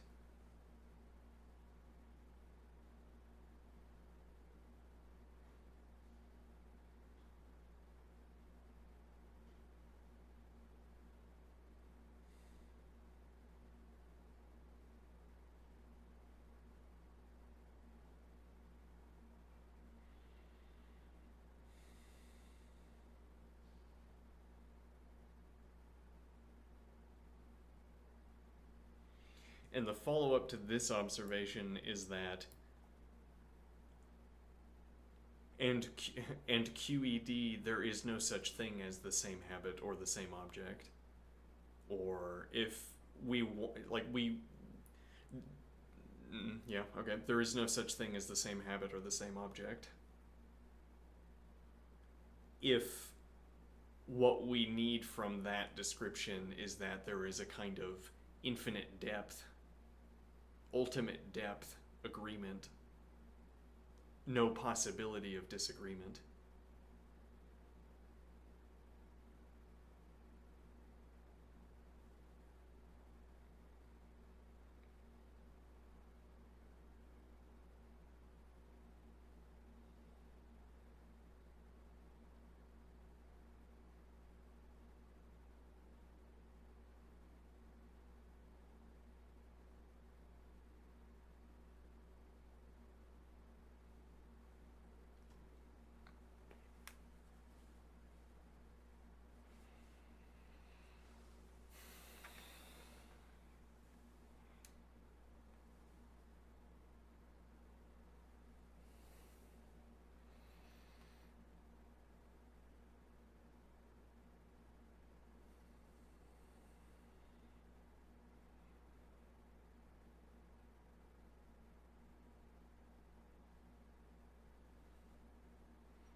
Daren't.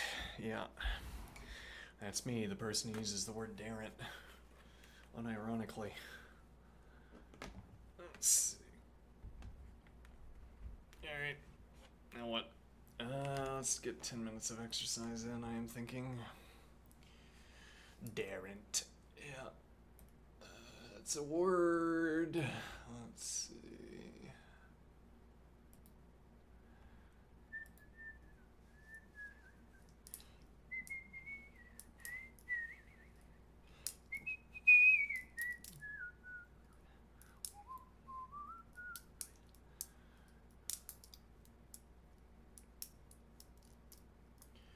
I will do 10 minutes of exercise and then I will go eat dinner.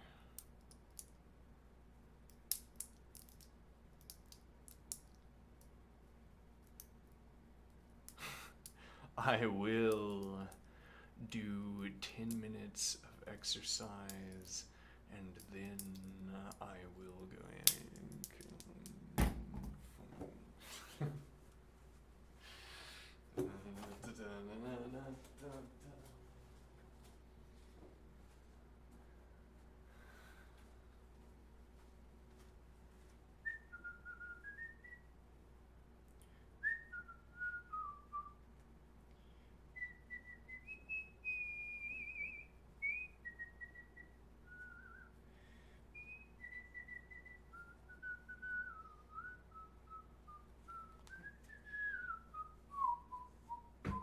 I need my stopwatch, 1 moment.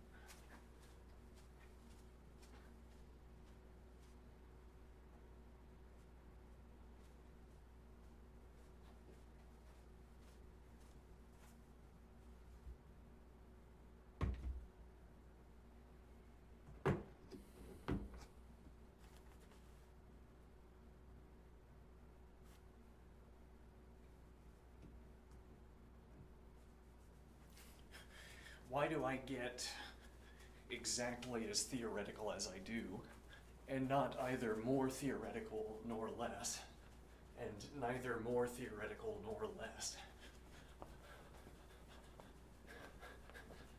Well, some thought strikes me, some idea I have, and I start in on it, and then it turns out to have some level of theoreticalness, you know. I just, whatever comes to mind is just what I pop in there. Yeah.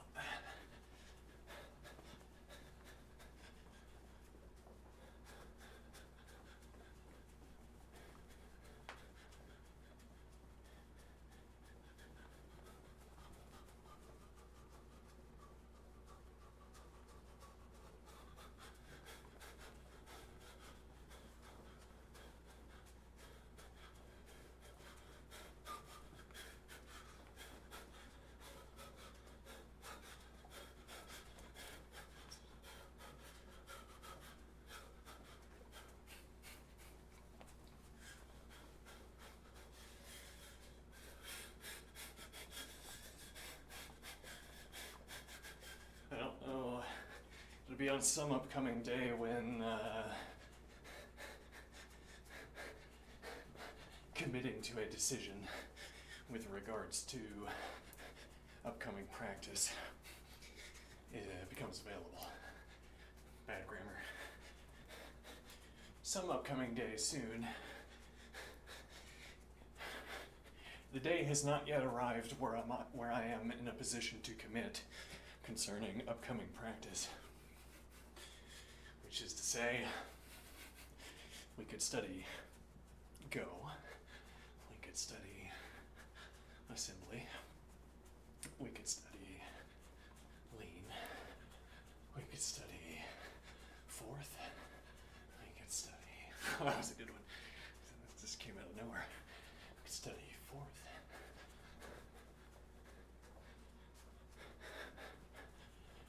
But the day has not yet come when I am able to make such a commitment as I would make by buying a book, for instance.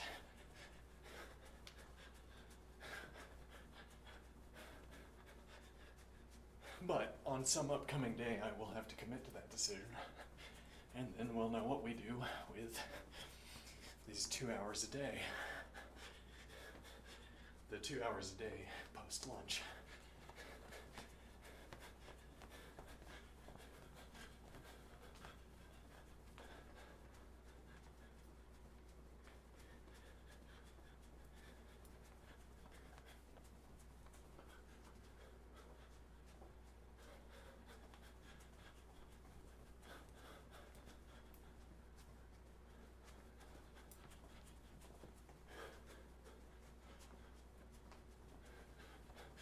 tomorrow, during this 3-hour segment of model theory, I don't know, I don't want to commit in advance, but we'll either continue this, I suspect, or we will work on the internally inscribing square. That is the more likely of the two possibilities, I would say. So if it sounds interesting to watch me work with the model, work with the interlocutor to produce things like this through discussion, then that's what we're going to be doing.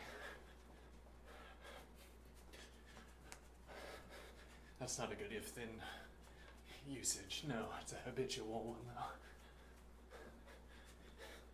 Because we'll be doing that one way or the other, yes.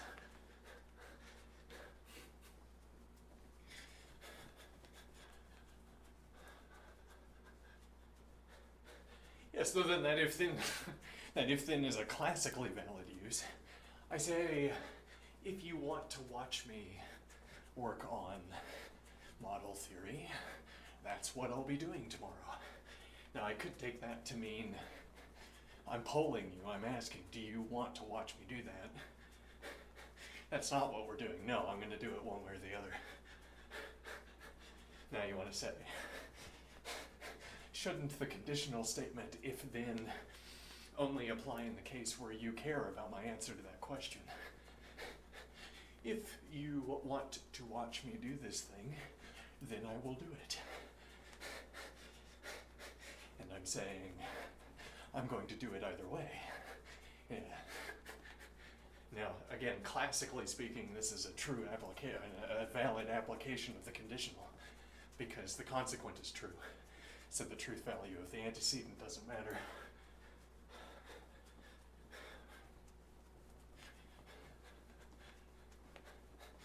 And yet something feels wrong with saying if then in this context. Yes, well, because typically I would have some association between the if and the then.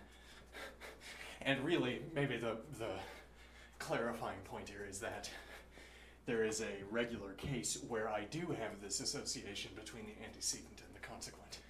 I mean, I could actually care about the answer to your question. I mean, I could be choosing on the basis of the answer I get back to a question. Do you want to watch me do this? If not, I won't.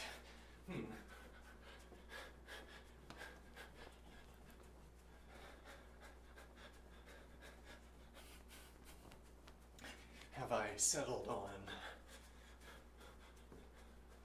what we should do? Not really, no.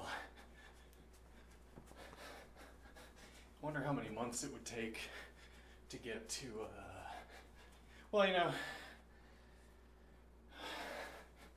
I mean, maybe we're not learning Go. Maybe we're learning Python.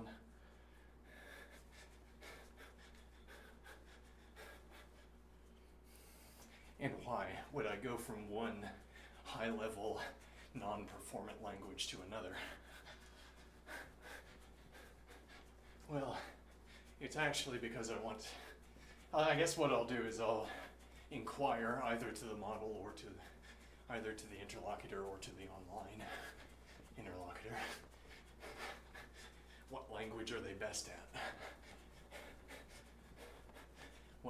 In what language are you most likely to get accurate results?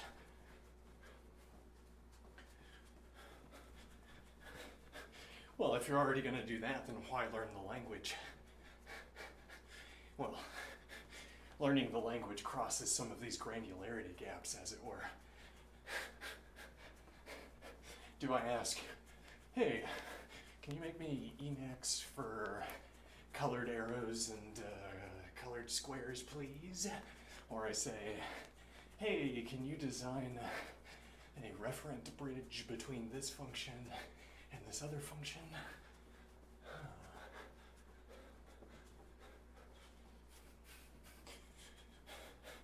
The idea being,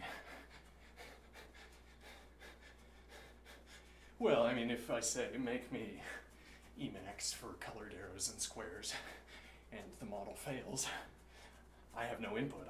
I can't look at it and say, oh, and not even to say, let's say the software works, it just doesn't have all the features I want. And now I could say, I can reference the feature I want specifically if I know the language, but I have to be vague if I don't.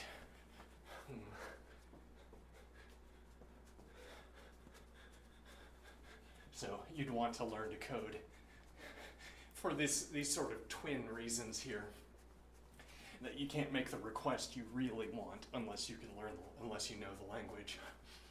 But also, there's less it means to know what you really want unless you know the language.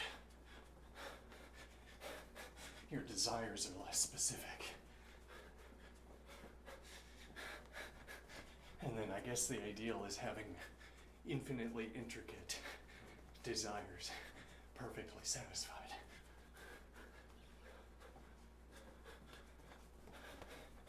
Some kind of ideal.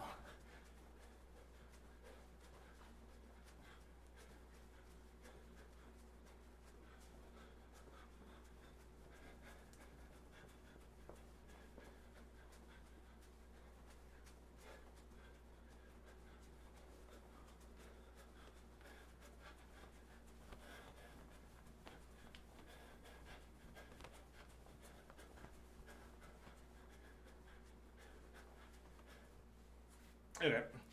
I'm gone. I'll be back. Probably. Usually am. See you soon.